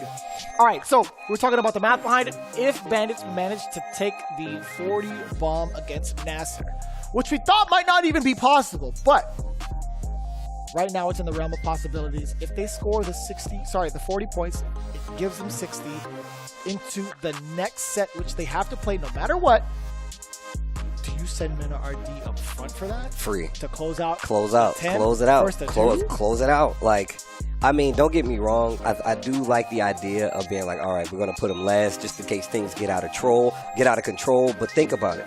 If they get 20 here, that'd be 40, and then they would need 30 to close out. That's a 10-point and a 20-point. So why would you save Mena for that last 20-point? Because they still needed to absolutely close out this No, victory. not the last 20-point. I'm talking about like afterwards. If Bandits happen to get this 60, right? If they actually 40 bomb against Nasser, and just for the 10 points that they need in the next set, you Mena just send Rd, Mena Rd right up? 100%. But what happens if he falls? I mean, look, that's what the happens if he situation. falls early? That's the situation you put yourself in. But I'm going to tell you right now, you probably don't even need to do that now. Chris T has definitely been stepping up. Xiao High has been stepping up. Caba did his job, has been stepping up. So any person that you send up here, I feel like when it comes to the matchup-wise, it's actually going to be super pivotal, right? And obviously, I feel like Mena is at this point now, and the team of the Bandits is confident 100% in any choice that they pick. They've all delivered in grand finals. They now have all delivered and done exactly what they needed to do to keep this team afloat, and now they have the lead. Why wouldn't you send any one of those players up? But that is all by the wayside. A very big, important situation right now. Another run back. Mena Rd of the Bandits, Angry Bird of Nasser. This is Grand Finals of SFL Season 6 for Street Fighter 6. Luke versus Ken. Let's go. Some of the fireballs as the introduction, trying to set the pace. The drive rush rings out. from Mena Rd. Not really seeing anything. Not really getting the opener. Looking for just yet. He's testing the waters, right? Angry Bird doing the same thing. Fireball handshake between the two. Parries. Perfect parries with that. Playing so much more patient than last time. Not patient enough. The Bandits team saw the whiff punish and got exactly what they wanted. Side switch here. Angry Bird. Oh, wow. And the jump out of the corners. I would love to see the stats on that for Mena Rd. This entire season has been so effective. Catches the legs this time. Throw? No. There it is. This lead is crazy. Okay, finds a hit. Uppercut. Level 1 is there. OD into the Xian finisher. Oh my gosh. The follow-up from the OD uppercut from Luke. Last time we saw Angry Bird try to hit some buttons right there after that flash knuckle. Dash up, gets the crouching jab, goes into the target, uppercut on the follow-up, stays in front. No jump, keeps the ground control, didn't finish the Genrai kicks. Offense. Jab confirmed into dash rush after the standing heavy. Not going to spend it, of course not. Man, he is delaying all of his lights perfectly against Mena Rd. It's going to be an explosive round, ladies and gentlemen. Don't blink. Level 3 on both ends. I told you it was going to be explosive. Run into the fierce fist-to-face style. How do you like? Level 3 incoming. The damage is going to be monstrous. 50% already gone off your life bar, but guess what? Oh wow. Yo, no drops on the side of Angry Bird so far. A little too early. That wasn't a drop. Oh, that was a mistiming. That was a mistiming. That wasn't a drop. Oh, he blocked that, right? No, he did it. Punish, counter on the jab. This is gonna be hella damage. Kid, no. Whoa, jeez. Whew. Back throw. Oh no, burnout's there. Oh my God. Not gonna combo. He had to eat it. And the standing fierce punch. That camera, this camera. Yeah. First game, Mena Rd. It's every time. The interrupt. Oh. The confirm off of the crouch jab. Full confidence right now coming in from Angry Bird. Throw. Again, this presence has been so difficult to contest against. I love it. Escaping the pressure. Finding a way to back throw. Oh! Backdash to throw. Jesus, perfect parry. Conversions now. Another. Back throw. Here comes the offense from Mena. We've seen what this does to a round and what it spells for a bunch of his opponents. And right now, another throw. Life lead just barely out of the reach of Mena. He gets the hit. There's no way he's not spending it. Oh, but he drops it. Oh, yo, level 2. No, he's not going to spend it just yet. He wants to make sure it kills. He's not going to waste that meter. That sweep is fine because they were in burnout. Yo, the EX Tetsu to close out. Angry Bird, you can't, oh man, you can't be doing this to me. Gets the charge, no buttons after the flash knuckle. He's in the corner, a little late to pull the trigger, but he still get the target combo, spins the level 3. Mena's still sitting on all 3 bars though. Big damage once again. At what cost, Steve? 45% of your life, majority of your drive gauge gone? This is kind of tough. You gotta be careful. We've seen Mena willing to throw the level 3s out there. Another early stun. What's the setup? Takes the uppercut. Throw, put him in critical art. Trying to pepper it down. Oh boy. No interruption there from Mena Rd. Still trying to fight for his life out of the corner. Low forward this time, and he's working on a full bar. He got the level 1. He can close out. That's gonna do it. Oh, the perfect KO and an instant answer from Angry Bird and Nash. Go ahead, Shia High. I say first. 2 things. The easy thing is he always heavy punch cancel. You can impact everything. So if he cancel, you're saying you can drive impact everything if he does stand fierce? If you heavy punch cancel fireball or the Genrai. You can impact. And the second one, he always maybe he do jab after you're done. He jab little, no fall. You just yeah, I was gonna say it looks like you're trying to escape every time that he's in. So I trust your reads. Just be careful about getting clipped. Okay. You're playing godlike. Let's go. No headphones. Mena goes back in. No headphones. Mena goes back in with the Luke nonetheless. Damn, the delayed fierce. You're starting to see some of the different strategies coming out from Angry Bird. Just trying to catch the timing of when Mena Rd wants to press. Oh. You thought you could DI here, not after that medium kick. Slow. Level 1. Big damage. Oh my gosh. No burnout, but he's right there. Gets clipped. Not going to be enough. Takes the Jinrai. Oh, again, a little bit of a stagger from the crouching jab. He took the Dragon Lash. Defense wasn't looking too good, and now the lead just barely out of the reach of Angry Bird. Level 2. Tetsuge Igniter! Look at the spin. Look at the burn marks on the ground. No meter. We've seen the OD uppercut, and there it is again. Now Angry Bird getting wind of it, starting to understand. You've noticed that Mena Rd has definitely used that OD uppercut very sparingly, but he's been pretty on the money for the most part. I feel like that's the first one we've seen one fail. First time we've seen one fail. Actually, probably the second now that I'm thinking about it. Jumps out of there. The perfect carry is there. We're going to get the screen carry, but mostly, that damage. Their combo is going to put a lot of meter. Oh, DI of his own. Exhausts that drive bar, and he's going to get the corner switch.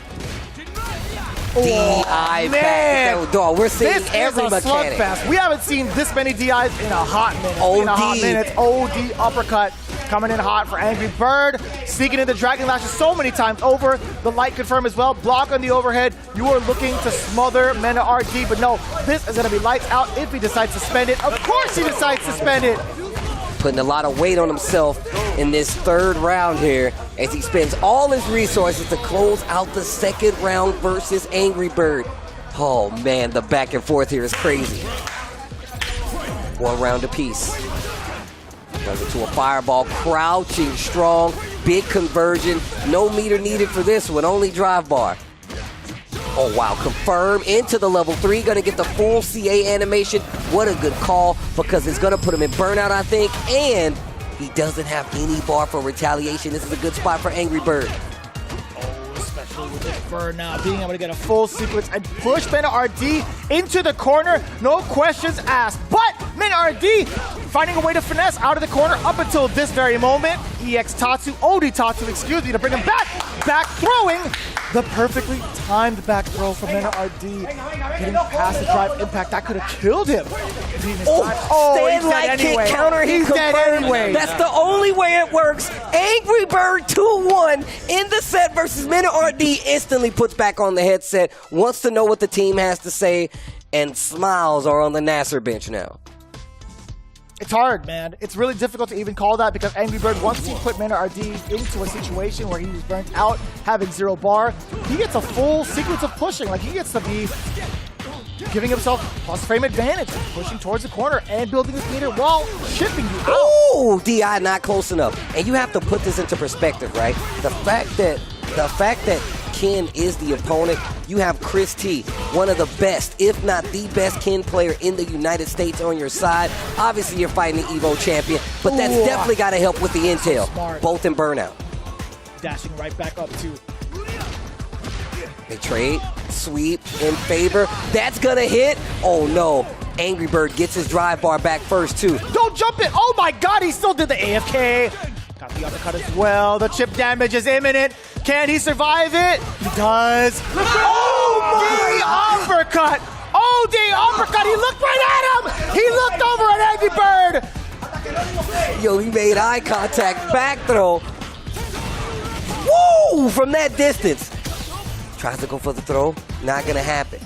Mena holding strong when it comes to the defense. Standing heavy kick. First time I felt like we've seen one hit. The Dragon Lash is not working out. Tried to commit to the OD. Is not going to work out with the Flash Knuckle. But wake up, OD uppercut from Mena. Another one ringing out. The Fierce does not come through. It does get checked from Mena Rd with the target combo. Level 1 dash 2 times over. Angry Bird right back into the fray. Trying to do a running step kick. Trying to catch Mena off guard. Looking for the drive impact as well. Still in burnout now. It's going to be so tough. Mena Rd with the sweep. Oh, just waiting. Step kick. Wow. Life getting lower and lower because he is taking chip. He does have 2 bars, though. You can't do that. Oh. Oh, the whip punish into the level 1. This dude, Mena Rd, is ridiculous. Catching on to the tendency. Knows he likes to swing right there. Mena Rd about on. team match point here in this second set. It's 40-20 that will put them at a full 40-point clear. Drive reversal early on here. What a stop. What a stop. Good recognition overall of what Angry Bird wants to do on offense. Like, he's just got good game sense. He's making all the right adaptations. Medium kick is putting in that work against the drive rush thus far. And overall, it's been a big stoppage towards Angry Bird's tactics. It's going to be so difficult to get past this while he finds it with medium kick of his own. I like this. Lots of parry in this matchup. Already a little too slow for the punish. Still gets the crouching forward kick, and he gets the full confirm into the combo. Damn. Takes the uppercut. The juggle. Oh, confirm again. Looking for buttons on wake up. This time gets the punish counter throw on the parry attempt from Mena. Oh, that's going to be more than enough. Again. Yes, drive gauge to continue it out. Yes, sir. Dragon Lash. If it didn't come through, he still had uppercut behind it. Looking at match point. Can he tie it up for the team, Nasser? Looking for these X20s. Wow, crouch short confirm into the level 1. Spending a lot of resources to make this happen. The parry's coming out. Burnout for Angry Bird.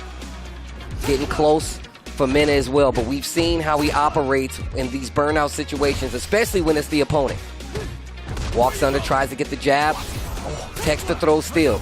Lots of chip from this scenario, but jump in was looking pretty good. Almost had something there. Looks like there's going to be a punish counter against the fireball. Neutral jump does get checked from Angry Bird with the heavy DP. What's crazy is he said it with the jab to make sure he could still catch it if there was a jump. You saw it again right there as he jumped out of the corner. Oh no, it's too far. He tried to buffer the normal. It's the flash knuckle. Just wasn't in range. Go forward, he's looking for it. Another throw. Mena looking really iffy on the legs right now. Watch out for level 3. Level 3 no, there. he didn't get the build. Oh, the trade. Oh my God, the level 3. He's hella dead. He's hella dead. 2-man injured, 1-man lead. Yo, you good? Damn. Yo. Takes it off like it's nothing. However, this might be a big problem. Going into it, Angry Bird has fully stocked level 3. Mena Rd. He has to do it with just normals, drive rush, and combos. We'll see how it goes. Brave throw right there. Brave throw right there for Mena Rd. Backs up a little bit, looking for a shimmy. He's looking for it too. Yes, sir. The medium kick coming in full force from Mena Rd.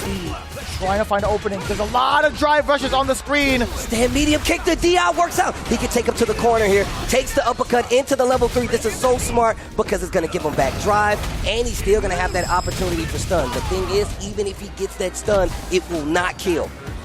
Oh. The jabs as well. Still in burnout. Watch out for this drive impact. That's totally fine. He's backing away. Oh, the big whiff punish against the standing jab. Tech throw. Back throw. Can he chip him? No, the drive gauge is there. Big block on the overhead. Back throw. What a tech.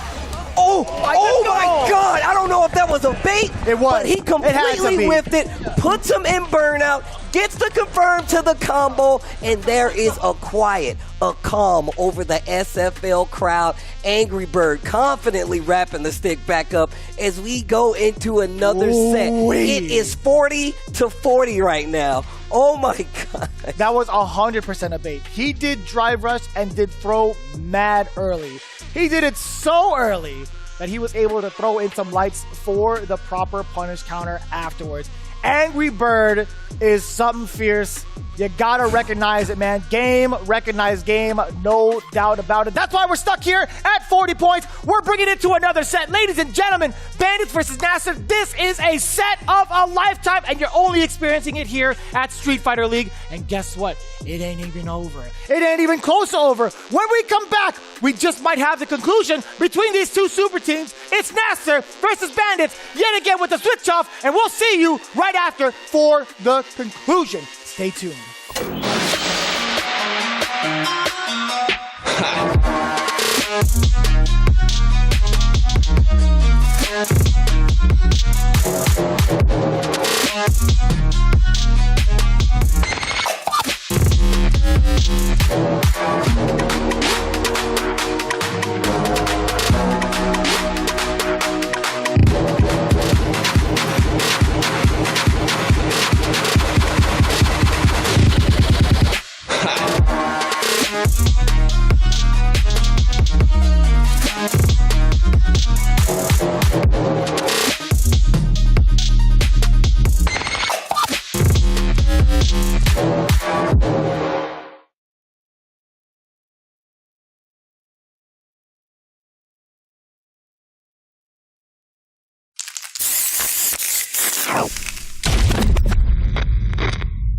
Time to work, time to work. When inhaled, coriamyrtin blocks the gamma-aminobutyric acid receptors in the central nervous system, causing spasmodic muscle contractions. Master, it's a work of art! It's perfect! What to do with you now? So, shall we put him out of his misery?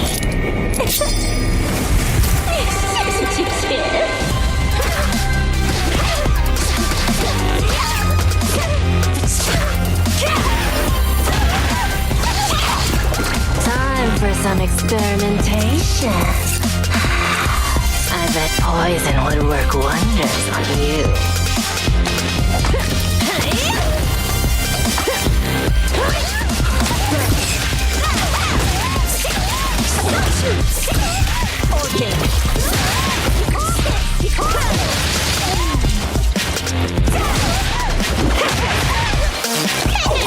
I wouldn't move if I were you.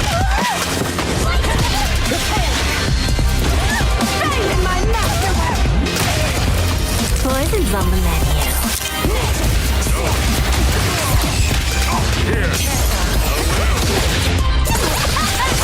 I'm finished with you.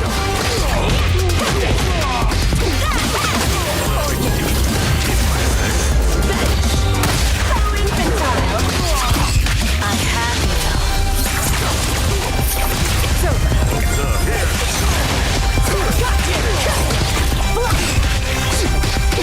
My own death. Let's do now. Here, there, then here, and my magnum opus! Is my poison kicking in?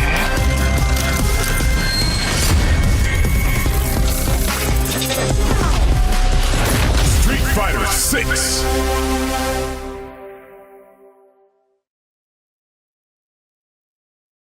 多分無敵技だけで終わってるんですよね、リターンが。ああ、なるほど。その後のタクがないんですよね。そうです。画面端でガードしてます、辛いです、 EX 勝利を打ちます、これ当たったら確かに嬉しいですよね。じゃあガードされたら痛いです、じゃあこれ今度はガードしてるやつに対して最速で後ろに投げるとか、こういうものを混ぜてないと真の無敵技のリターンが取れてないんですよね。なるほど、なるほどですね。打つ打たないの取捨選択をする前に相手は勝手に無敵技にビビってるんで、持ってるだけで強いんですよ、無敵技を。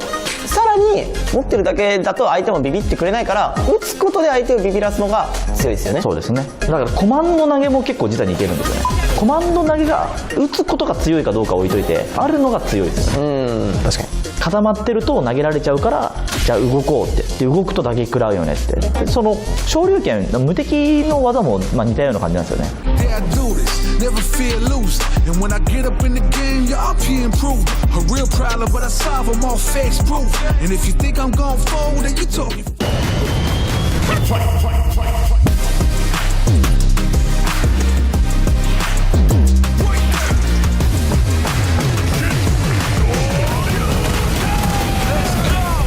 Street Fighter 6.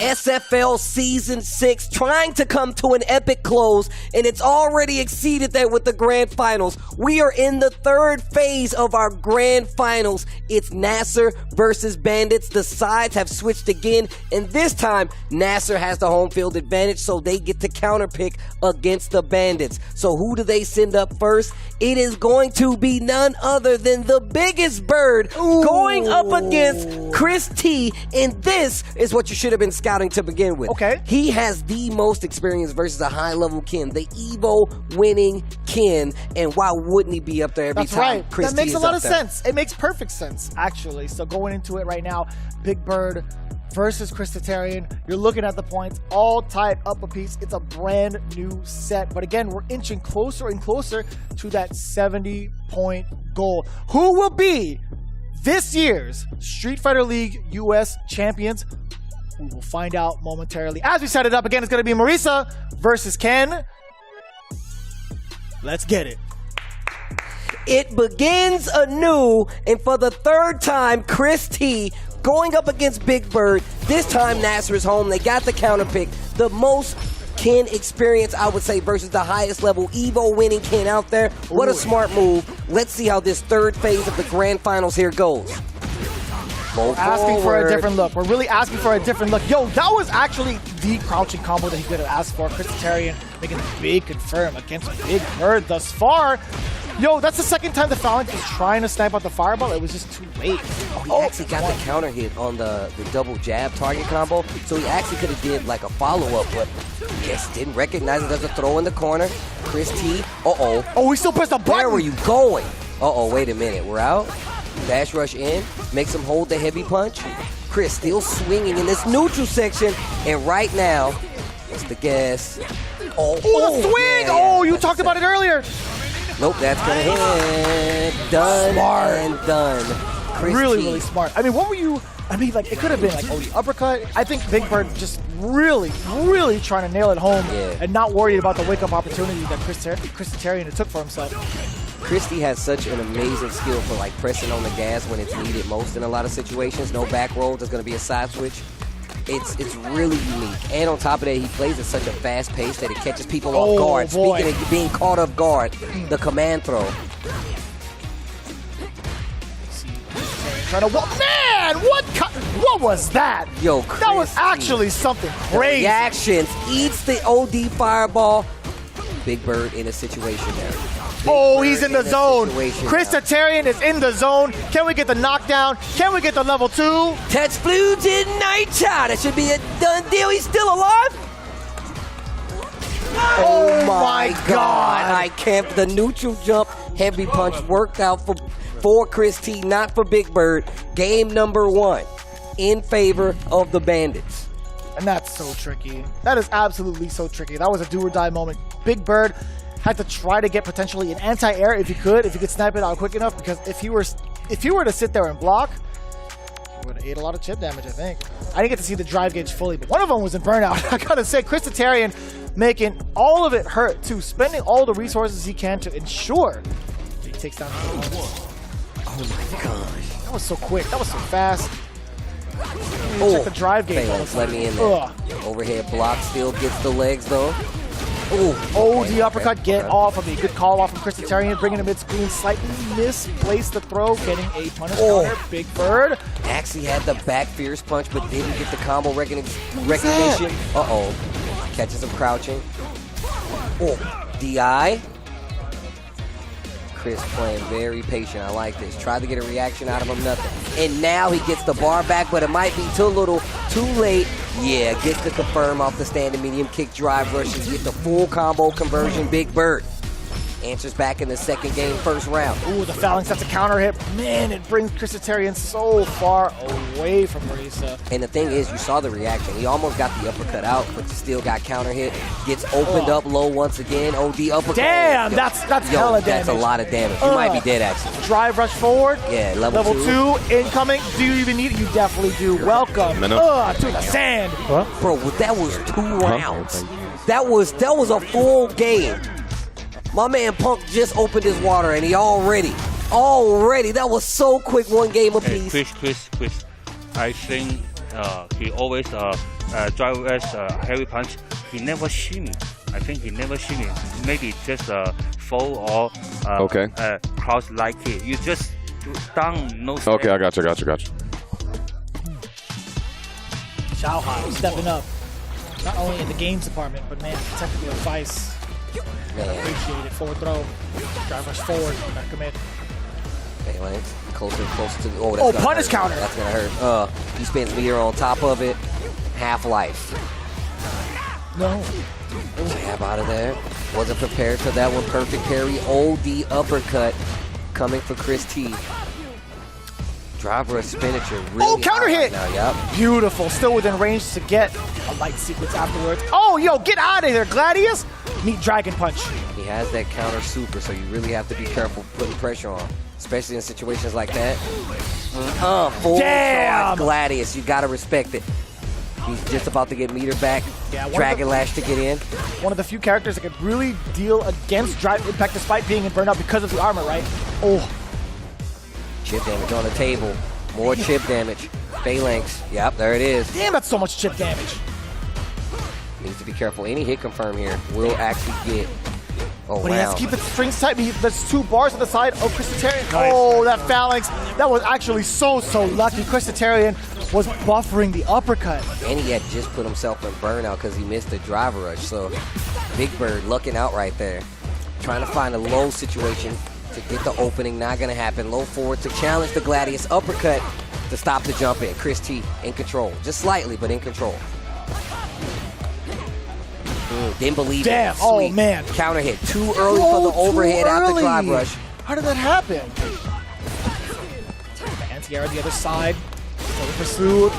Got the OD uppercut again. Christitarian on fire. No pun intended with some of these reversals. Better be careful with those fireballs, bro. One-way trip to the corner. What an interrupt. Damn, and what a confirm off of crouching jab counter hit. He's got the eyes locked in, but he's about to get his eyes punched in. Man, Marisa level 3 incoming to the wall. Big damage. Oh, you can die right now. now. You know actually history. could die. Ooh. Damn. Chip damage is imminent. Yes, sir. The drive rush forward. Christitarian has to sit out this one. First blood going to Big Bird and Team Nasser. Now at 50. Let's see who comes up next to face off against Shia High. Oh, you already know. Oh. You already know. Oh. Duel of the Faith. Let's go. Xiao High coming up. That home field advantage gives you an opportunity to send up the demon of the opposing player if you want to. For SFL, I feel like it's without a doubt Punk. Not only with the smack talk, but with the play. Punk, obviously, we just saw him in that last interval actually lose to Christitarian. But now that they have home field advantage, they can switch it up a bit. Now they have the opportunity to go on the offensive. Chris T having to deal with Big Bird. I think that was genius as he fights Angry Bird more than anybody. And I can tell you right now, probably has the most Ken experience out there with that. So, proper placement, I feel like, for the lineup here. One of the things that happens in SFL is that you learn how your teams work, and you start to understand which roster, what lineup is going to do better versus some of these teams. The thing is, you only got one season to figure it out until you get to this situation, and you need to have it all together by the time you get here. So as we set up Punk versus Xiao High, we were taking a look at how Christitarian, just to kind of reflect, the one that actually took down Punk from the previous set. I'd imagine Punk might have given Xiao High a little bit of advice on how to adjust to how Punk is playing, right? You know, Xiao High has a character that can stuff out some of the big air openings, right? The air approach, I feel like, can get stuffed out pretty consistently for someone like Jury with an uppercut, crouching heavy punch if need be, checking a lot of the angles. But I do like this. He's looking to probably repeat the same result that Christitarian had after watching it, right? Ken actually does a pretty decent job against all of the cast, obviously, but against this particular matchup, I think he excels at. But Punk the God, a little bit of a chuckle before the match had started. Damn, that was cool. That was anime. Oh, for Xiao High, definitely has been playing a lot better in this grand finals day. Definitely putting on for the team so far and looking a lot better in this matchup. Oh, big jump. Oh, that was ambiguous. Okay. Dragon Lash, uppercut, drive forward. Oh my God, he's feeling it. I'm telling you, man, this is actually perfect. Back-to-back Kens from the side of Bandits, especially after seeing Punk fall to Chris T. This makes sense. It makes sense, Steve. Starting to get a read on these dive kicks. And now Xiao High is looking like they're stronger between these two, at least in this first game. Punk looking for something to cash out. Wow. The whip punish on the standing roundhouse from Cammy. Are you nervous? Is he back nervous? Throw. He said he was going to double down on it. And this offense looks like counter he's hit. doing just that. Another OD throw. uppercut has to come out, right? Oh! Perfect timing on the DI. Punk has an opportunity here. Side switch, gets the wall, forward throw to keep the corner. Life lead still in Xiao Hai's favor. Another forward throw. Punk trying to make it back. Another forward Let's just throw. keep doing it. Oh. Back throw instead. Yo, Xiao High, this is huge. Absolutely huge, staying within roundhouse range. Yes, sir. Forward throw now. Does he do it again? Oh, that would have been huge if Punk read the throw, but instead Shia High playing the proper defense. Oh, no. Be careful. You can't eat a level 3 here. Oh, you better be careful with those dive kicks. I'm telling you, Shia High, he's got those reactions. You don't want to keep testing them. Oh, I said he has those reactions. He can do it! He gets the juggle! On the interruption against the hooligan attempt, it's Shia High stand jab into the uppercut. Level 3, game 1 to the young man. That new juggle system in Street Fighter 6 really does open up a lot of possibilities. Gets the counter hit juggle and the uppercut to the level 3. That's going to be the first game. A very important game for NASA. Not even trying to interrupt the drive rush. We're seeing a lot more of a patient style. Look at this range specifically to counter the dive kicks. And if he gets closer, obviously, ringing out with the low medium kick to check the advance of Punk the God again. Full control coming in from Shia High. Already in the corner is Punk standing medium kick to create that space. And you can already see, oh, wow, the perfect spacing. You pointed out that range before where Shia High is playing, and he's really keeping Punk on the ropes. And look at this offense. It's really starting to add up against them, too. Punk in a bad situation in the corner, looking for the low forward, gets another uppercut Oh, the combo. uppercut. No, it's going to be, oh my OD. God, back-to-back OD. The interruption, Shia High snipes it out with the reactions of his own. No spin knuckle here, not for free. Looking at match point. When I said that Shia High has those reactions, you do not want to test. You might not recognize him from his days of Street Fighter 4. Counter but hit. He is definitely still active out here. And the whiff punish as well. Looking really strong right now. Has the uppercut, has 2 bars. Punk is in a lot of trouble. Oh, the uppercut. This is a different Shia High. Oh my God, he might just do it. Level 3. That's 2 rounds straight. Who's nervous now? He took it smack. Who's nervous now? The pop-off from Shia High to Punk. Oh my gosh. And the set is tied once again. 50 points to 50 points. The last set. Oh. Where was this Shia High? He's been being trained up, being taught to be this way by the Bandits team and Mena Rd. And look at what it's gotten. Look at what it's gotten him. It's gotten a second chance at life for this Bandits team. The embrace goes well as Angry Bird and Mena Rd step back up once again. This is it. 70 points to go here for both of these teams. And it is a best of 5 set away right now for both Nasser and the Bandits. Who do you send up in this clutch situation, Jeremy? Who do you send up? The most clutches of clutch. I know those aren't real words, but I'll tell you what, you have to send up the person who has the best record on both teams. That's just how it goes. Anybody would be doing the exact same thing that you're seeing on your very screen. It's going to be Angry Bird versus Mena Rd. Ladies and gentlemen, this is right here the pinnacle of Street Fighter. You do not want to miss it. You do not even want to blink. Hold your breath the entire time. Also get an ambulance ready just in case you do. We're not responsible. Whatever does happen though, it's going to be a banger no matter what. Best of 5. First to 3. 20 points on the line. Last Street Fighter 6 set of SFL Season 6. Come on now. I hope you're ready. Come on now. I hope you're ready. We've seen them fight time and time again. The biggest stage, Evo, and it was one winner. And we going to Gimbu Temple with the theme. Let's go. Oh, low forward to start it off. Angry Bird already pretty aggressive thus far. The drive impact actually does not get checked from Mena Rd. Okay, take throw again. Oof. You spin it all. That's a perfect. You spin it all. That's a perfect. Spin it all. Really? What? I said you spin it all. That's I thought it was going to be alive. it. I believed you. And I thought the same thing. Oh my. Cross of Tatsu? First Street time Fighter we've 4 seen Ken, is that you? First time we've seen it. In Burnout, nonetheless. Perfect parries. Yo, Angry Bird is locked in. Perfect parry. Nuh-uh, says Luke. Nuh-uh, says Mena Rd. You're going to the corner. Locked in both of these players. Forward throw. Not a single expression on their face. These guys unblinking. It's crazy. The big interruption too, ringing out from the drive rush very early on into the jab, getting the full conversion, and now in the full swing for Mena Rd, looking to repay the favor. We might just see the back-to-back perfects swinging for both players. You already know it. Hey, guess what? That's a hood perfect. That technically counts. The only damage, that was great life coming from the DI. Mena Rd bringing it right back to Angry Bird's table. Yo, shout outs to Mike Ross. The hood perfects, they still count.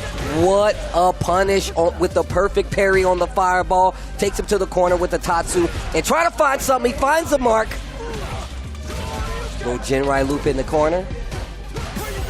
Instantly checks the block overhead. Nice awareness. Getting closer and closer to this corner. Discipline. Ooh, there was an attempt at the perfect parry. Puts himself in a burnout. Oh, backing away. Maybe he was anticipating perhaps a super. I can't tell you that, but Rd, pretty good position to get some of this chip damage. Oh, level 3. Checks the legs. Low forward, drag the fist, start the fire. Angry Bird in the lead, and he's about to get that drive bar back. Oh, I bet it did. Level 3. Oh my God. Yo, listen to the song as it goes off. Try to jump out. You good? And the vocals kicking in. Oh, no. Not hey, dead. Not bad. Oh my God, he caught the jump. He's in burnout. Both are in burnout. The slug out. Nice. The forward throw. Angry Bird makes first round count. First match count. That's going to be one game on the board. They go right back in. Oh, jump light. Almost found its mark. Back throw. Off the corner. Check him afterwards. Doesn't want him to drive rush for free. If he does, it has to be after cancels normal. He wants to get rid of the resources. The Mena Rd, he's hitting fist to the face. That's so much too. Oh! Parry. Oh, gets the throw. Back throw of that. Gets the position change. Fireball. Stops the flash knuckle. That fierce flash knuckle at that. Perfect parry punish again. That punish counter. Consistently now. Oh, and the throw bait as well. There's a lot of damage on the table for here. Can we see the level 1? And it's not going to be enough, is it? But he gets the corner again, though. And now you can force the jump, possibly. Nice. Ooh, I love that trade. That's totally fine. Mena Rd trying to sneak in extra frames to his advantage and taking a turn. But Mena Rd forgets that Angry Bird got the reactions as well. Oh, the uppercut. Get off of me. Let me see that offense from Mena.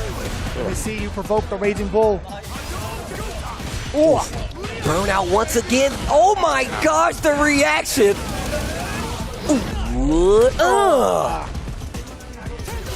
Okay, clips him with the fireball out of the air. Woo! Uppercut finds his mark. Burnout is there. Damn. Met with an uppercut of his own, but it whiffs. The Dragon Lash. Burnout no longer a factor for Mena Rd. However, this corner pressure just might be. He just got all of his bar right then and there. Reacted with a drive impact. More than enough damage. Mena Rd back in the zone. All tied up here for at least game number 2 in rounds. Oh, the what a interrupt. Okay. Perfect charge on the flash knuckle. Big jump in. Left. Give me a break. And we've seen how he's been parrying, perfect parrying and punishing some of these fireballs. Mena a little more reluctant to throw him at that range now. Just backing up instead. Oh, the uppercut. Dash rush in. Oh my God, the big whip punish. Yes, sir. After the 2 hits of the snapback, level 1. Mena Rd in full control now. Watch out for that critical art, though. If Angry Bird can get maybe a sequence and a half, that's one of it. Oh my God, that wasn't a punish counter. That wasn't a punish counter, Steve. That was just a big jump in. Must have caught him over forward. That's a CA cash out. Look how he floats up, sit out, and shut up. And he's in the corner on top of that, and Burnout is literally right there. What a conversion! Oh my gosh, Angry Bird. Oh, got the hit. Could have closed out. Perfect parry. He has a level 1. He can seal it out. Mena Rd bringing it all the way back. 1-1. Ladies and gentlemen, the critical perfect parry. We're going right back in it. What? Back to the theme. There's the throw. OD, uppercut, on wake up. Back throw. Wants the corner. Angry Bird looking for something. Oh my God. Oh no, that's gonna hurt. That is gonna hurt. Damn, that's a punish counter and a half, and nothing of it afterwards. Try to get a standing medium punch or medium kick. Big parry, counter hit. Gets the trade. Oh, he committed to it. That is not going to do it. That should be the round. Mena Rd takes the lead in the set. Saucy. A game saucy apart. Game apart for the round ahead. Mena Rd. The drops, a little bit of shakiness from the side of Angry Bird, charging up the flash knuckle in his face, trying to get a throw bait is the point of that. Mena Rd trying to change up the offensive option. And we've seen that in that bait in a couple of the earlier games between these two. Oh, wow. Gets in the position, gets the uppercut, forward throw, has the corner, gets the wake-up jab, goes full target combo, life lead in favor of Angry Bird right now. Oh my God. Just the back up, and the level 3 is there. There's no way he's not spinning it.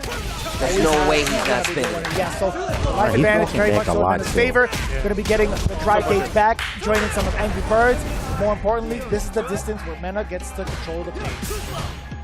Oh, give it to me. Give it to me. Perfect. Flash knuckles into the heavy. 2-1. We're getting closer and closer. Nasser watching as the game, the playoffs, the grand finals, SFL championship slips away. Mena Rd looking real confident sitting over there. Angry Bird not out of it yet. Little shimmy of his own. Could have been a throw. That could have been big. We've seen those jump outs be really successful. Not so much versus Angry Bird. Oh! Just a raw flash knuckle. Actually finding the mark, surprisingly. Response. Confirm on the medium kick target combo. Pierce to the face. That was a punish counter too. Definitely could have made something big happen right there. Just wasn't prepared for the hit. Crouching strong into the drive rush. Still gets the throw. Corner position looking so good right now for Mena. Go forward. Back throw. Corner you are. Tries to go for the jump. He says no more. Oh, backs up again. He's got 2 bars. You better spin you got it right. Beast mode, baby.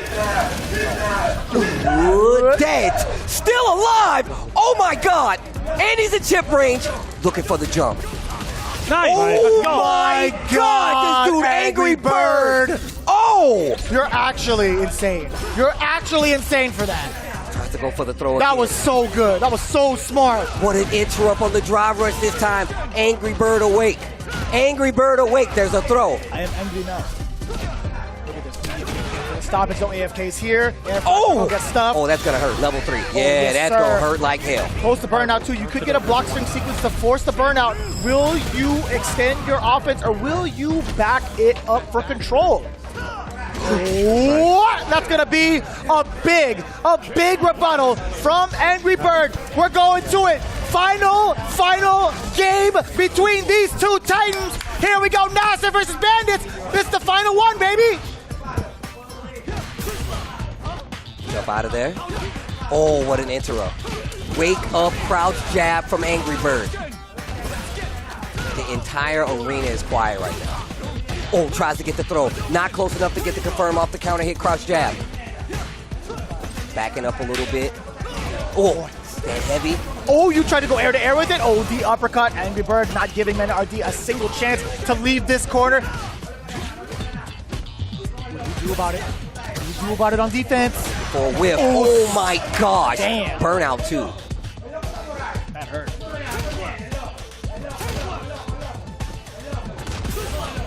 Back throw. Now you're stuck. He's looking for control. RD. Here's his opening. Drive rush in. Oh, the impact! It could have been worse. What happened? Oh, he baited it. Oh, it's totally fine. No! Oh, no my way! God. Not like this. Burnout! No, that's not gonna work! That's not gonna work! The fireball's too close! We're looking at tournament point! SFL Season 6 could come to a close right now. If Angry Bird could close it out. Mena's got a lot to say about it. Gets a big combo, gets the corner carry, and he's got a bar waiting. A bar with Angry Bird's name on it. Oh. Angry Bird getting really aggressive, and it can lure him into a hit. He needs to be careful. Mena Rd is definitely scouting right now. Step kick, unexpected. Oh, Crouch the medium big punch, completely expected. You spin it, you better spend it. Number one, not enough off. How many times have we seen this? Okay. Final game, final round. Here we go. Street Fighter League Championships is on the line at this very moment. Actually ridiculous. Yo, the patience gets the low forward. First blood in this last round comes from Angry Bird. Oh, wow, gets the hit. No knockdown. Confirm. Oh, wait a minute. Level 3 cash out. But look at Mena Rd's side. He's got 2 bars. There's no way he's not going to get a level 3 before this game lets out. But the drive, looking real low. He can be burned out. What's going to happen? Crouch jab. We've seen. Oh, no way. Wow, Beast mode, baby. The entire crowd in the arena is standing. They are on their feet. Here we go. Here in the final moments as well. It's so tough. Both drained of resources. Really low on drive gauge. Oh, tried to get the punish. Goes for the throw. Mena Rd ready. Oh, my God. Oh, Jesus. Angry Bird with the drive deficit. We'll see. We'll see if it comes down to a whiff punish. A miscalculation at best, but we'll see. Back throw. Life lead getting closer and closer to being real for Mena Rd. Stop it. They trade. Life still close. Drive still pretty high on both sides. Tries to get the hit. This should be it. Mena Rd and the Bandits, your SFL Season 6 champions, goes down in the books. Not only is he a 2-time Capcom Cup champion, he is now the winner of the very first Street Fighter 6 US Pro SFL season. That's going to be Mena Rd. That is going to be the legends that you talk about. Caba, Xiia High, Chris T will be going to the big dance to face SFL Japan as well as SFL EU. Man, what a season. What a route for the Bandits and the rest of the team. Wow, dude. Oh, my gosh. All coming together exactly as planned. The MVPs, it's hard to call it because I think every single one of them on the team of Bandits put in the proper work. When we started it off, Mena Rd was saying, what are you going to do about me? But at the end of it all, it truly was, what are you going to do about the Bandits? Bandits holding it down.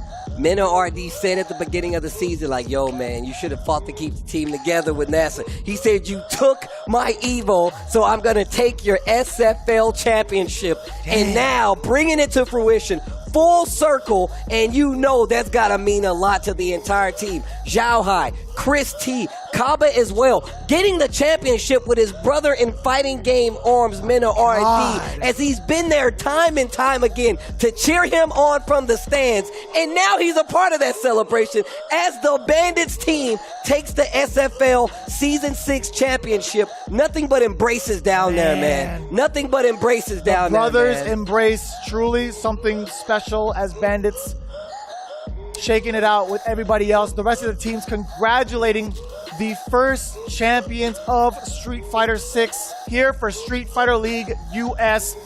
You can't ask for anything more than this. It was a question of who would take down the Titans. Nasser coming into this completely undefeated, number 1 seed, number 1 rank, etc. They had the targets on their back. Mena Rd and the Bandits, they figured it out. The formula to success, you're looking at it. My man Mena said you had to beat me. What are they going to do to stop me? But let's talk about the rest of the team. The fact that Xiia High came out and got that much-needed victory. The fact that Chris T came out and got the much-needed victory. This is a team that has been trained this entire season and by Mena Rd. They've been raised in the SFL bloodline now. They understand what needs to happen for them to be successful. And you can see the team captain comes in, one of the team handlers, I should say, who has been here season in and season out, making sure the team has been okay. And let me tell you, man, it has went a long way for this Bandits team. Their form. The fact that when I tell you, they were practicing in the room so long. Bro, when I tell you, Mena Rd had the team practicing behind closed doors. Like, he literally was like, look, bro, we don't want anybody else in here. We only want the team in here practicing, whether it be against other team members or opposite team members. He made sure that this team stayed tight. And when the practice came in, when the coaching came in, when the belief in the rest of his team came in, Mena Rd delivered it all. And he held up his end of the bargain. What more could you ask for in a leader in this Bandits team? Not only a Capcom Cup champion, but now an SFL team champion. Man, I can't say anything else, man, except for congratulations to Mena, to Caba, to Chris T, to Xiao High, and the Bandits organization for a very, very amazing season. And just the fact that this is another plaque, another accolade for you to look at of the team and Mena Rd as they are champions now. You couldn't ask for anything better. I'm not trying to be cliche. This is truly something amazing that you had to experience firsthand, and I'm glad that each and every one of you took the time week in, week out to be a part of this momentous occasion in the realm of the FGC. Street Fighter 6, again, everybody has been playing it day in, day out. We're seeing some of the top tier talent that we could ever ask for, duking it out. And I tell you this, every single time, every single week, grand finals at a major, it could be any one of these cats for very good reason. And the best part is, you also could potentially see yourself up here. These cats started the exact same way that we did, that you guys are as well. You guys can absolutely see yourself on this big stage because, again, the FGC, we're including everybody, and that truly means you. Big ups to every single organization that was a part of it. I'm going to name it down the list, obviously. Nasser, Bandits, UIU, Versus Vortex, Red Rooster, as well as Endemic. You guys played your hearts out when you guys get to watch this full salute to you guys. And again, thank you guys for such a wonderful showing. You guys are amazing. Big fans of each and every one of you, truly. And again, whoo, what a season, yo! Please, it is crazy. Please, Steve. Well, first off, let me just say to each and every person that is watching this right now, thank you so much. SFL Season 6, you were definitely a part of history. To see any one of these players compete, especially on a team format where we typically don't get that in a fighting game event, is one of truly the most coolest and amazing things ever. These teams will be at Capcom Cup, and I just want to say also, man, shout out to the boy Jeremy, man. He holds it down on commentary with me, and he's definitely considered a brother to me. I wear him on my arm for a reason. The bald eagle of commentary, always holding it down, and it's always a pleasure to be here talking about video games and fighting games as a whole. Shout outs to Hollywood, RobTV, for always holding down with these amazing interviews, talking to the players as well, and to each and every player that is on these teams. I don't get to say this often, but thank you guys so much for letting me commentate these amazing matches. It is a pleasure to be here in you guys' presence while these matches go off. Truly. And I honestly want to say shout outs to production, man. You guys did an amazing job making me feel really comfortable, making sure these players feel comfortable. And it's always a pleasure to be here to cast these matches. To everybody in the studio, it's always love. And I finally want to say shout outs to Capcom for making an amazing follow-up to Street Fighter 5 with Street Fighter 6. And if you can't tell, the people out here playing the game, they love this game. They have three amazing events. Evo, Gamers 8 behind it, and now SFL. But when I tell you, it is a pleasure to be here to see this be in this part of the stage, to come this big where all these amazing players are established. I feel so honored, and thank you guys so much for letting me talk about fighting games in front of you with my brother Jeremy. I really do appreciate it. Make sure you support your locals. Make sure you support a bunch of these commentators out here. Y'all know they need a lot of love, and thank you guys so much once again, man. It's your boy Tasty Steve, Vicious. Always love. Keep fighting. Y'all know what it is. We are going to throw it to the stage with my bro Hollywood, RobTV, with the winners and the grand finals champions, the Bandits. Take it away. Team Bandits! Come on, man. Let's go. Mena, before we actually went into that last match, I said, do they have to worry about you guys? You said no matter what, they have to worry about you. And you took responsibility as the leader. But what ended up happening is they had to worry about everybody on Team Bandits. Chris T, Shia High, Caba, and of course, Mena Rd, you yourself as well. I'm gonna start off with you, Chris T. Yo. Bro, early on in the season, it was rough for you. You started off shaky.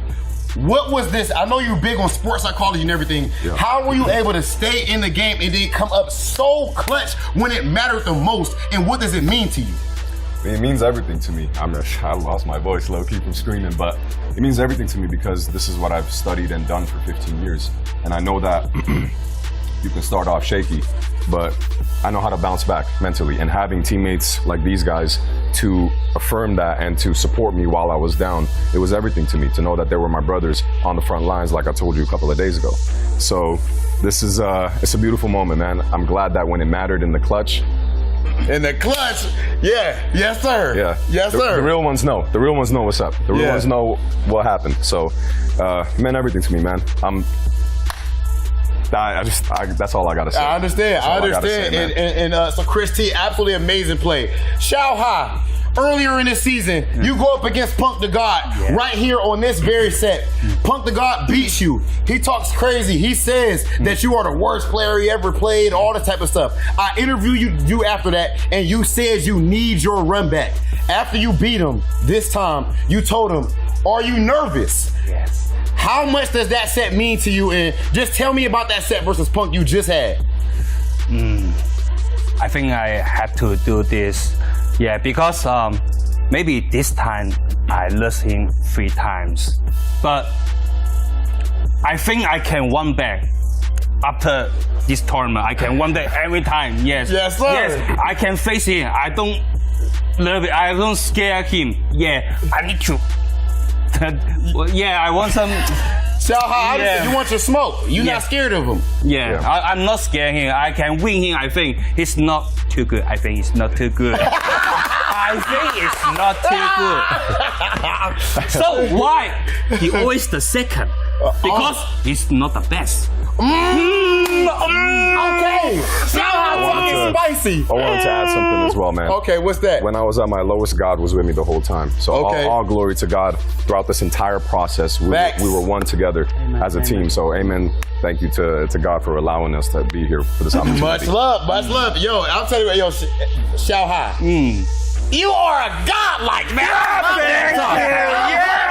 Come on. Okay, Caba. No matter what, bro. I mean, stuff could be going rough for you or whatever. And of course, throughout the season, you did play well. But during the team's highs and lows, you always kept believing in yourself and your team, and specifically in your brother, Mena Rd. What can you say? How important is it, or what is it like having the best player in the world be your brother? And what has this journey been like for you guys? Yo le voy a decir 3 cosas como quiera. La primera es que le quiero dar gracias a Dios y a mi equipo por traerme acá y nosotros poder lograr el objetivo que nos planteamos. Lo segundo es que en República Dominicana están los mejores jugadores del mundo y se acabó.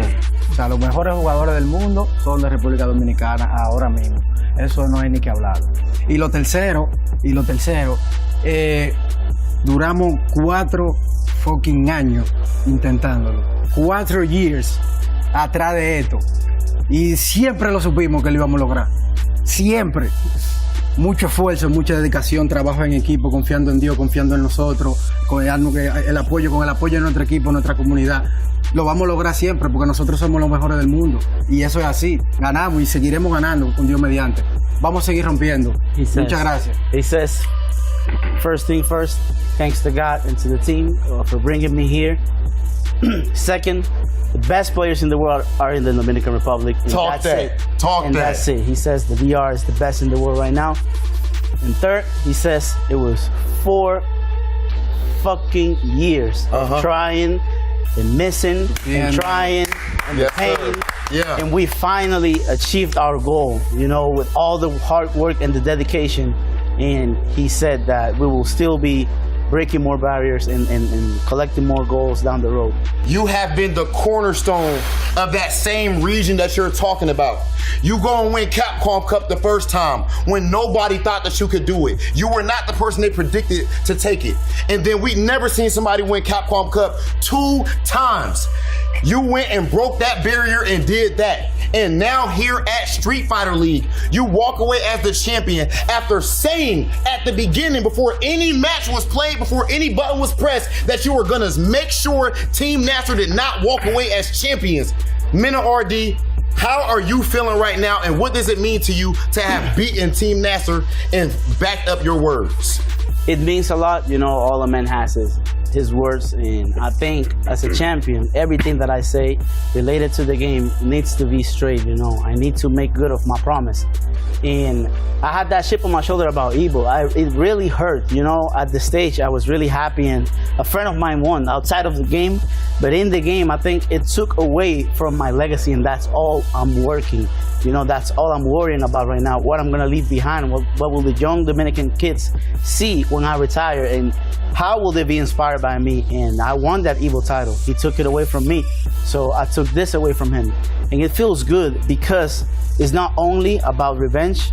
It's about making it work with my teammates, because it wasn't about me. I failed. There was a set that if they had lost, I was done. Yep. And they helped me get there. You know, it's all about this. So it feels amazing. It feels unreal right now. You know, I gotta think, and I gotta sit down. I gotta pray, talk to my family, and then it's gonna settle that I finally achieved with my friends what I've been dreaming about since 4 years, man. You know. Mena Rd, at this point, it's hard to argue that you are the best player in the world, the most clutch player in the world. There is not much more to be said after that, ladies and gentlemen. What you are looking at right here is 4 gentlemen, 4 brothers who have absolutely dedicated their lives to their craft, dedicated their lives to something they're passionate about. And through all of the ups and downs, they stayed together, they fought hard, and now you can look at them and call them Team Bandits, the champions of the United States Street Fighter League. Can we please make some noise for yourselves one more time? Yes, And let's go. You need to be running this out because they are on the way.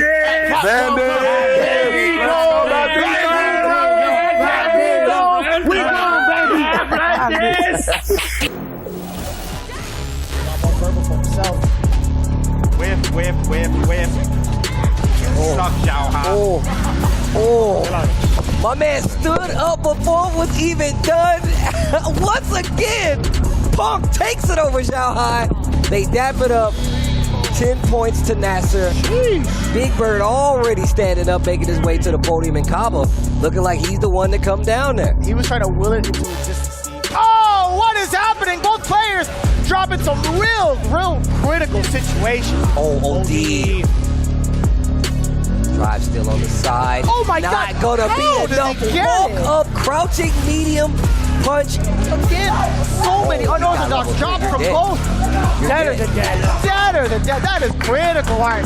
Mena Rd going into championship mode. I'm liking this. I'm really liking the way that these two are playing this far. No retaliation. DI not close enough. And now in burnout again. Oh, charge. Oh my God. If he was stand blocking it, do you think it would have whiffed? Oh, that could have been huge. Oh, we thought he was missing a beat. Yo, he gave him the look too. He stood up immediately. He's like, nah, fam, I got this. Go forward again. Xiao High definitely not looking nervous in that set. That's totally fine. He's backing away. Oh, the big whiff punish against the standing jab. Check throw. Back throw. There, big block on the overhead. What a tech. Oh my God. I don't know if that was a bait. It was. But he completely whipped it, puts him in burnout, gets the confirm to the combo, and there is a quiet. Those fireballs, bro. One-way trip to the corner. What an interrupt. Damn, and what a confirm off of crouching jab counter hit. He's got the eyes locked in. But he's about to get his eyes punched in. Man, Mauricio level 3 incoming to the wall. Big damage. Oh, you can die right now. You know his die. Ooh. Damn. Damages him. And the whiff punish as well. Looking really strong right now. Has the uppercut, has 2 bars. Punk is in a lot of trouble. Oh, the uppercut. This is a different Xiao High. Oh my God, he might just do it. Level 3. That's 2 rounds straight. Who's nervous now? Oh, he took his back to Who's nervous now? The pop-off from Xiao High to Punk. Oh my gosh, and the set is tied once again. 50 points to 50 points. The last set. Oh. Where was this Xiao High? Here in the final moments as well. It's so tough. Both drained of resources, really low on drive gauge. Oh, tried to get the punish, goes for the throw. Mena Rd ready. Oh my God. Oh Jesus. Angry Bird with the drive deficit. See if it comes down to a whip punish. A miscalculation at best, but we'll see. Back throw. Likely getting closer and closer to being real for Mena Rd. Stop it! They trade. Life still close. Drive still pretty high on both sides. Tries to get the hit. This should be it. Mena Rd and the Bandits, your SFL Season 6 champions, goes down in the books. Not only is he a two-time Capcom Cup champion, he is now the winner of the very first Street Fighter 6 US Pro SFL season. That's going to be Mena Rd. That is going to be the legends that you talk about. Caba, Shia High, Chris T will be going to the big dance to face SFL Japan as well as SFL EU. Man, what a season. What a route for the Bandits and the rest of the team. Wow, dude.